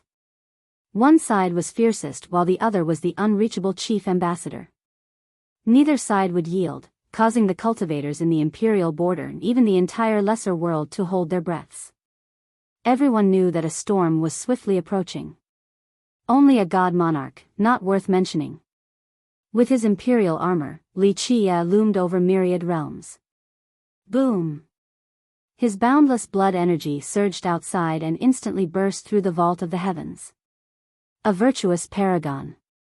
Someone murmured after seeing his energy that resembled a soaring true dragon.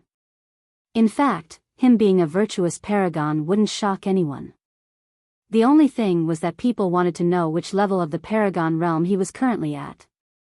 Buzz! His fate palaces also rose one after another. 1, 2, 3, people started counting after seeing so many palaces. 12. No, 13. Wait a minute, it isn't 12.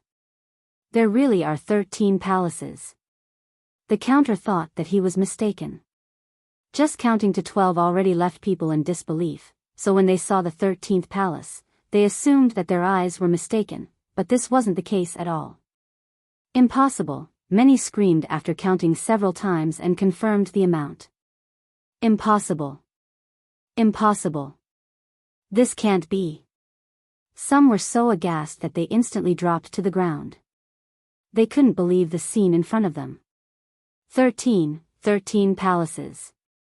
A few young geniuses with aspirations of competing for the heavens will squatted down on the ground. In this second, their eyes lost their focus and they didn't know what they were saying any longer. 13 palaces can't be real. Even the invincible experts of the previous generation, like old immortal from the heaven-rampaging mountain, was shocked to see this. He had been through countless storms before, but his eyes were still dazzled at this moment. Legend states that immortal Emperor Jiaoheng had 12 palaces. This was enough for him to remain undefeated throughout his life, but now, someone with 13 palaces has appeared, he murmured. The progenitor of the heaven-rampaging mountain was an old servant of immortal Emperor Jiaoheng, so they knew a few of his secrets.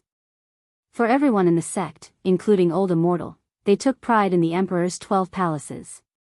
After all, there were quite a few emperors across history, but not many had 12 palaces. But today, someone actually had 13. How could an existence like old immortal not be astounded? A hiding god monarch muttered in astonishment, 13 palaces, this simply breaks all pre-existing beliefs, a unique miracle across the eons. Compared to 13 palaces, 3 saint aptitudes or whatever are all not worth mentioning. Everyone knew that 12 palaces was the limit for cultivators. Through the ages, not many people had 12. As for 13, this was something no one had even thought about since it was simply impossible. But now, this miracle appeared before everyone and completely overwhelmed them.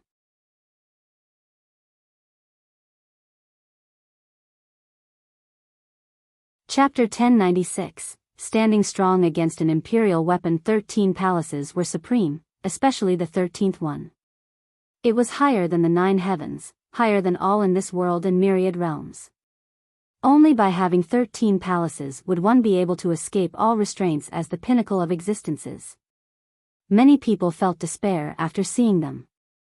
The young masters and prodigies had dreams and aspirations. Even though they were not as great as Li Qia or even Jikong Wudi's group right now, they thought that as long as they kept on trying, they would be able to surpass even Li Qia one day. But now, the supreme palaces left them devoid of hope. It was not something that could be surpassed with effort. Jikong Wudi's face twisted while looking at the 13 palaces. An unspeakable jealousy completely distorted his heart. All along, the glory had always been his. He was the most impressive genius, the one most qualified to become the immortal emperor. His 3 saint aptitudes were incomparable and gave him an unparalleled advantage. But now, Li Qia had deprived him of his spotlight. Before the 13 palaces, all of his advantages and talents were worthless.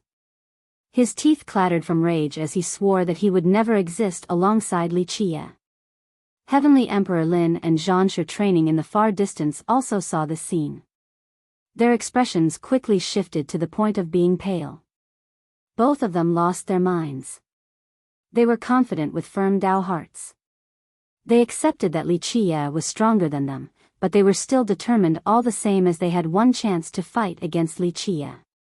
However, when the palaces appeared, it was as if they could see their confidence collapsing before their very eyes. After a long time, the two finally calmed down and glanced at each other. They felt a bit helpless at this moment. This feeling left them greatly frustrated. The two thought about how it didn't matter how powerful they became or what achievements they have, they would never be able to surpass the 13 palaces. Even if they became immortal emperors in the future, it was still impossible to surpass them. These palaces would forever be a shadow in their hearts. Why did we have to be born in the same generation as him? Zhanshe murmured. Despite his unwavering, peerless Dao heart, he was still lamenting his ill fate at this moment. We were still underestimating Li Qia. Lin bitterly smiled and was speechless. In a different location, Bing Yuxia was embracing 2 beauties on both sides and saw the 13 palaces. She also became shocked and let go of the 2 girls. After a long time, she struggled to regain her sanity. Is he still a human? Even gods and devils wouldn't be able to create such a miracle. The world went silent before the palaces. None of the cultivators in the lesser worlds dared to breathe lest they break this tranquil moment. In the blink of an eye, Li Qia stood before the abandoned city where the chief ambassador resided. At this time, the ambassador was seated on the imperial throne with an attitude full of disdain for the rest of the world. His god monarch aura rampaged, causing people to feel fear. The disciples of the soaring sect stood to his left and right in lines. There were also cultivators from great powers who wanted to curry favor. The ambassador was not pleased to see Li Qia's blatant provocation. This was simply a slap to their faces. His eyes turned cold after seeing Li Qia's 13 palaces. In his eyes, regardless of the cost, he must eliminate this junior. The reason was not only because of Li Qia's slight towards the sect, but also because he must pave the way for the soaring immortal descendant in the future. Otherwise, if this junior ahead became the immortal emperor, it would be a disaster for their sect. Just the soaring immortal sect alone dares to posture before me? Li Qia hovered in the sky and coldly glared at the ambassador. At this moment, no one said anything. None of them felt that Li Qia was being arrogant after seeing his 13 palaces. His eligibility for acting imperious was proven. A disciple of the soaring sect shouted, "Junior! Cease your impudence." Even though they understood just how scary and powerful Li Qia was, they wouldn't allow anyone to challenge their sect. "Kneel." Li Qia glared at the guy. In the blink of an eye, an imperial momentum exploded and suppressed the heavens. Li Qia was the emperor of gods, he was in control of myriad realms and all living beings must prostrate and worship him. Bang! All the soaring immortal disciples here uncontrollably kneeled to the ground. Even though they struggled to get up, it was impossible under the pressure of the imperial momentum. And it wasn't just the disciples from the soaring sect, many experts all around who wanted to support the soaring sect fell to the ground as well. Among them were even paragons from the previous generation. This result left them angry and ashamed. There were some rulers in this group, but today, they were kneeling before a junior. It was a truly humiliating crisis. Li Qia's actions made the ambassador's expression turn ugly. It was simply breaking all pretenses while fiercely shattering his prestige. In a fury, the ambassador stepped into the sky with a terrifying blood energy that could support an entire world. "Junior, don't you think you are being too arrogant?" He spoke, "Your achievement is indeed astonishing, but the soaring immortal sect is something you will never be able to provoke. Your future path is still very long, antagonizing my soaring sect, haven't I provoked it by now?" Li Qia gave him a quick glance in a domineering manner. His imperial momentum pressed on as he coldly said, "Even if this world was bigger, there is no one that I can't afford to provoke." How insolent! The ambassador could stand it no longer. He shouted and prepared to attack. In an instant, the heavens will cried out. Supreme strands of Grand Tao emerged. His first attack was a heavens will secret law. To be able to start with such a great technique showed that he was indeed a monarch of the soaring sect. This capability didn't only display his confidence but also proved the frightening power of the soaring sect. It was a god monarch attacking with a secret law. With just one move, yin and yang were buried, myriad Tao were boiled dry while the reincarnation cycle was disintegrated. Even a god monarch would be aghast in the face of this move and wouldn't be able to block it. However, Li Qia didn't even bat an eye. He gently pushed his palm forward. This was the dragon subduing palm. Boom! It easily struck down this secret attack. The ambassador was caught off guard and knew that he had met a powerful foe. Even though this junior was not of the god monarch level, he could challenge one due to his 13 palaces.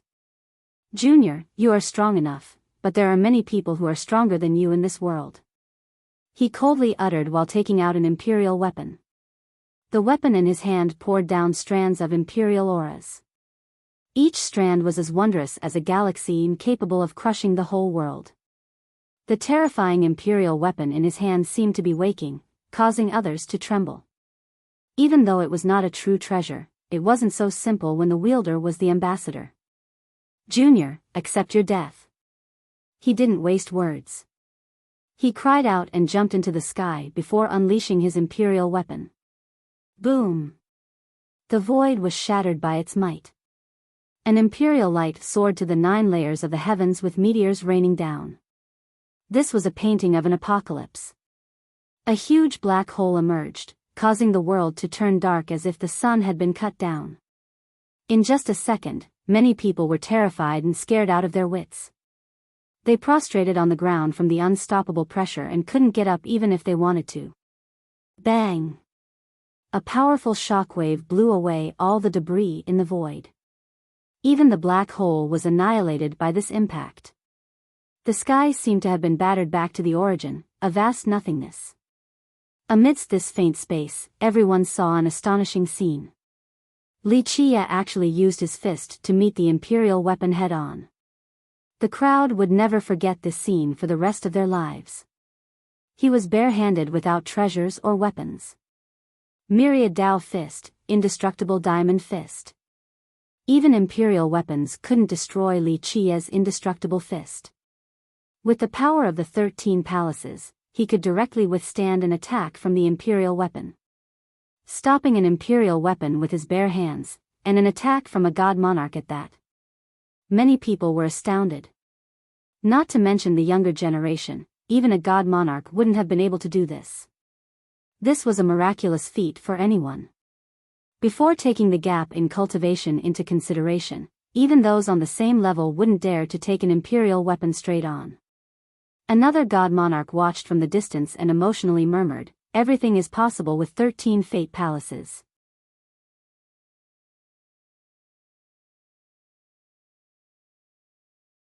Chapter 1097, 5 Emperors, Scram. Li Qia's eyes narrowed and his inner physique lit up. At this moment, the Sky Destroyer physique erupted with enough power to lift up the earth if it had a handle. It was a physique with infinite might, capable of flipping over the earth and tearing apart the sky. Bang! Even the imperial weapon couldn't stop Li Qia's Sky Destroyer physique. With a loud explosion, it was smashed away.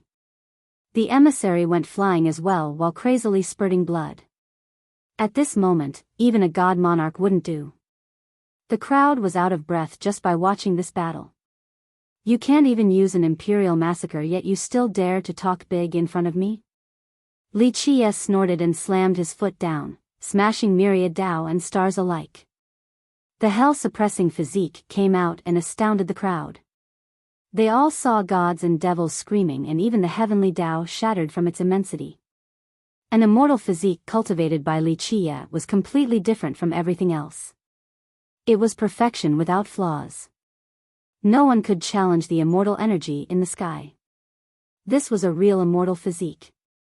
Boom! The sky dome broke apart from Li Qia's stomp. However, it was still stopped before crushing the ambassador into a pulp. In the face of life and death, the ambassador instantly took out an immortal diagram.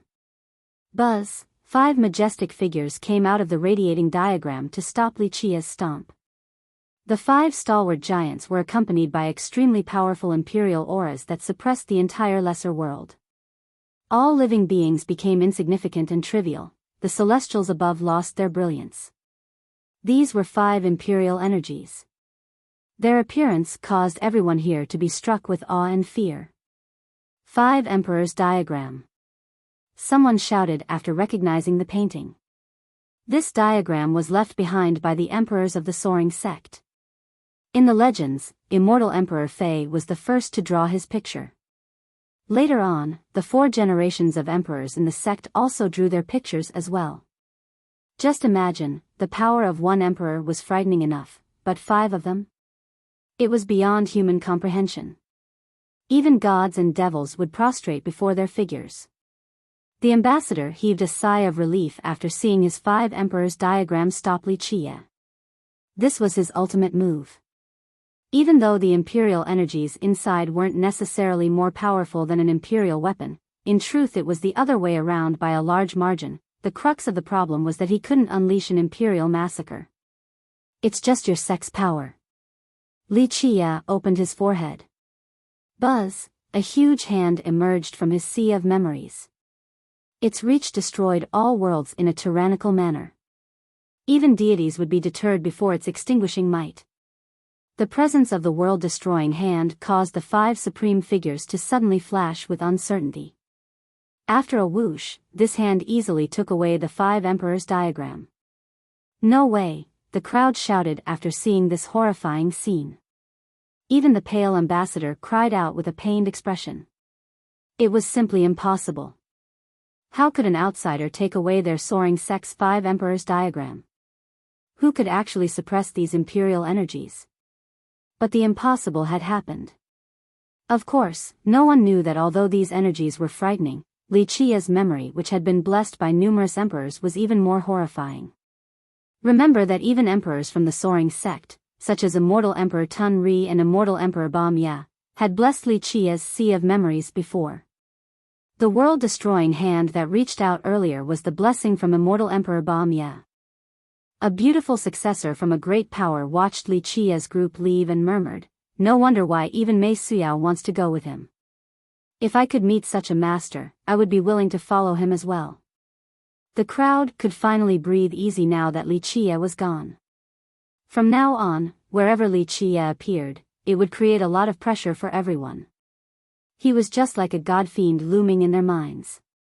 A few geniuses calmed down and slowly got up. "Let's go back, we should all just go back." These geniuses became quite discouraged.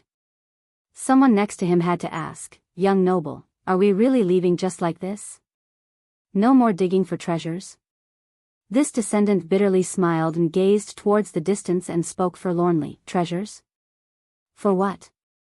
No one can stop him. That is true invincibility. I might as well go grazing in the southern mountain." Li Qia's achievement was too big of a blow for these people, especially the once ambitious geniuses. They were at the point of being drowned in despair. Later on, rumors of Li Qia began to spread. Many youths decided to go back to their sects and never came out again. They didn't want to talk about competing for the heavens will any longer because they knew that it was completely hopeless in this generation. Even Jikong Wudi was pale. He gritted his teeth and walked away without saying anything. 13 palaces, Lin wasn't feeling so good either this time. "This is hopeless, we definitely can't fight Li Qia. He is too strong."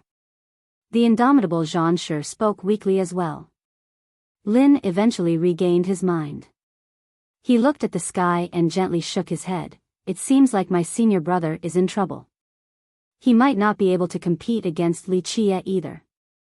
Forget it, even though defeat is imminent, we still have to fight Li Qia again." Zhan Shi sighed and stated, "We must lose in a heroic manner without any room for doubts. We can't be cowards who run from battles. Even if we lose, we will still have to fight." Lin agreed with this sentiment and forcefully said, "We will fight with honor. Even if we lose, it won't be shameful at all." Zhan Shi bitterly smiled and self-deprecatingly commented, "Shameful? To be able to fight against 13 palaces can be regarded as a type of glory, a worthwhile life.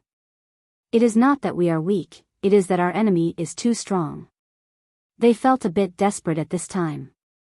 Li Qia's achievements were too much for them, but no matter what, they must remain strong unlike others who became disheartened right away.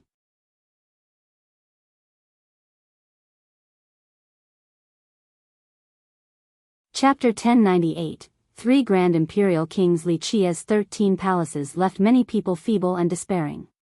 13 palaces, so many people lost their minds as they murmured, "Why was I born into this generation?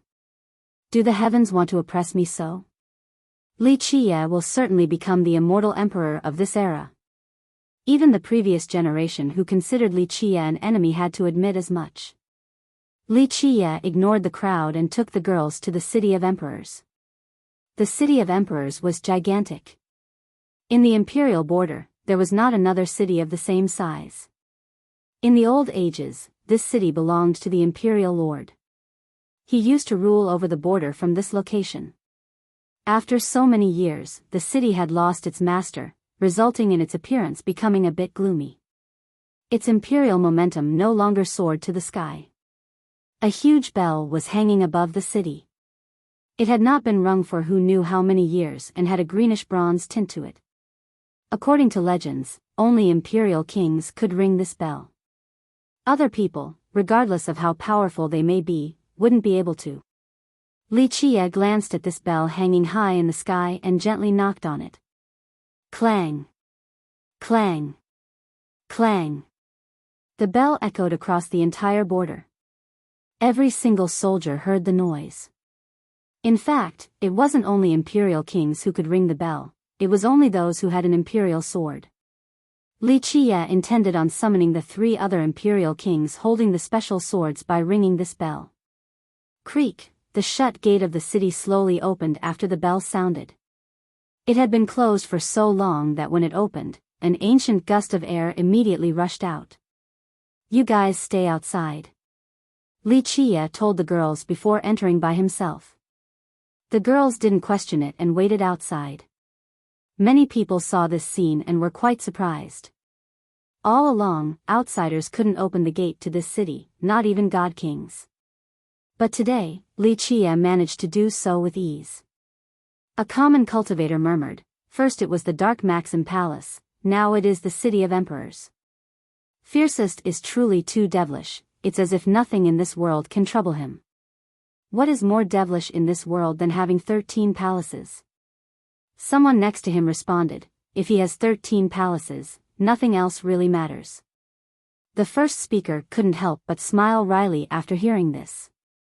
It was indeed the truth. Nothing in this world was more astonishing than having that many palaces. Evil Buddha, Devil King, Imperial King, he can transform so freely. Just what is his Tao heart? A knowledgeable expert became quite curious.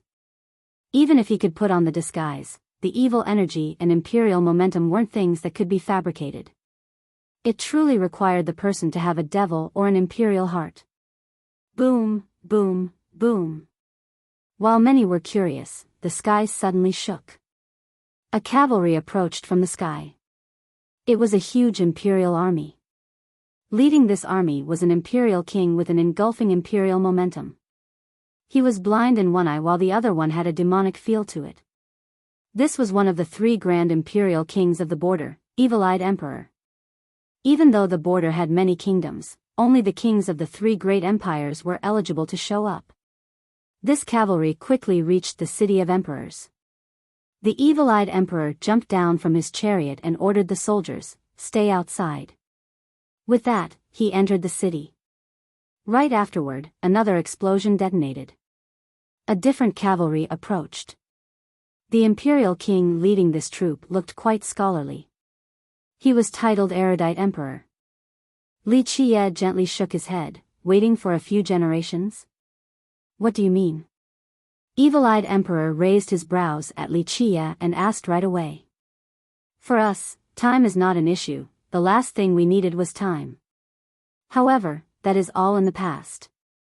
Right now, time is especially precious for the entire border. Li Qiye explained. The other 2 emperors were startled. Triumphant tried to get some clarification right away.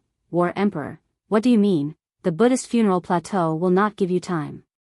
Li Qiye elaborated, according to a quick estimation, the plateau might take action in this generation. This is only your speculation. Evil-Eyed scowled with distrust. Li Qiye coldly stared at him. Evil-Eyed, do you think I need to deceive you? If I wanted to rob you of everything, must I resort to treachery? With my imperial heart, I can control all the momentum in the border. With that, I can devour your momentum. It would be as easy as turning my hand over. Evil-Eyed's expression sank. Even though he was not happy about it, he had to admit that this was true. He would lose everything and have to start over again as a new soldier. Don't forget, I can come and go whenever I want. Li Qiye slowly said, I understand the plateau and those old monks much more than the 3 of you. I have seen his current status and he is ready to fight whenever. The emperors glanced at each other for a bit. If the plateau was really ready to fight, then time was not on their side anymore. What was in abundance before had become quite scarce, resulting in an urgent situation. Erudite Emperor asked, do you have any suggestions? Li Qiye stared at the 3 and answered, I came this time to discuss this matter with the 3 of you. My kingdom of emperors along with your 3 empires can work together to enter the expedition path. Work together? The emperors became quite moved after hearing this. They knew just how strong the kingdom of emperors was. Plus, it had a frightening amount of regal gold. However, there is no free lunch in this world. Li Qie slowly added, "Our kingdom can let you come along on the path, but I have a condition."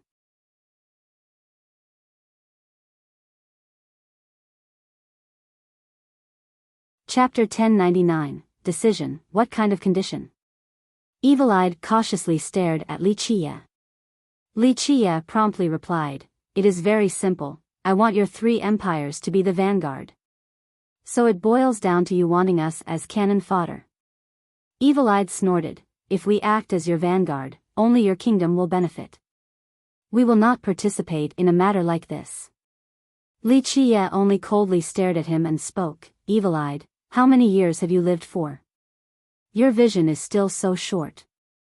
It seems that you have wasted all of these years living. You." Evil-eyed became angry right away. He stood up and glared at Li Qie. "Gentlemen, harmony is to be prized, harmony is to be prized." Erudite Emperor quickly interjected, "Can we just sit down and discuss nicely instead of fighting after 2 or 3 sentences? This is a rare occasion for us to be together." Evil-eyed scowled and still sat down despite being discontent. Li Qie stared at the emperors and went on, "After entering the path, all of our kingdoms will be in the same boat. Everyone will work together, so there is no such thing as cannon fodder. Having my kingdom of emperors in the rear will only make your kingdom safer. On this journey, this is the only way for you all to be worry-free. It is not that I'm looking down on you all, but what do you think the chances of your 3 kingdoms successfully crossing are? Plus, do you have enough regal gold? It is not that we can't work together. We know your kingdom's strength full well, but if you can't give us some kind of guarantee, how can we trust you?" Triumphant Emperor added. Li Qie smiled and shook his head, "Triumphant, the 3 of you are still too narrow-minded. Compared to the great emperors before you, there is still a big gap. It is not that you are not powerful enough, it is because of your insight and insufficient knowledge. However, this isn't your fault. After all, the previous emperors all came under the imperial lord. They knew and understood much more than the 3 of you." He stared at them and continued on, "Your eyes are fixated on territory. The thing that you want to do is to protect your throne and maintain your kingdom. You feel that my kingdom of emperors might maneuver and seize your resources." Li Qie chuckled, "But if I really wanted to do so, why would I wait until now? When my kingdom of emperors was on the same level as the emperors from the previous generation, you all only led lesser nations. In that generation, it is not difficult for me to unify the imperial border. But why is it that I still haven't done so? To be frank, it is because this land alone is not enough for me, and I have no interest in this little authority. If I truly desired such power, would it be your 3 empires' turn to rise?" Li Qie coldly went on while glaring at the 3, "In my eyes, your little authorities are not worth mentioning." Such words were quite arrogant, but even evil-eyed Emperor did not retort this time. "The kingdom of emperors working with your 3 empires is due to my hope that everyone can cross the expedition path. It really is that simple." Li Qie coldly said, "There would be no need for any scheming if I wanted your empires. My kingdom could just mobilize our troops and not long after, my endless cavalries would be able to wipe out everything." In an instant, the 3 emperors turned quiet. Despite their reluctance, they had to admit that Li Qie's kingdom had such power. After a long silence, the first to speak was Erudite Emperor, "My empire is willing to embark on the expedition path with the kingdom of emperors. If time doesn't wait for us, our destination shall be the expedition path. My empire is willing to go together as well." Triumphant Emperor added, "Then add my empire as well." Evil-eyed finished it off. "Very well, this is a wise decision." Li Qie nodded, "Hopefully, everyone will be able to tide over any difficulty. Regardless what is waiting for us on the other side, we will at least tread forward with courage." Both sides agreed and set up an agreement for the 4 empires to enter the expedition path together. "I also have another little request." After the agreement was made, Li Qie looked at the emperors and spoke, I want to borrow your imperial swords for a bit to open the imperial cave. The emperors glanced at each other for a bit. Erudite Emperor nodded his head. I have no objections. When we enter the path, these swords will change masters anyway, so why not let War Emperor borrow them? Triumphant pondered for a bit before agreeing as well. If War Emperor needs it, then you can take it. War Emperor, didn't you say that there is no free lunch in this world? Evil-Eyed more or less had a grudge towards Li Chia, so he spoke with some annoyance. Li Chia smiled and said, yes, there is no free lunch in this world, but that depends on the parties. I am asking you to lend the sword to show my respect. If I didn't respect you, do you think I would need to ask? Evil-Eyed scowled and didn't want to speak further. He threw his imperial sword at Li Chia and coldly uttered, take it then, no need to thank me. Thank you then. Li Chia leisurely smiled after catching the sword. Evil-Eyed snorted. He was very annoyed, but there was no point in talking since he couldn't beat War Emperor. War Emperor, will you also be going with us on the expedition path? Erudite was curious. Li Chia gently sighed and shook his head, no, I will not enter the path. At that time, I will pass down my imperial portal and momentum to Zhang Qi. He will be the kingdom of emperor's new ruler. I still have a lot of unfinished business in this vast mundane world. Li Chia slowly said, this is where I envy the three of you. Completely carefree without emotions and restraints, you can leave at a moment's notice. The emperors had no comment about Li Chia not going because he was going to pass down his imperial momentum to his general, Zhang Qi. With this legacy, Zhang Qi would be as powerful as War Emperor, so it was essentially the same. After a while, Triumphant spoke, there is something that I don't know if I should ask or not. Who knows if we will meet each other again? So there's no need to be reserved. Li Chia nodded. Triumphant contemplated his wording before speaking. In the imperial border, there is a rumor. It states that back then, you, War Emperor, walked through the expedition path by yourself. Is this true? Oh. About that. Li Chia smiled, it doesn't matter if it is true or not. In short, I will not let the children of the kingdom of emperors perish in vain. After all, they have followed me from one generation to the next. Li Chia stared at the emperors to stress his point, however, this does not mean that the path will be flat. Who knows what the result of the expedition will be? In other words, each person might see something different, it might vary depending on the generation as well. One must prepare for the worst before going. He said, whether it is fate or a natural progression, in short, everyone will have to gamble it all. Only by walking forward without fear will you be able to reach the other shore. The other shore. Erudite suddenly felt a strange sadness. Who knows what is waiting for us on the other side? What kind of world will it be? The Imperial Lord left along with all the other great emperors, and now it is our turn. For millions of years, ever since the Imperial Lord entered the expedition path, all of his powerful generals followed right after him. Along the river of time, one empire embarked on this journey after another. Today, emperors like Triumphant, Erudite, and Evil-Eyed were only little characters during the Imperial Lord's era. Among them, one used to be a foot soldier while another was a captain, and now, they finally became imperial kings. Nevertheless, they still had to face the same choice as their predecessors, embarking on the expedition path. Li Chia said, no matter what is waiting for us on the other side, it will be the closing of a curtain, an end. If there were other options, he wouldn't let the kingdom of emperors enter the path. There were too many uncertainties in this decision. However, there was no other way.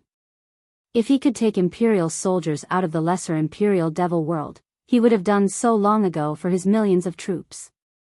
Rather than waiting to become the cannon fodder of the plateau, he would rather let them take a gamble and enter the path. Perhaps there was still hope. On the other hand, being tied to the war chariot of the Buddhist funeral plateau had an easily predictable end. Regardless of the ultimate outcome, cannon fodder would not have a good ending. Okay, there is nothing worth remembering here anyway, let us go for it. In the end, even Evil-Eyed Emperor said this.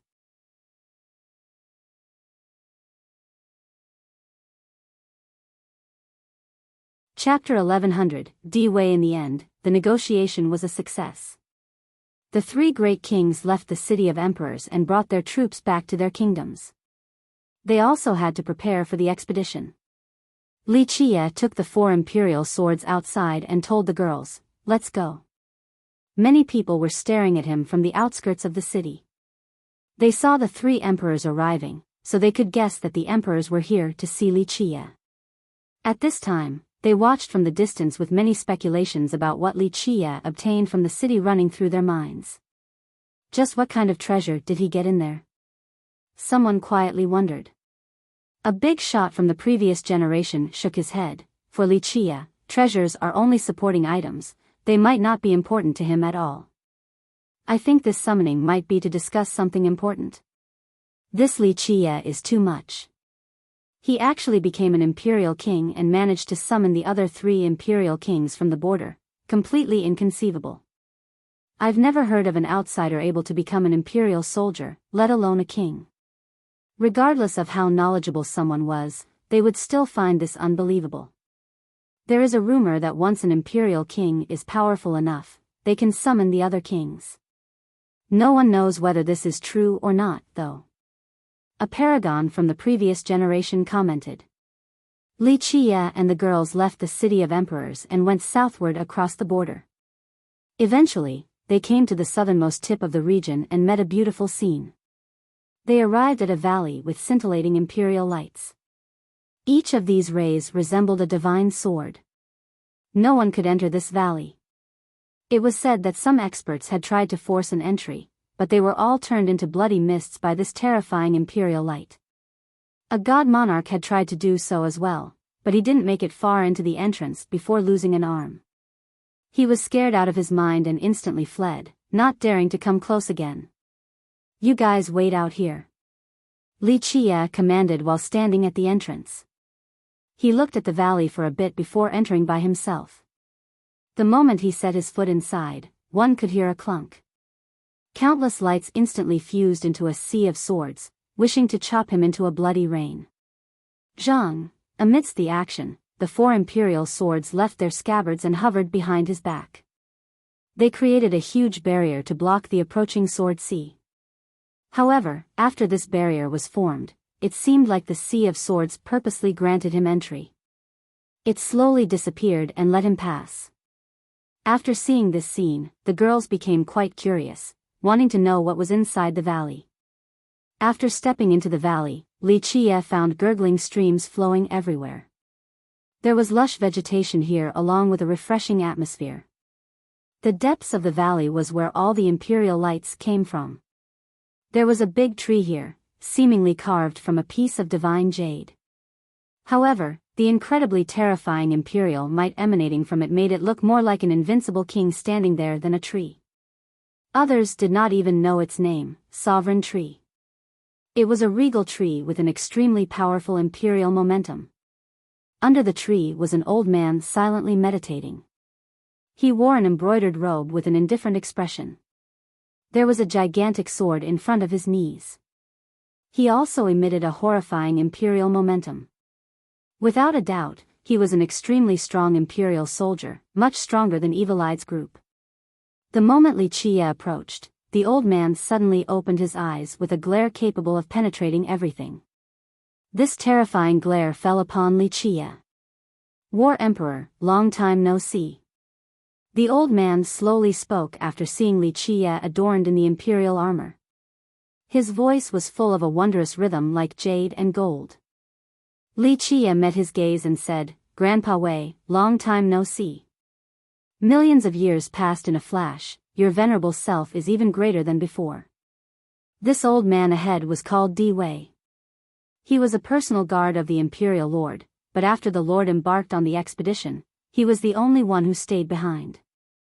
The vicissitudes of life were embodied by the helplessness in his voice. Even though life is short, there will be happiness and sadness through the struggles and blessings. There is no medicine for regret for mortals and cultivators. Li Qie had to smile. A mortal might have a house full of children that randomly die in the wild. I have no regrets. Since I have chosen this path, I will walk straight to the very end. Nevertheless, I am different from you. You didn't have any other choice, but I did. You were forced to become the Dark Crow while I was born into a wealthy family, never having to worry about food or clothing. Maybe so. Li Qie gently nodded. It wasn't his own choice to take this path. It is all in the past, let us not talk about it. Di Wei softly sighed and shook his head as if he wanted to put all the troubles behind him. Li Qie asked, Grandpa Wei, what is your plan? Di Wei pondered for a moment before answering, the truth is that I don't really know. Maybe I should go to the expedition path or just be cannon fodder and test my luck. If the plateau wins, I can still survive and kill my way out. Li Qie nodded and revealed, yes, that is also an opportunity. However, if you want to enter the path, you can try that as well. My kingdom of emperors will be working with 3 other empires for the expedition. Let me think about it. Di Wei mused it over. If I decide to go on the expedition with your kingdom of emperors, I can borrow your regal gold as well. Grandpa Wei, you are too reserved. Li Qie shook his head. Your advice back then was quite beneficial and allowed me to become the war emperor in a short amount of time. Just a little regal gold is nothing. Di Wei smilingly denied, I do not dare to accept the credit. If you didn't have an imperial heart, even more advice would have been useless.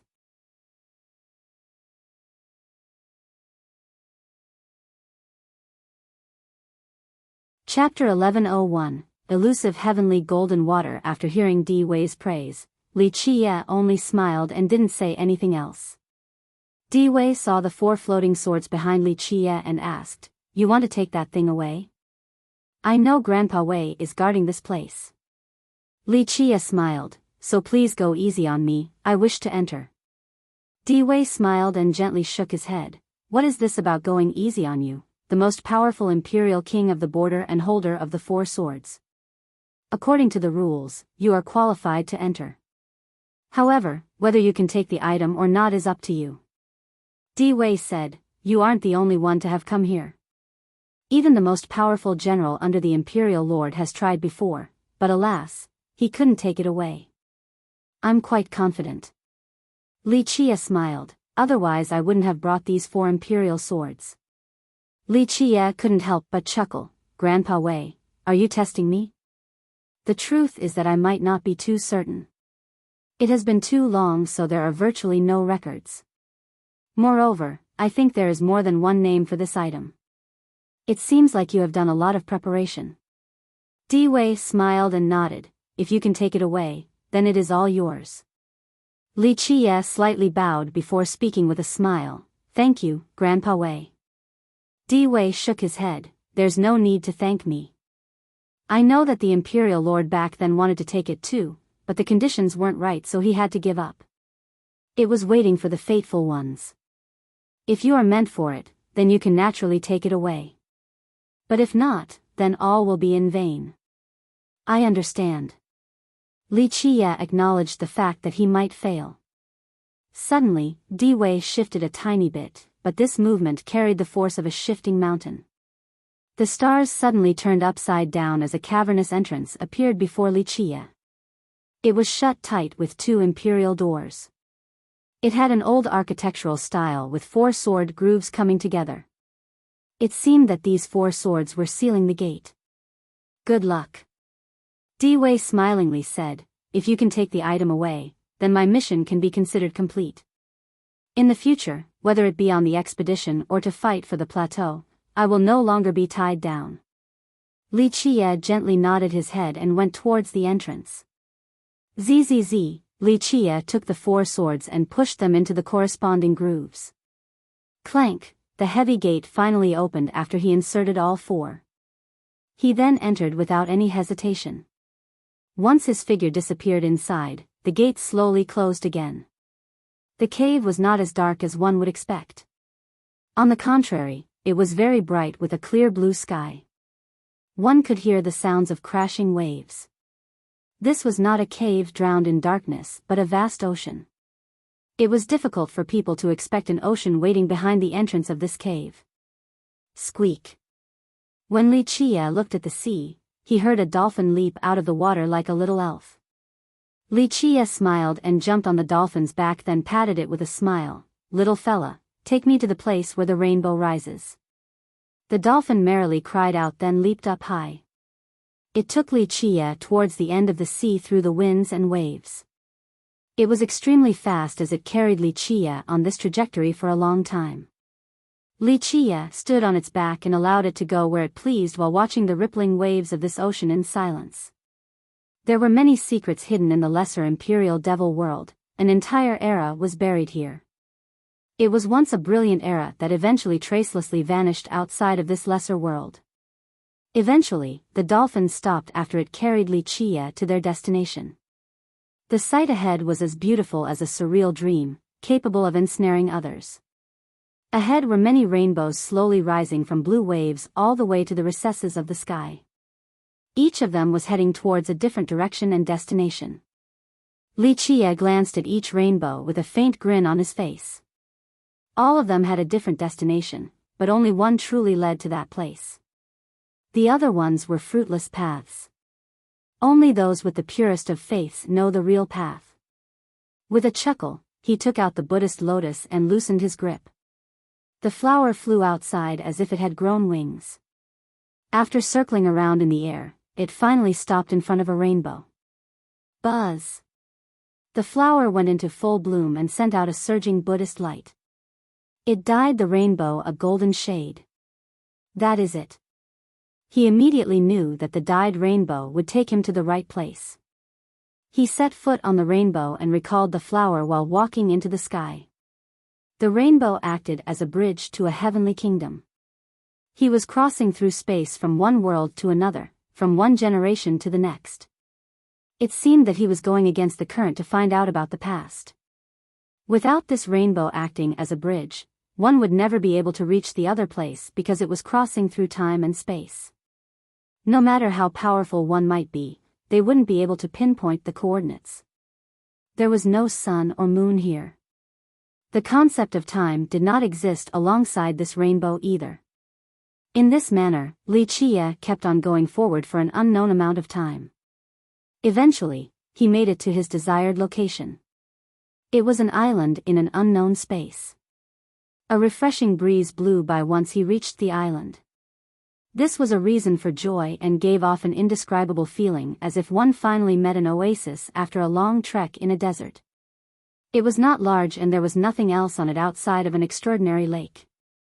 Standing by the shore to look at the water, he felt that there was a dreamlike beauty to it. It seemed that it wasn't water flowing within. On a more careful observation, the lake contained flowing golden sand. This golden sand was very exquisite and gentle to the touch with great moisture. He blinked once and the water in the lake changed. At this time, golden fishes were swimming like little elves, full of spirit. With their swimming, the entire lake exuded a great amount of spirit energy. Another second passed by and the lake changed again. Now, there were real elves this time. Some were formed by divine swords and others by treasure pagodas or immortal sabers. All were so real yet dreamlike. If others were here to see these transformations, they wouldn't be able to tell which were real and which were fake. Perhaps everything was fake and all part of an illusion. Li Chia, on the other hand, actually knew that everything was real. This was its original state, so no one could discern its authenticity. Li Chia murmured while looking at the lake. Elusive heavenly golden water, after searching for so many moons, who could possibly imagine that it was hidden in a place like this? After the sentimental statement, he slowly took out an item left behind by immortal Emperor Qianli, the elusive heavenly vase. In one particular generation, Li Chia spent a lot of time to find this vase, but he failed. Later on, immortal Emperor Qianli found it for him. The golden water must be stored in the elusive heavenly vase. Other items wouldn't be able to contain it. More importantly, without the vase, one wouldn't be able to truly use the water. Pluff. Li Chia placed the vase in the middle of the lake and allowed it to slowly sink to the bottom. Gulp, guck, guck. The golden water crazily rushed into the bottomless vase that was expediting the process with an extremely powerful force of absorption. In a short period of time, the vase swallowed all of the water. One could now see the bottom of the lake. Li Qie shifted his gaze down to an item at the bottom. It was the size of a thumb and exuded an extraordinary golden brilliance. Each golden ray was as tangible as strings of golden silk. Moreover, it seemed to have its own life as it creeped around slowly. While looking at it, Li Qie's brows slightly perched. He took a deep breath and said, just like the legends. Everything requires time as a witness.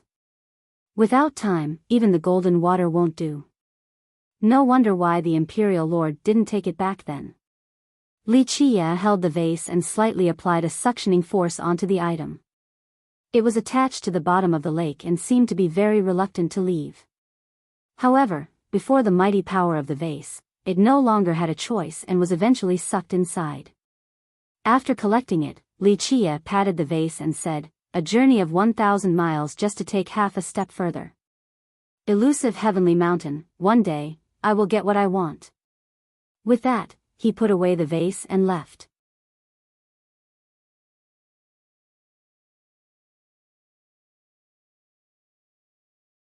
Chapter 1102, Challenge. Di Wei looked at Li Qie who came out from the cave.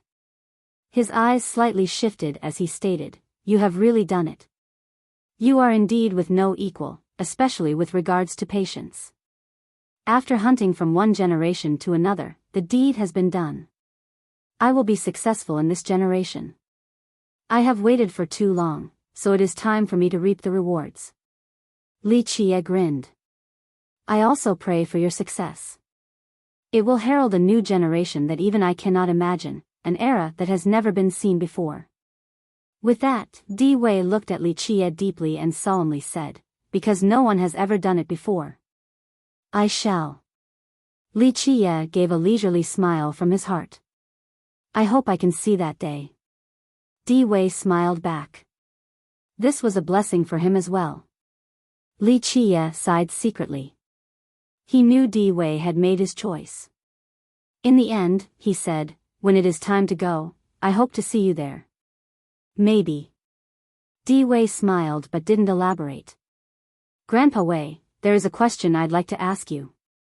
He said while staring at Di Wei. Di Wei also smiled and replied, I know what you want to ask. It is about the chosen path of the Imperial Lord, right? Li Qie said in a carefree manner, nothing can hide from your eyes. Di Wei shook his head, you have always thought about this matter when you were here at the border. It is just that you couldn't see through it. Di Wei lamented softly, but it is all in the past, just let it go with the wind. Your path and the Imperial Lord's are different. What's the point of knowing? What's the harm of not knowing? Li Qie didn't ask any further after hearing this answer. He bowed deeply towards Di Wei, take care, Grandpa Wei. I hope that we can meet again in an entirely new era. Take care. Di Wei returned the grand gesture, regardless of what happens in the future. There are two things I am proud of in this life. The first is being able to follow the Imperial Lord and the second is knowing someone like you. I have no further pursuits in life except hoping that I can live till that generation where we might be able to meet again. Li Qie nodded his head and left. Di Wei watched his departing shadow until it disappeared from the valley's entrance. Cultivators, what are they truly after? Di Wei lamented, even if one has eternal life, what else is there besides loneliness at the very end? The moment Li Qie left the valley, the girls who were guarding the perimeter turned excited and ran to see him. Chen Baojiao told him, young noble, some people want to fight you. Li Qie paused and looked ahead. He noticed many people were gathered here, but they stood quite far away from the entrance since they didn't dare to come closer. The pair in front of the crowd was Heavenly Emperor Lin and Zhan Shi. At this moment, they stood there calmly. Lin was focused yet carefree while Zhan Shi was as sharp and firm as a javelin. As for the spectators, they stood far away without making too much sound or carelessly commenting. They could only play nice as spectating bystanders. Many stared at Li Qie with fear. It could even be said that those who saw him didn't dare to breathe out loud. Today, who in this world wasn't afraid of fiercest Li Qie? He even dared to kill people from the soaring immortal sect. Was there anything he couldn't do? It seems that the two of you have prepared well. Li Qie glanced at Lin and Zhan Shi with a smile. Lin cupped his fists towards Li Qie and slowly said, Brother Zhan and I made a promise to battle you. Today, we have come to formally issue the challenge. Despite wanting to challenge Li Qie, Lin didn't have any antagonistic thoughts towards him. It was not a battle born of a grudge. Li Qie looked at Zhan Shi and said, This is a bit surprising. You two should know very well that even if you fight together, you are still not my match. And yet, you are still here today to challenge me. A cultivator has no fear of battle. Zhan Shi lowered his voice. Victory and defeat are part of life. Being too afraid to fight is the only true defeat. Good, well said. Li Qie clapped his hands approvingly and smiled. I have many enemies, but those who can truly say these words with ease are few in number. Lin took a deep breath and spoke. Brother Li, our fight this time has nothing to do with feuds or grievances. Victory and defeat doesn't matter either. We know that you are unbeatable, but we want to see your true invincibility this time. I understand. Li Qie smiled. You two felt puzzled about your defeat in the previous encounters as you lost too quickly and couldn't even get a feel for my power. Lin nodded in all seriousness. We couldn't see through your strength. No matter what, we want to fight, no matter the result. If we don't fight you, then even if we have higher accomplishments in the future, it would all be for naught. Okay. Li Qie smiled. Your heart is aiming for the Tao, so I shall help you. I won't borrow external powers or Tao and will only use my own power to fight and grant both of you a convincing defeat. Thank you for treating us with respect. The two of them bowed. After hearing the conversation, the onlookers held their breaths. This would be a real fight between cultivators, a pure duel. Li Qie leisurely said, Since you two are ready, pick the time and place. Lin formally stated, Tomorrow at this time, at the sky-raising mountain in the imperial border. We will be waiting for your arrival. All right, I'll be there. Li Qie gently nodded his head and accepted this challenge. Lin didn't say anything else. He and Zhan Shi bowed to say goodbye, then turned away and disappeared into the horizon. A battle between gentlemen. Someone from the previous generation was moved by this. I haven't seen this in a long time. Top geniuses always have some aspects that other people can't match. A paragon commented, Lin is free and unrestrained, Zhan Shi is determined, and fiercest is straightforward and upright despite his ferocity. They aren't people that we can compare to. The crowd was excited to see this pure fight between cultivators. For the inhabitants of this world, it was easy to find friends who were gentlemen, but much more difficult to have enemies willing to fight with honor. The three had an unreachable style. This was not only the style of geniuses, but also the style of experienced masters. Even an immortal emperor at a young age can't be much better than this. A god monarch spoke with emotions. What a shame that all three of them were born in the same generation and have to be enemies. Otherwise, they could have become good friends. Even if they won't become friends, I'm sure they can sympathize and appreciate each other. Another god monarch felt a bit envious. To be able to meet an enemy like this is also a kind of blessing in life. Normally before a battle between geniuses, people would often discuss the outcome. They relished in analyzing who would win. However, no one bothered to do so today. They only talked about the manner of this duel. Some even felt quite envious of Lin and Zhan Shi being able to fight against fiercest. A gentleman's duel? Jikong Wudi snorted after hearing this. So what? Someone will die anyway. With that, his eyes turned cold and exposed a frightening murderous intent. The sky-raising mountain was the highest peak in the imperial border. It directly pierced into the sky as if the stars were all revolving around it. Even though the day of the battle had yet to arrive, many cultivators came quite early. For miles around the mountain, cultivators and experts were waiting. Some were hovering in the sky while others stood on the mountains. The majority tried to pick good vantage points to watch this rare battle. For this particular battle, the atmosphere was very calm. Despite the great amount of spectators, the scene was very quiet. No one wanted to break this calm atmosphere. Heavenly Emperor Lin and Zhang Shi came early as well. Moreover, each of them carried a wooden coffin along with them. After reaching the top, they placed the coffins beside them. The spectators were shaken at the sight of the coffins. Lin and Zhang Shi are prepared to die in this battle. Someone couldn't help but murmur after seeing this scene. You're tuning into the Biyao's Wuxia Chronicles YouTube channel. Don't forget to subscribe and join us on this journey to catch the most captivating stories.